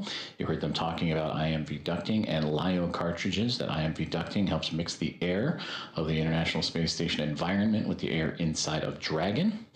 And then also looking to seal up some of those lithium hydroxide cartridges that are used to scrub carbon dioxide from the air in the spacecraft on their journey to the International Space Station. And that journey started yesterday morning, 1:31 a.m. Central Time. Once again, I would like to extend my heartfelt thanks to everyone joining us for today's live coverage of Axiom-4 mission. We are really grateful to have you with us. NASA's Kennedy Space Center, and would chase down the International Space Station. Right now we are just standing by, some moments away. We are from the hatch. Hatch is already open from the crew to get aboard the International Space Station. SpaceX Dragon arrival configuration is complete. So there we heard another good call out. Dragon arrival configuration is complete. Those are some of the procedures they have to follow before getting inside the International Space Station.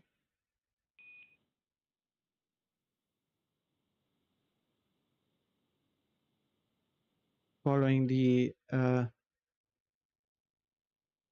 ingress of the Axiom-4 crew members, we will be having the welcome ceremony as well as the pinning ceremony, which was initiated recently by Axiom Space. As I mentioned, Peggy Whitson, the commander of Axiom-4 mission, she will be providing some pin or badge to all of the 3 other crew members. See a little bit of a window of opportunity that was just on the other side of astronaut Anne McLean and Nicole Ayers there, as they are working on IMV ducting, mixing the air. And those pins represents the number of Lithium hydroxide astronauts they are visiting the International Space Station. So for today, Peggy will be pinning 3 of the astronauts with the badges numbered 634, 35th, and 36th.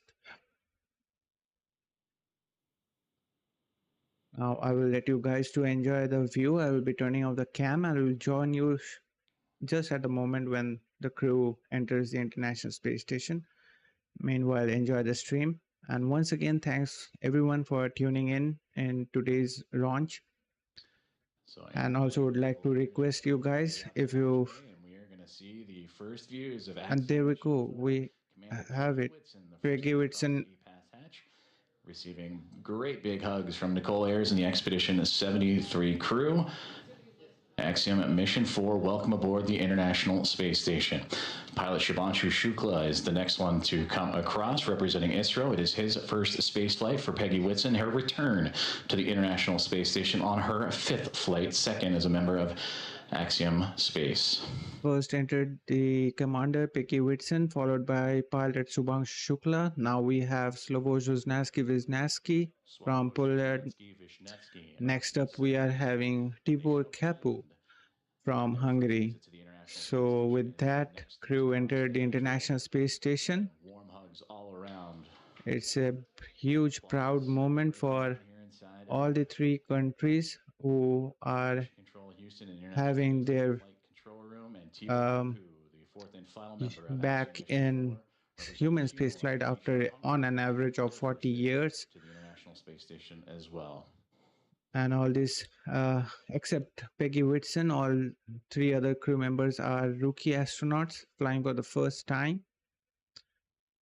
And now we are waiting for the welcome ceremony to be coming up soon. Some huge smiles on each of the Axiom-4 crew members. Greetings to extending their greetings to each other from the Expedition 73 crew members. And right now you can see they are the Expedition 73 crew members passing on some water packets for them to drink, as because the water present in the Crew Dragon is limited, and they also have to report that how much water they consumed during the space flight. Although there is if like what can I say, like quite sufficient amount of water for a person to survive for a typical Dragon spacecraft visiting International Space Station.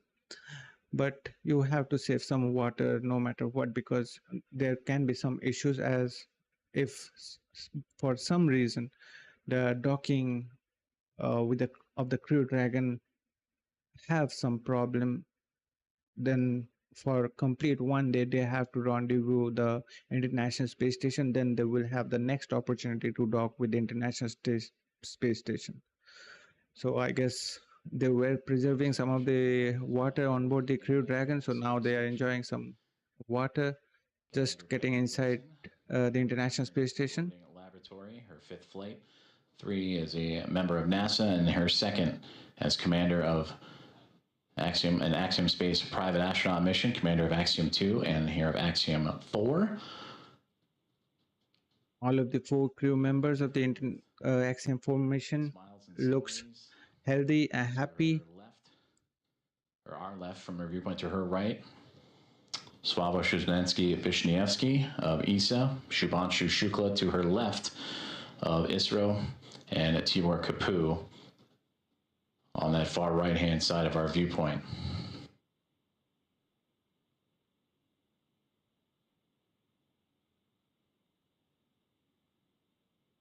After some initial talks and a little bit of providing a little bit of relaxing time to the Axiom-4 crew visiting International Space Station, we soon will be having the welcome remarks from both the crew that is Expedition 73 on board the International Space Station, as well as the visiting new crew that is the Axiom-4 mission. International Space Station. Welcome again to Axiom Mission 4, and we are continuing to target a formal welcome remark from the crew and being joined by the Expedition 73 team as well. That'll be at approximately 8:35 a.m. Central Time.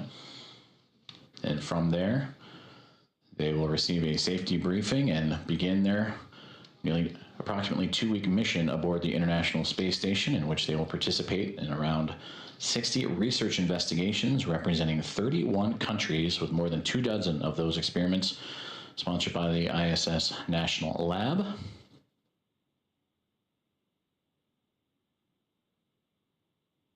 I will let you guys to have a nice view of the stream. So I will be turning off the cam for now. I will be joining you soon. I'm still present here. Let's wait for the welcome ceremony to begin. It's just a moment away.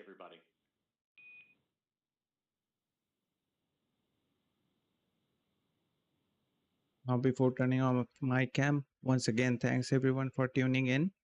We are super grateful to have you on today's webcast. It was a long quarantine.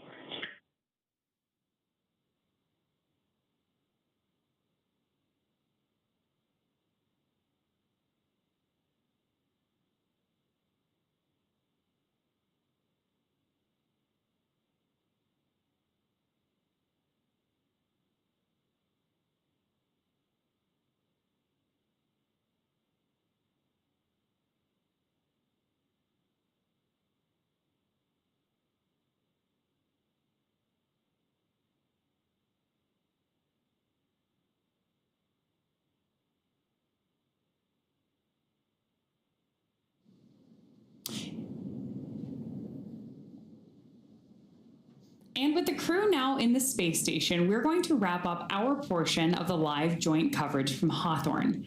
It's been an honor to support Axiom Mission 4 thus far, and we wish the crew a successful time on the space station. We're, of course, also looking forward to joining AX4 again when it's time to return home. Ronnie, from launch to docking, it has been an absolute pleasure sharing this desk with you. What has been years in the making for India, Poland, and Hungary is now well underway. Axiom Space and NASA's joint coverage will continue from here through to the welcome ceremony as Peggy, Shubhanshu, Sławosz, and Tibor start their 2 weeks aboard the orbiting laboratory. Over the course of our crew's time on station, we will be producing mission updates from Axiom Space's own space station development facility in Houston, Texas. So we invite you to follow the progress of AX4 on axiomspace.com and through Axiom Space's social media channels. So with that, on behalf of SpaceX, Axiom Space, and NASA, thank you all for tuning in to watch. While our stream on X is coming to a close, coverage of the welcome ceremony now continues on NASA Plus, axiom.space/live, and Axiom Space's social channels. With that, we'll turn it back over to you, Joseph. Have a great morning, everyone, and go AX4. Go AX4. Thank you very much, Paul and Ronnie, and thank you for joining us on this morning's broadcast as we continue on with our live coverage of the arrival of Axiom Mission 4 to the International Space Station, the 4th private astronaut mission to arrive to the orbital outpost, and the first since January of 2024. We just saw the crew of 4, including Commander Peggy Whitson, Shubhanshu Shukla, pilot of Israel, Sławosz Uznański-Wiśniewski, and Tibor Kapu of ESA and Hunor, respectively, crossed the hatchway and into the orbital outpost for the very first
Dragon spacecraft named Grace would continue its transit to catch up to the International Space Station,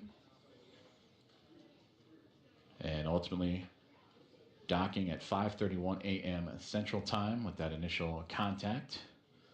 The soft capture turned to hard capture and mating.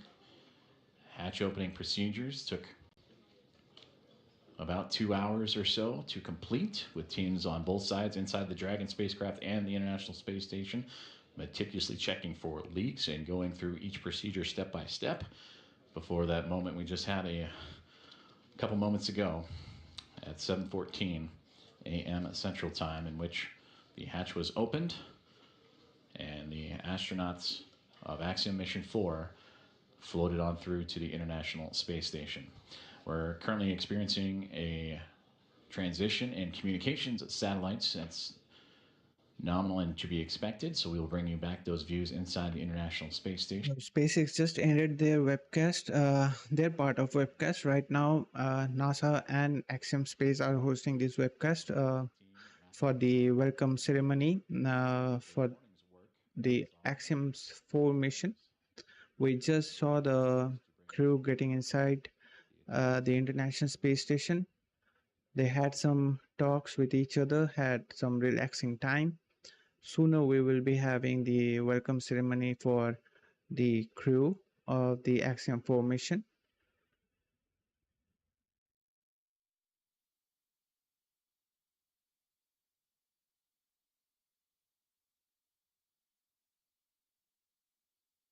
Right now we are having some anticipated LOS, also stands for loss of signal. Sooner we'll be gaining that onboard views of the International Space Station, where we will be seeing the Expedition 73 crew members and Axiom-4 crew members. And soon they will be getting to initiate the welcoming ceremony as well as the pinning ceremony that is recently started by Axiom Space.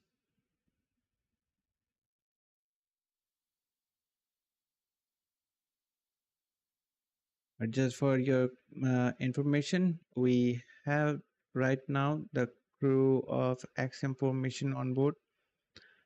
The commander Peggy, Whitson, pilots Shubhanshu, Shukla, Sławosz, Uznański-Wiśniewski, mission specialist, and another mission specialist, Tibor, Kapu, representing countries except Peggy, I'm saying, India, Poland, and Hungary. All these three other astronauts except Peggy Whitson are having their first space flights, being rookie astronauts, and for Peggy is the fifth one, and for the second time she is leading a role of commander of a commercial space flight, and that is to be precise for the Axiom Space only. Previously she commanded Axiom-2 mission. Right now she is commanding the Axiom-4 mission, while previously on our stream we had Michael Lopez with some of his experiences to share with.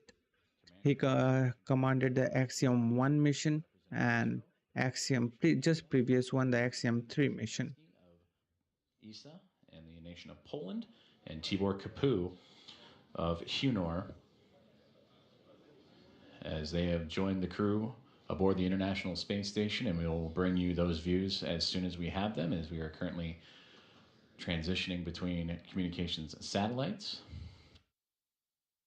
We just had a little bit of glimpse of the onboard camera outside the International Space Station, showing us that Crew Dragon Grace, Crew Dragon with tail number C earlier in the broadcast, 213, flying made his maiden flight this time with the Axiom-4 mission.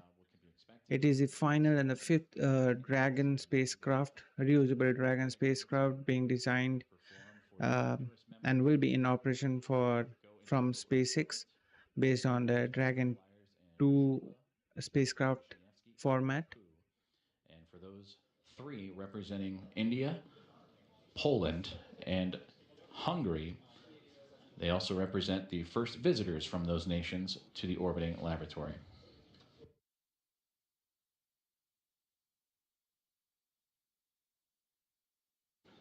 You're currently seeing live views inside of the International Space Station Flight Control Room as the teams on the ground here in Houston are currently undertaking a handover period over at Orbit 1 team that had the early morning hours and monitored Dragon's approach and docking. We'll hand over to the Orbit 2 team, which will then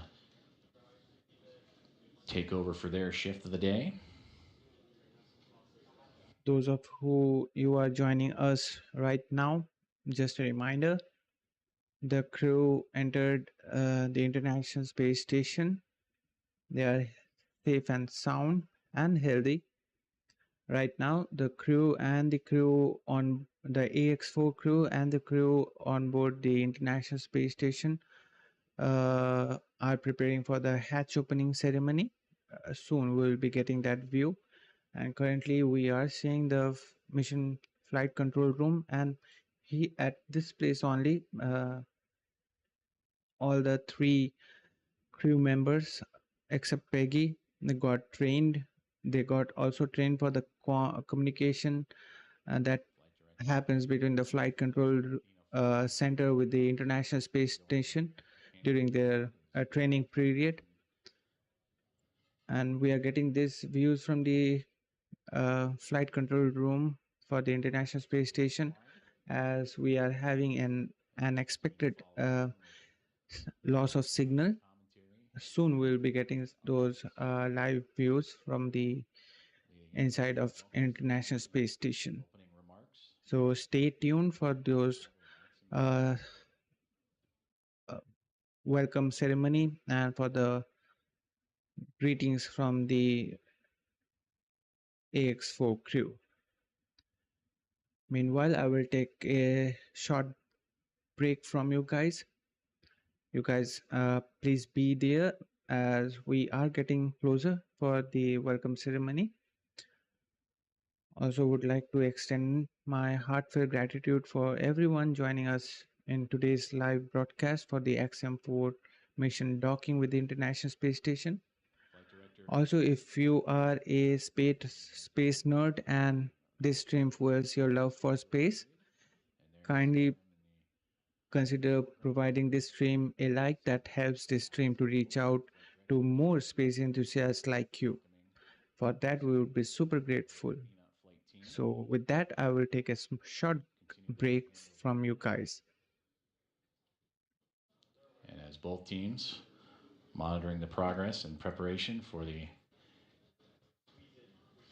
upcoming event, the welcome remarks from Axiom Mission 4 and their formal arrival to the International Space Station. And plenty of smiles and laughter throughout the room after a successful docking that occurred about 2 hours and change from now. And that was at 5:31 a.m. Central Time, in which the Dragon Grace spacecraft, soft capture, then hard capture, connected to the International Space Station. And it's a space-facing port on the Harmony module. Hooks connected to form the hard mate. And then over the next 2 hours would begin the procedures to pressurize the vestibule, the gap between the Dragon spacecraft and the International Space Station. That was that vacuum. They wanted to bring the atmospheric pressure equal to that of what's inside Dragon and the space station, which is relative to here on Earth, which is equal to about 14 psi, which is sea level. And once that was able to be accomplished, the APAS hatch on the space station end was open. Shortly there followed by the pressurization and opening of the Dragon hatch. And that would occur at 7:14 a.m. Central Time. And now the crew is aboard the International Space Station, settling in after a little more than a day's transit to the orbiting laboratory. And we look forward to hearing from them here shortly for welcome remarks. And again, tracking around 8:35 a.m. Central.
This is Mission Control Houston as we continue our coverage of the arrival and docking and the soon-to-be welcome remarks of Axiom Mission 4 as they have locked up and synced up with the International Space Station earlier this morning.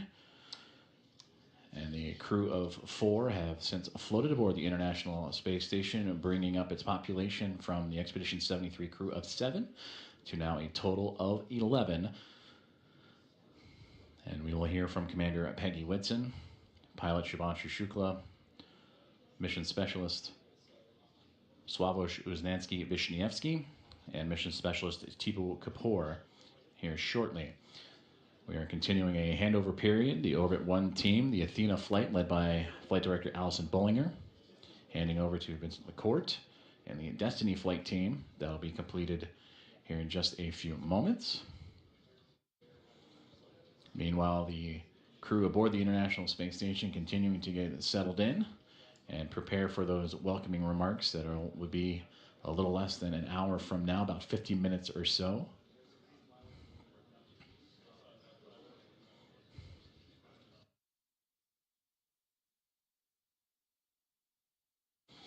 The Axiom Mission 4 team that just arrived and entered the International Space Station shortly after the opening remarks will settle in and recover and soon to get to work as they will participate in around 60 science investigations representing 31 countries and more than 24 of those experiments sponsored by the ISS National Lab. They'll also participate in a wealth of outreach activities that they'll participate during their approximately 2-week mission.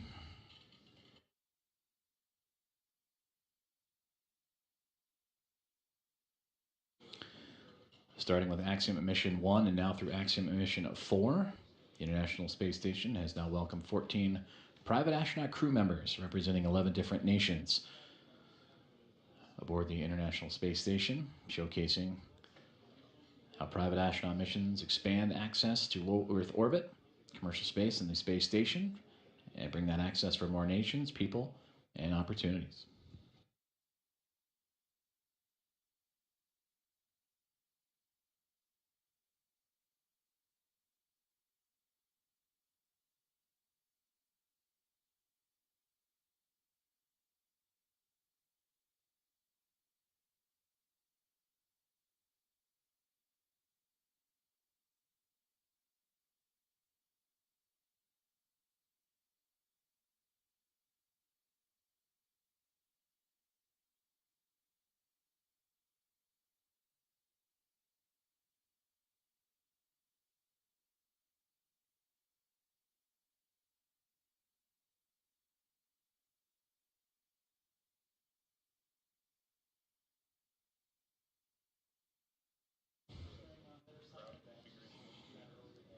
The views you are seeing now are from the external cameras on board the International Space Station, looking at the Dragon spacecraft as the vehicles now enter an orbital nighttime period. The two currently traversing across the southern Indian Ocean and about to cross the continent of Australia and make its way over into the Pacific Ocean.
Excuse me, my mic was turned off.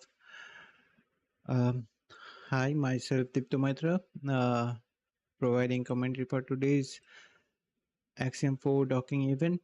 Currently, we are waiting for the welcome ceremony as the crew got inside. The Axiom-4 crew got inside the International Space Station. All of the crew members right now on board the International Space Station, a full house of 11 crew members, including 7 from Expedition 73 and 4 from Axiom-4 Mission, are preparing for the welcome ceremony. They do have to set up some cameras, mics, and everything to have things perfect and to start the welcome ceremony. Also, they need a little bit of relaxing time after a journey of approximately 29 hours, you can say. So we are just waiting for that event to come up. This live view we are getting from the flight control room for the International Space Station, as we are having now an expected loss of signal. We will be soon getting some live views from the International Space Station with all the 11 crew members.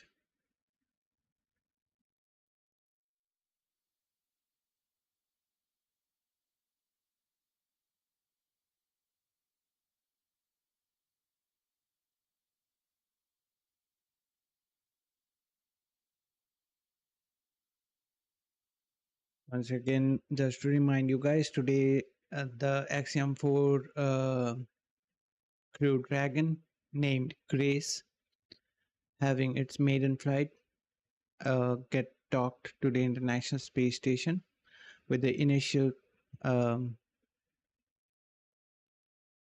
capture, or you can say the soft capture, occurred at 6:31 a.m. Eastern Time, 10:31 hours UTC. Following that, hatch procedures were going on, and after waiting for a brief time, we did saw the crew getting inside the International Space Station, with Peggy being the first to enter the International Space Station, followed by the pilot Shubhanshu Shukla representing India. And after that, we saw 2 mission specialists. There's first one who entered the International Space Station was the Sławosz Uznański-Wiśniewski from Poland. And finally, we saw Tibor Kapu to get inside the International Space Station. All were happy and having a big smile on their face. The crew looked good and healthy. As of now, no issues.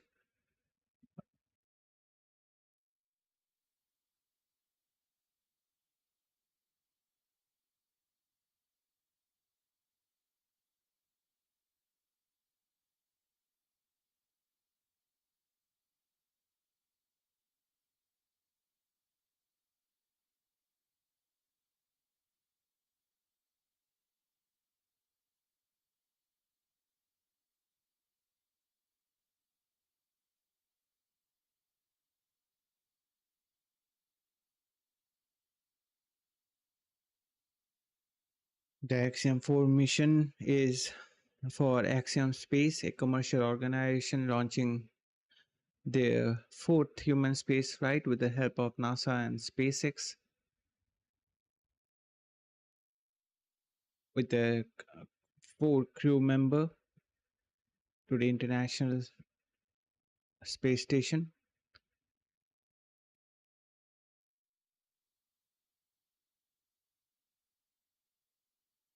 Now, before this mission, so far, SpaceX launched 17 crewed mission aboard its Dragon spacecraft and 66 crew members to and back from the orbital outpost, that is International Space Station.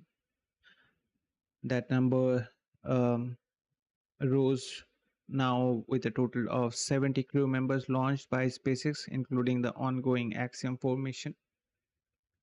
Now, the breakdown for these numbers are like for the missions to be getting launched by SpaceX prior to Axiom-4 mission was 11 for NASA, that is a government organization, 3 Axiom missions previously, and 3 other private missions, namely Inspiration 4, Polaris Dawn, both led by Jared Isaacman, and lastly, the most recent one, the FRAM-2 mission. So that's a total of 17 crewed mission previously launched by SpaceX, and as of now, this got to 18 crewed mission to be launched by SpaceX.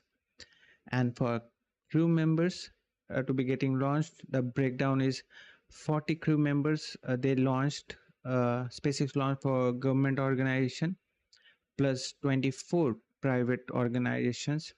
So that's a total of 64 to be getting launched. But as I mentioned, it's a total number of 66.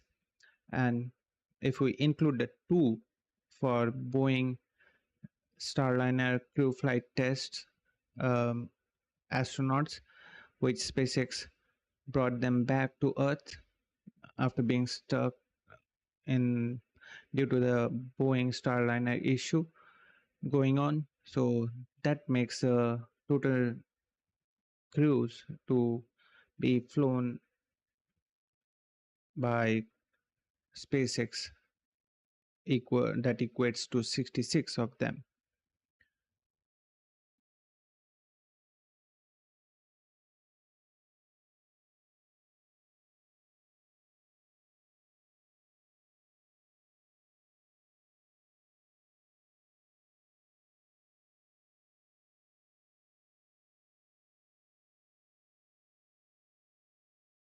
The inception of this Axiom-4 mission began back in August 2024, last year, where Axiom Space welcomed the Ax-4 crew led by Commander Peggy Whitson, pilot Shubhanshu Shukla, and mission specialist Sławosz Uznański-Wiśniewski, and Tibor Kapu, as they arrived in Houston to begin preparation for their mission, planned for spring this year. Upon arrival, they completed a thorough onboarding process at Axiom's headquarters, which included reviewing mission objectives, safety protocols, facility orientation, and introduction to the mission support team. Well, let me see if I can show you guys that clip that will be making this now a little bit boring situation to be looking interesting.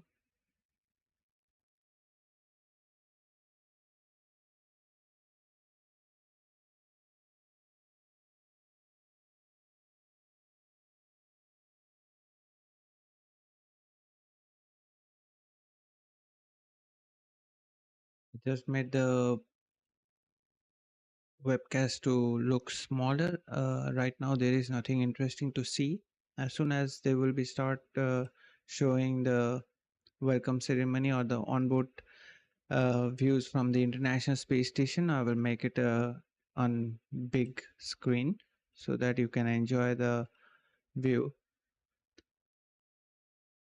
And here are some of the behind the scene images for the onboard process as the crew arrived Houston prior to their preparation for the mission. At the very first month, during the team traveled to SpaceX in Hawthorne, California, where they completed suit measurements and pressurization tests.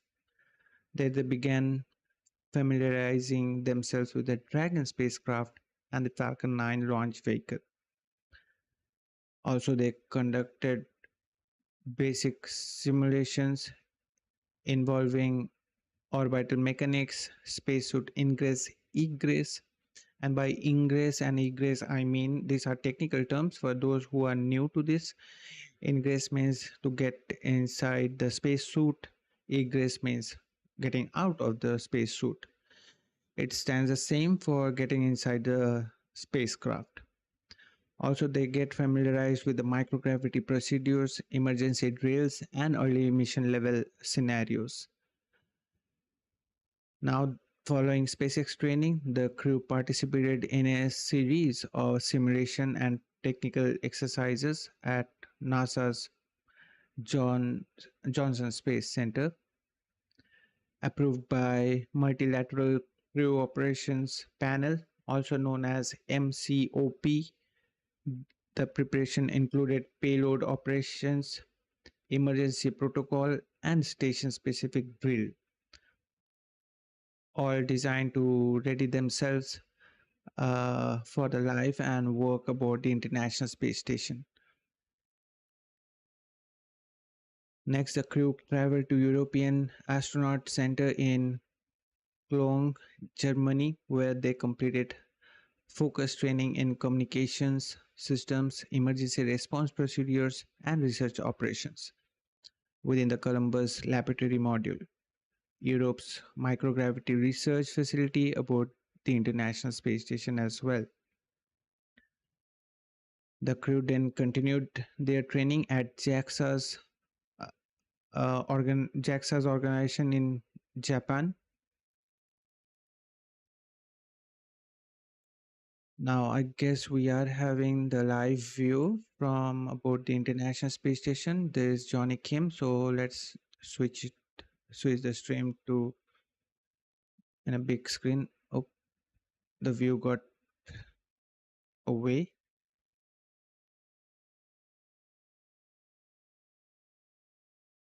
Now the crew went to Japan. I was mentioning about that, where they concentrated on the Japanese experiment module, also known as Kibo.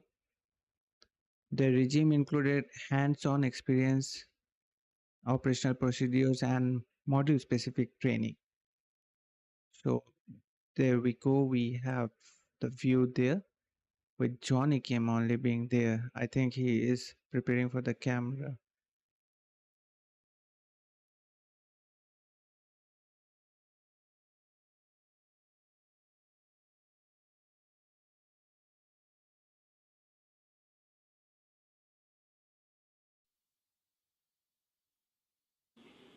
Johnny, we have a good scene, good voice. Thanks for the check.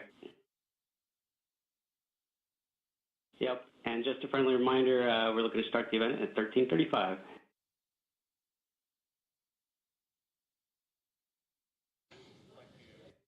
Okay, 35 after, thanks.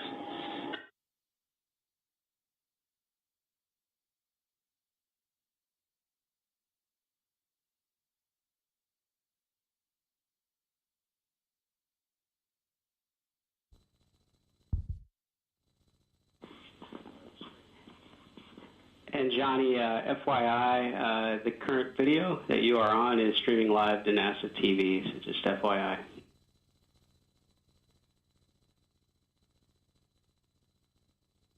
Currently, expedition crew member Johnny Kim setting up the camera and mics for the welcome ceremony. Turn it off and then turn it on again at 4:35. Sounds good. You can do that.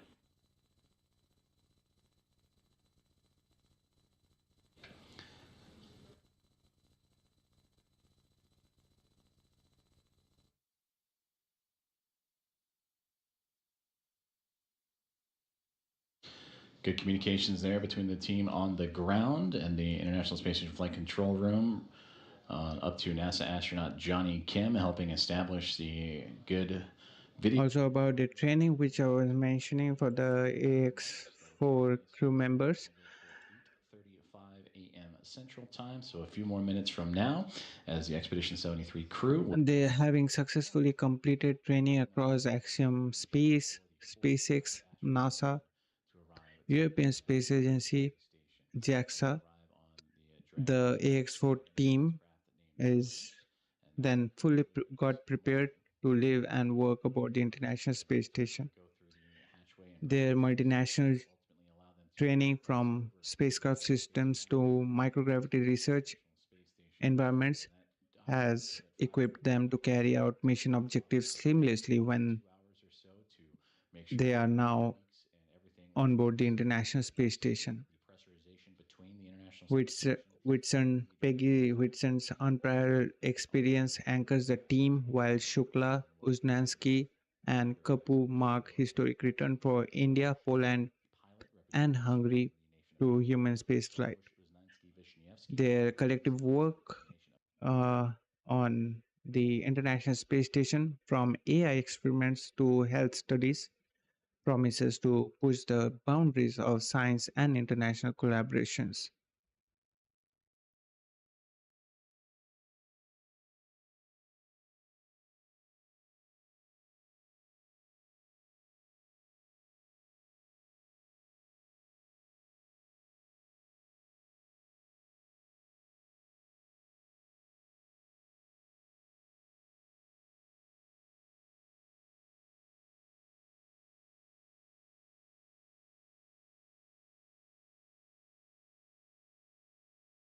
Right now, we are approximately 20 minutes away from the welcome ceremony to begin.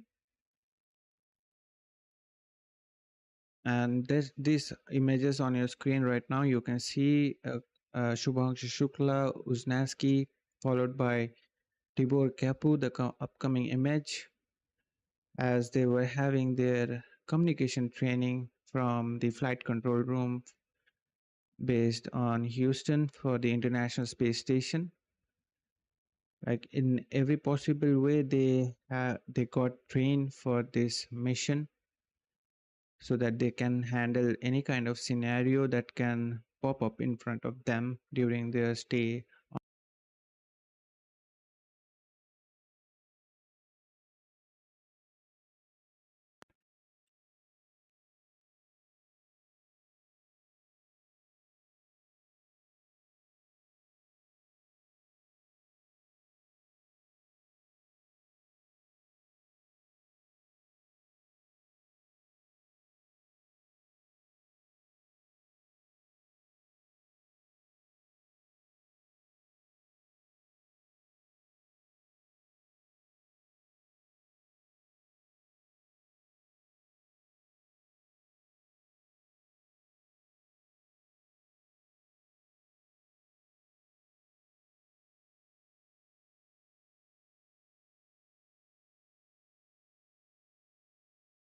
Right now on your screen are some of the details regarding the crew members.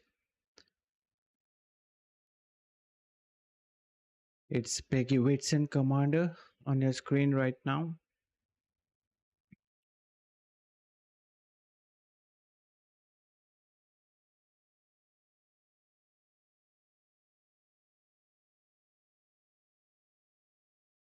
Peggy Whitson is commanding the Axiom-4 Mission,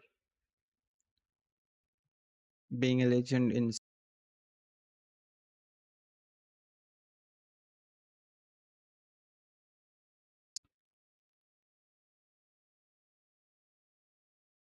As mentioned earlier, Whitson began her NASA career back in 1986 and became an astronaut in 1996. Her first flight came in 2002 with Expedition 5, and she later made history as the first woman to command the ISS. Not just that, she also commanded the International Space Station twice. Her 2017 spaceflight by 2017 mission on Expedition 51 set then record for the longest single space flight by a woman, and that was 289 days to be precise. Later, that was surpassed by the Christina Scotch, who will be soon getting launched with the Artemis 2 astronaut, the female astronaut for Artemis 2 mission. Whitson also hold a record of most spacewalk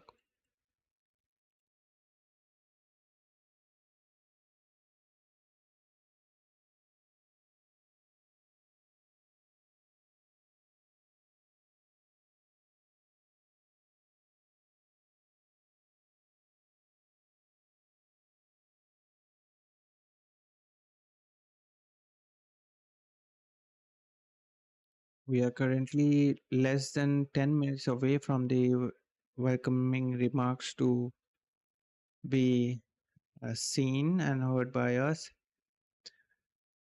And about Peggy, I was saying that she holds the record of the most spacewalk by a woman.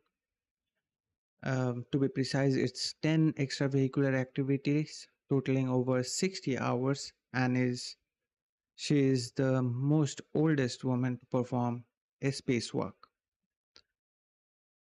Her resume spans leadership roles of NASA, including chief astronaut, chair of the astronaut selection board, and the first ISS science officer. She was named as one of Time's 100 most influential people back in 2018. After retiring from NASA back in 2018, she joined Axiom Space as Director of Human Spaceflight. In 2023, she became the first woman to command a private mission with Axiom-2, now leading another one with this ongoing Axiom-4 mission, where she is overseeing all the mission operations, crew safety, and their 14-day science-filled stay aboard the International Space Station. And Peggy is also known for her high-energy spirit, where she enjoys biking, weightlifting, basketball, and water skiing.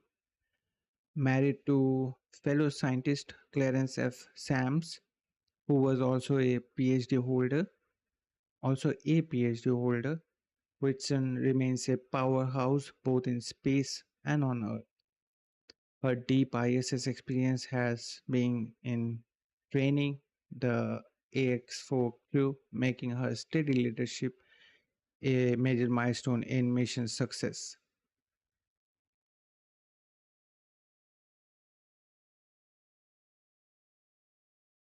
Next up in Axiom-4 crew, we have India's trailblazing pilot, Group Captain Shubhanshu Shukla, proudly serving as Axiom-4 mission's pilot.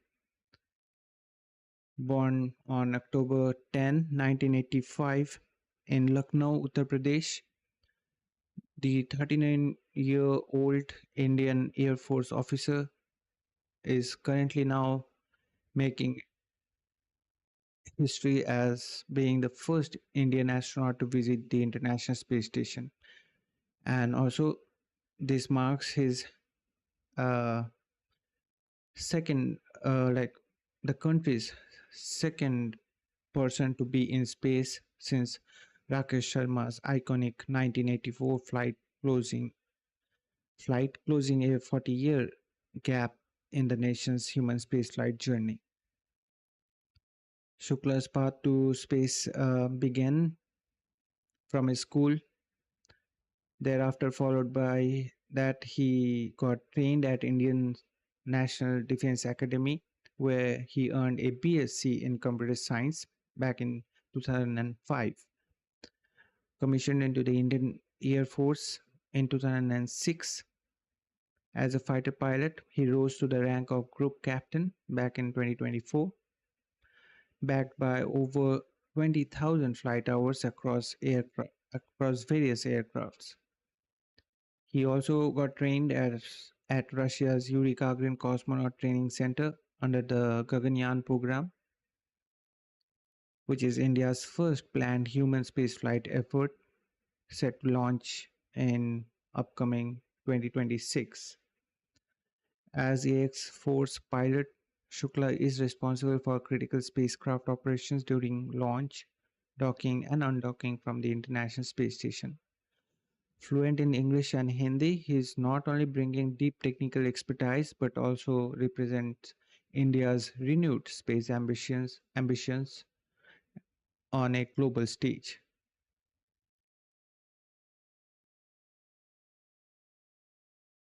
His inclusion in Axiom-4's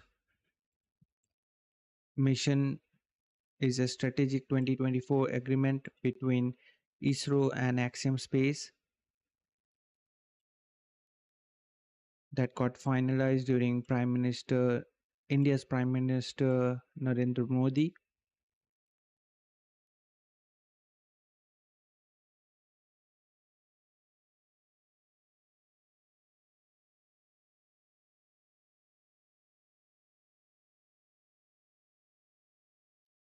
His visit to International Space Station is to gain critical hands-on experience in human spaceflight operations ahead of the country's own upcoming crewed mission.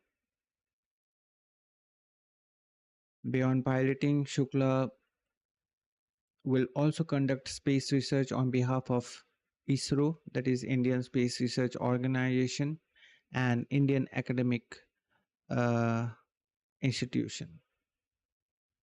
This includes studies on microbial behavior, muscle atrophy, crop resilience, and even the cognitive impact of screen exposure in microgravity. The key data for shaping future for long duration missions that India will be attempting with its Gaganyaan program.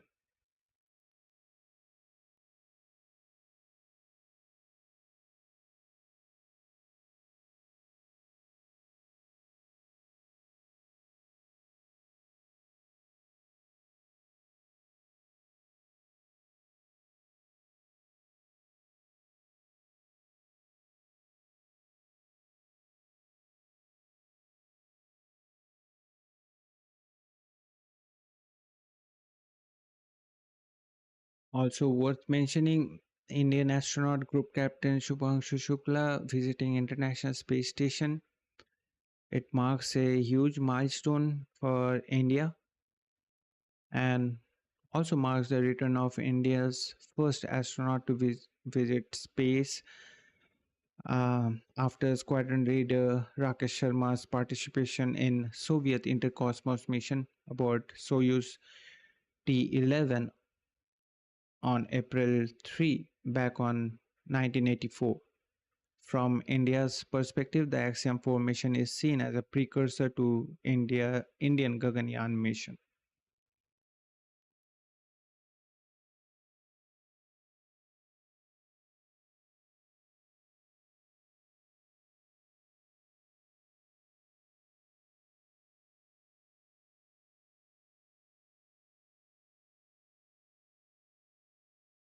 Next up on Axiom-4 mission, we have the mission specialist Sławosz Uznański-Wiśniewski representing Poland on Axiom-4 mission, being a 41-year-old mission specialist who got born on April 12, 1984. He is also making history as Poland's first astronaut in space since 1978, ending a nearly 47-year gap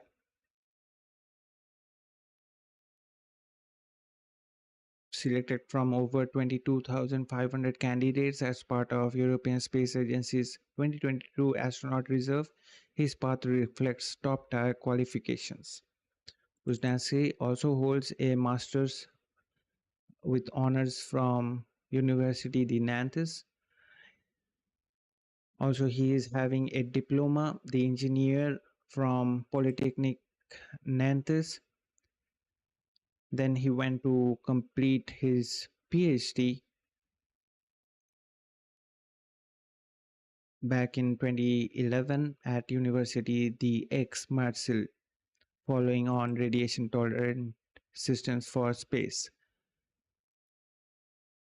His early career took off at STM Microelectronics in France, followed by a key role at CERN as a reliability expert and engineer in charge of the Large Hadron Collider between 2018 and 2022. He joined European Space Agency as a project astronaut back in 2023, bringing that experience to this current ongoing mission of Axiom-4. Outside science, Sławosz is an adventurous person known for his high altitude climbs, remote travel, and sailing. He speaks Polish, English, and French, which helps him to connect easily with the international crew. And on board the ISS, he will lead 13 Polish experiments under the Ingress mission, a collaboration between Poland, European Space Agency, and Axiom Space.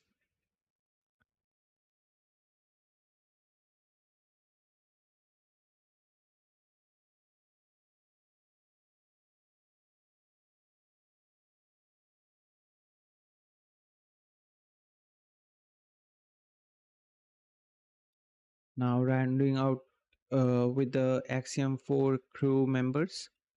Lastly, we have another mission specialist, Tibor Kapu from Hungary, born on November 5th back in 1991. He became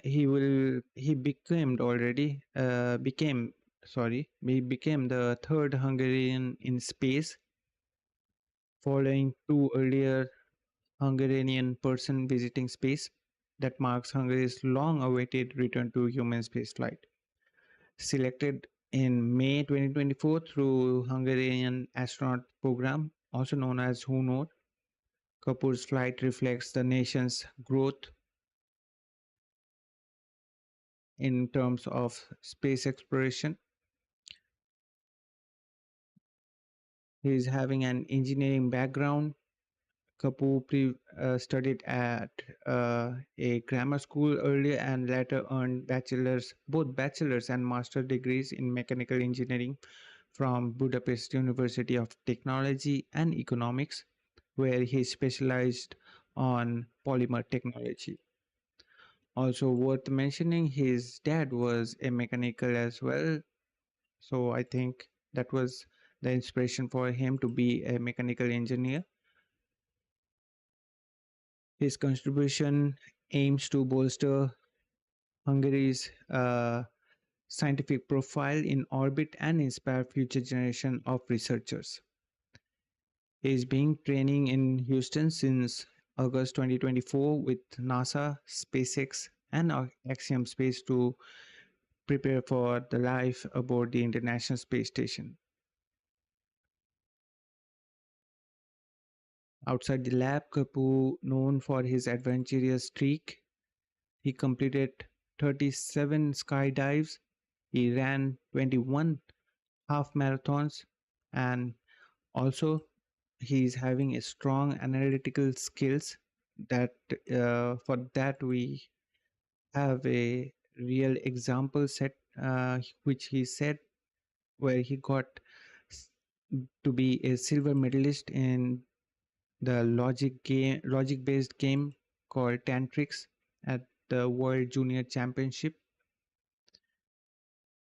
As part of Axiom-4 mission, Kapu will carry out nearly 30 Hungarian-led experiments in biology, material science, and Earth observation, all organized under HUNOR in partnership with Axiom Space and Hungarian Space Office.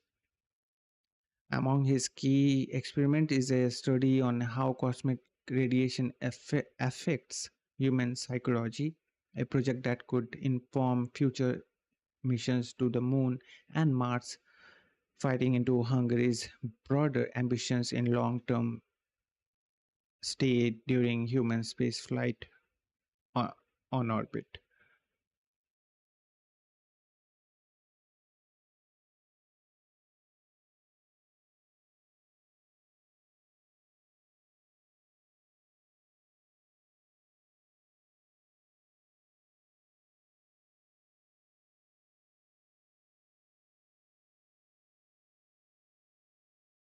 Right now on our screen, we are getting some views from the cameras outside the International Space Station. We are currently 7 to 6 minutes away from the welcome ceremony.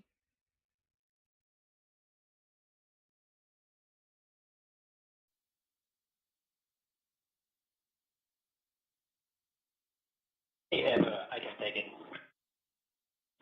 Yep, yeah, just looking for someone to turn on the camera for the PAO event and do a quick 5 count just to make sure we're still good before we start.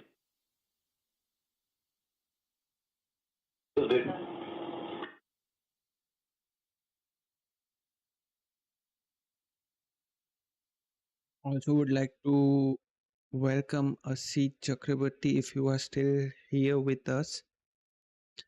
Thanks for being there. And my apologies that I didn't notice your comment on chat. And about acknowledging this live stream, it's about the Axiom-4 mission. Houston, this is station. I can give you 5 counts. 1. It is about the Axiom-4 mission to be getting docked with the International Space Station. That happened at 6:31 a.m. Eastern Time, 10:31 a.m. 10:31 hours UTC. Now, I hope you are aware of the Axiom-4 mission, which got launched yesterday from East Coast, that is from Pad Launch Complex 39A at NASA's Kennedy Space Center in Florida on June 25th, 2025. Okay. 1, 2, 3, 4, 5. Right now, Expedition 73 Commander checking the mic with the ground team. And we'll be ready to begin after the handover.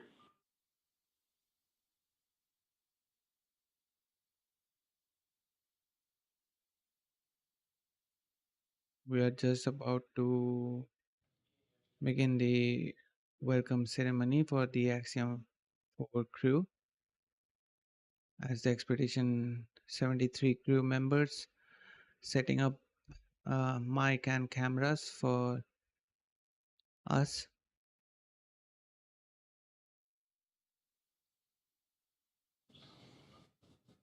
Great communications. There we have a house full of 11 crew members. Now let's listen to the webcast as we are just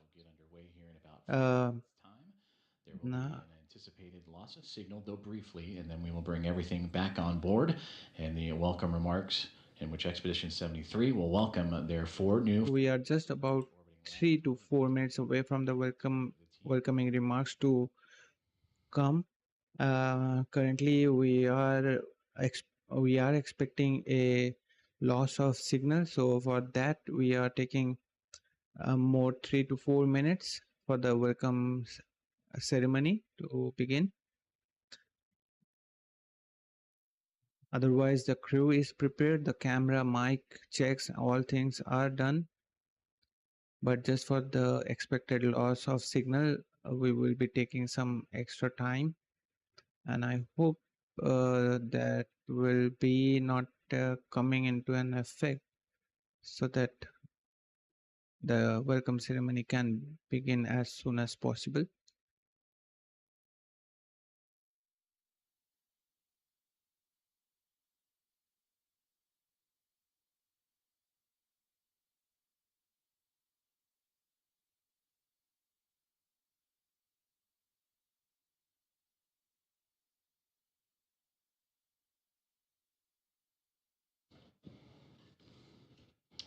And there we have it. We have that expected loss of signal, but things will be coming back soon.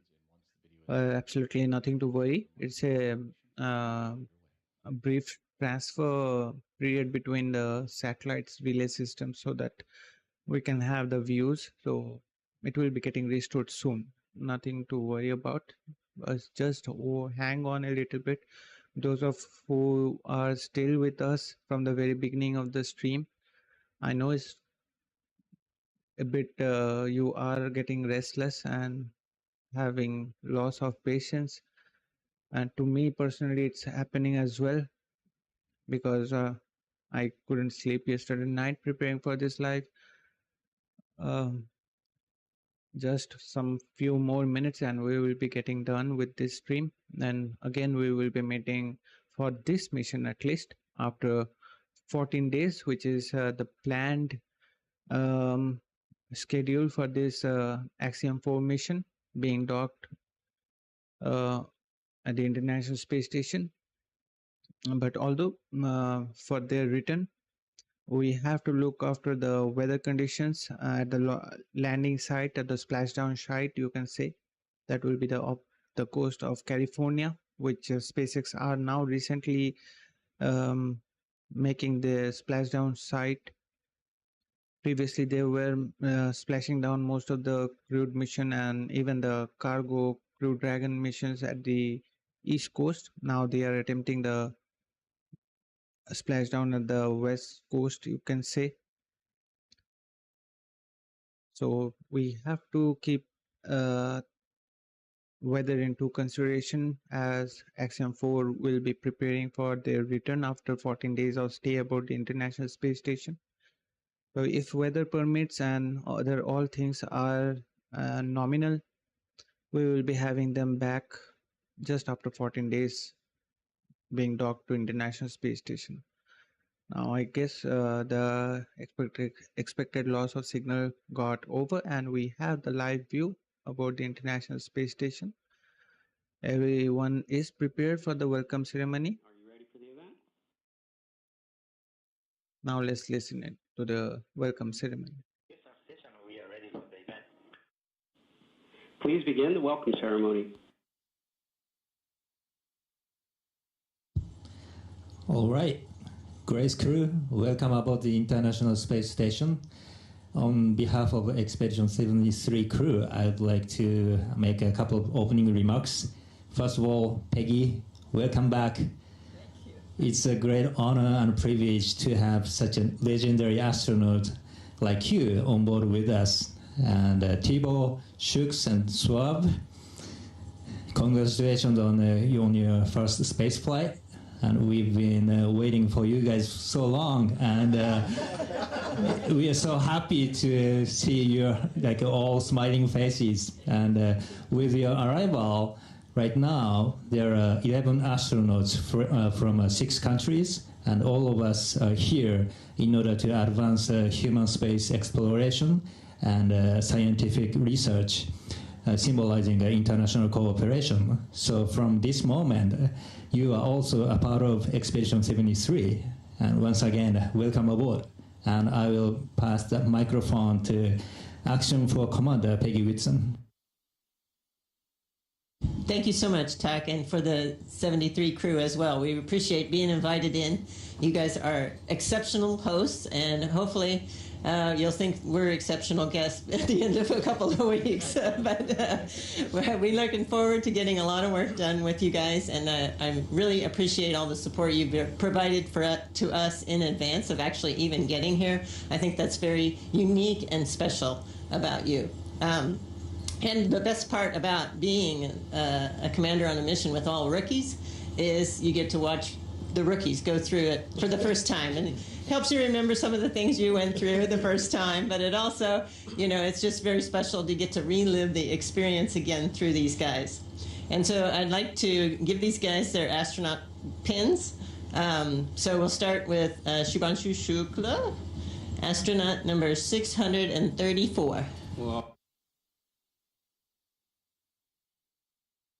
So we just heard some introductory words for the ceremony, welcome ceremony. Firstly, beginning with the Expedition 73 commander, then followed by the Axiom-4 commander Peggy Whitson. Now, this pinning ceremony is going on where Peggy Whitson, being the commander of the Axiom-4 mission, is having a badge that is having a number representing that the number of astronaut that person becomes to visit to the International Space Station. So Commander Shubhanshu Shukla being 634th one. Oh, so I am number 634. That's a privilege.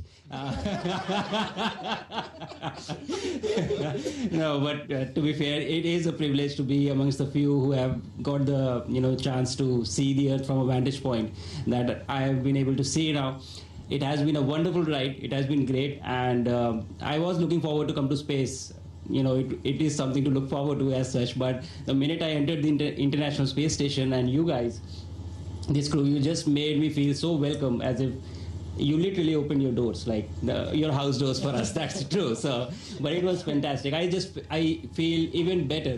Whatever expectation I had of coming here, they were surpassed by the view. Of course, that's the big part of it, but by you guys as well. So thank you so much. I think this was fantastic. This was wonderful, and I'm very, very confident that the next 14 days are going to be amazing. Doing, as you said, advancing science and research and working together. Thank you so much.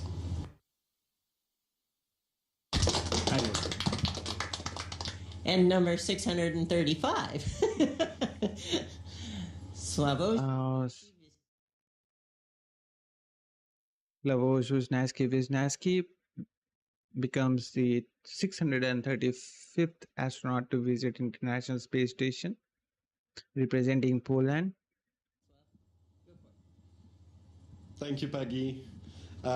Thank you all for such a warm welcome to the International Space Station. Expedition 73, 11 people. I remember this moment from our training that we met already once before, all of us, in Houston, and now we are meeting up here on the International Space Station. So this is such a tremendous place. For me, as an engineer and a scientist, this is an ultimate scientific laboratory where we come to do science, to test our technologies of our countries, to do technology demonstrators and science outreach that I can't wait to do for the next 2 weeks. And we will all try to do the best, representing our countries. I represent Poland for the first time on the International Space Station, as well as ESA, not for the first time. So ESA had, as an international partner, had a lot of missions to the ISS, but Poland, this is for the first time. So thank you for having us, and we are very honored to be here among you. As you said, 6 nationalities. We bring 3 extra ones, and we can't wait to spend this time together. Thank you.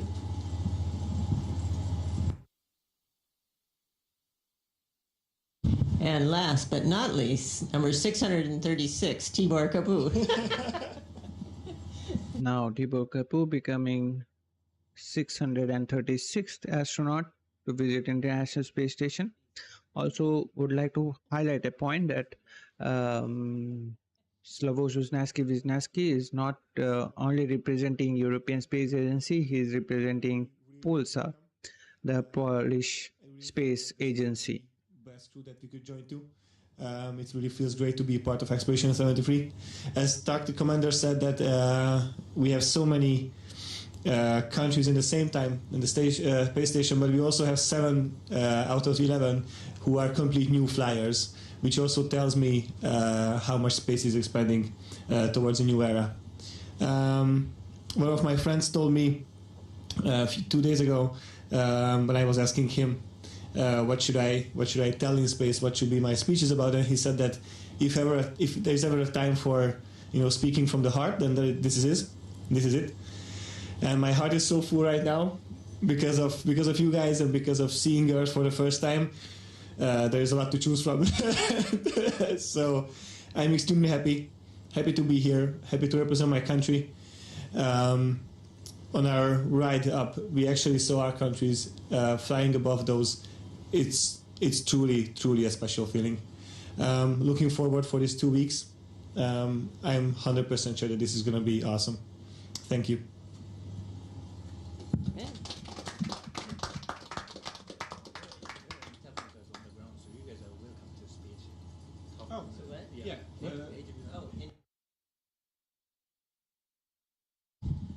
और एक छोटा सा संदेश मेरे प्यारे देशवासियों के लिए, आपके प्यार और आशीर्वाद से सुरक्षित मैं इंटरनेशनल स्पेस स्टेशन पे पहुंच चुका हूं।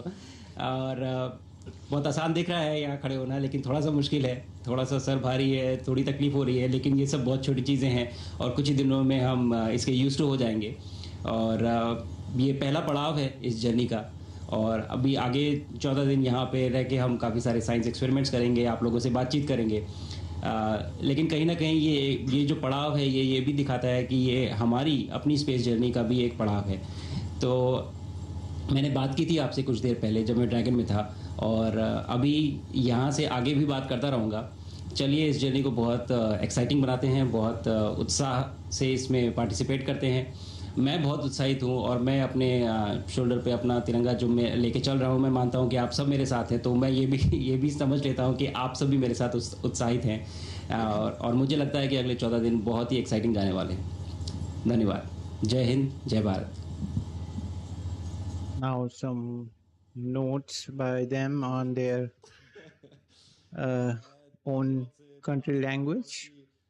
Cieszę się, że mogę tutaj Was powitać z pokładu Międzynarodowej Stacji Kosmicznej.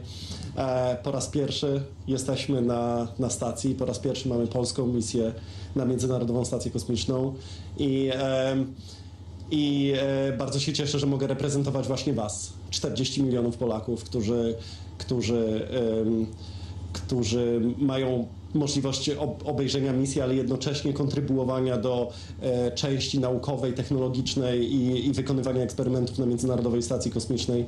Będziemy prowadzić również lekcje fizyki dla dzieci w szkół, dla studentów i mam nadzieję, że to jest początek Polski technologicznej, obrazu Polski na świecie właśnie w takich miejscach jak Międzynarodowa Stacja Kosmiczna czy najbardziej zaawansowane laboratoria technologiczne. Bardzo dziękuję Wam za zaufanie. Tak jak już wcześniej mówiłem, kosmos jednoczy, jesteśmy tutaj razem, jesteśmy silni i budujemy naszą przyszłość. Dziękuję bardzo za zaufanie i do zobaczenia przez najbliższe 2 tygodnie. And over to Tibor. Yeah. Oh, that's nice. There's always a first time for anything, right? Üdvözlök mindenkit a világűrbe. Ha jól számolok, akkor 2009 óta először hangzanak el magyar szavak innen a nemzetközi űrállomás fedezetéről. Csás Simonyi után, aki kétszer is járt itt, én álltak a következő, aki magyarul beszél ezen falak között. Hatalmas megtiszteltetés és elképesztő büszkeség számomra. Alig 30 órája se vagyunk a világűrben, de már volt alkalmam beszélni a szüleimmel egy pár perce, akik elmondták azt, hogy az ő szemükkel mit láttak a Földről, amikor mi elhagytuk azt, és már látjuk, hogy micsoda hatása lesz ennek a küldetésnek, és amikor azt mondom, hogy küldetés, ez nem véletlen, nekünk ezzel a pár következő nappal, héttel valóban egy küldetésünk van. Nem csak egy tudományos küldetésről beszélünk, nem csak kísérleteket fogunk elvégezni, egy inspirációs jelleggel is vagyunk itt. Szeretném megmutatni azt, hogy még egy ilyen kis nemzetnek is sikerült egy ekkora hatalmas dolgot végrehajtania. Én vallom azt, hogy kis nemzetek tudnak a legnagyobbat álmodni. Szeretném megköszönni mindenkinek azt, hogy lehetővé tette ezt a küldetést, lehetővé tette ezt az elmúlt pár órát és a következő napokat. Még egyszer csak azt tudom mondani, hogy rendkívül hálás és büszke vagyok, hogy magyarként itt lehetek. Now these were some of the words. Thank you again. Thank you again for welcoming us so openly and warmly. We really, really appreciate all of you and all of the team on the ground as well. Thank you. I guess that concludes the welcome ceremony with all the crew members waving happily. We got to hear some of the words in their each country language addressing to their countrymen, and they are now posing some for the picture, I guess. Really such an energetic vibe they are having. Okay, Houston Station, that concludes our event.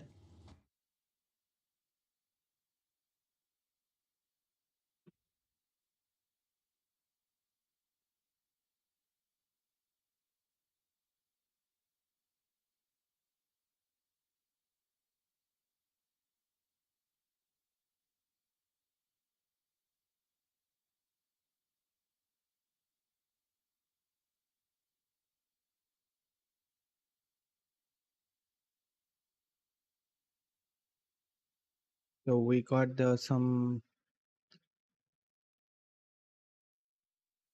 happy messages from all of the Axiom-4 crew members. With that, we will be wrapping up our coverage for now. But before that, want to thank you for wherever it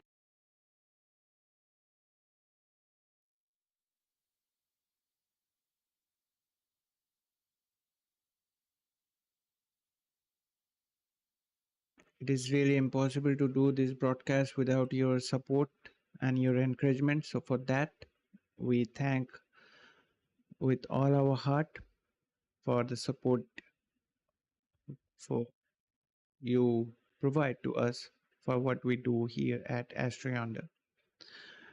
We appreciate everyone joining us for today's webcast for Axiom-4 Mission's docking. Wishing you a nice week ahead. Also, be sure to check out our social media handle on X for the latest happenings in the space industry and updates on upcoming launches. Guess the link got posted on the chat section.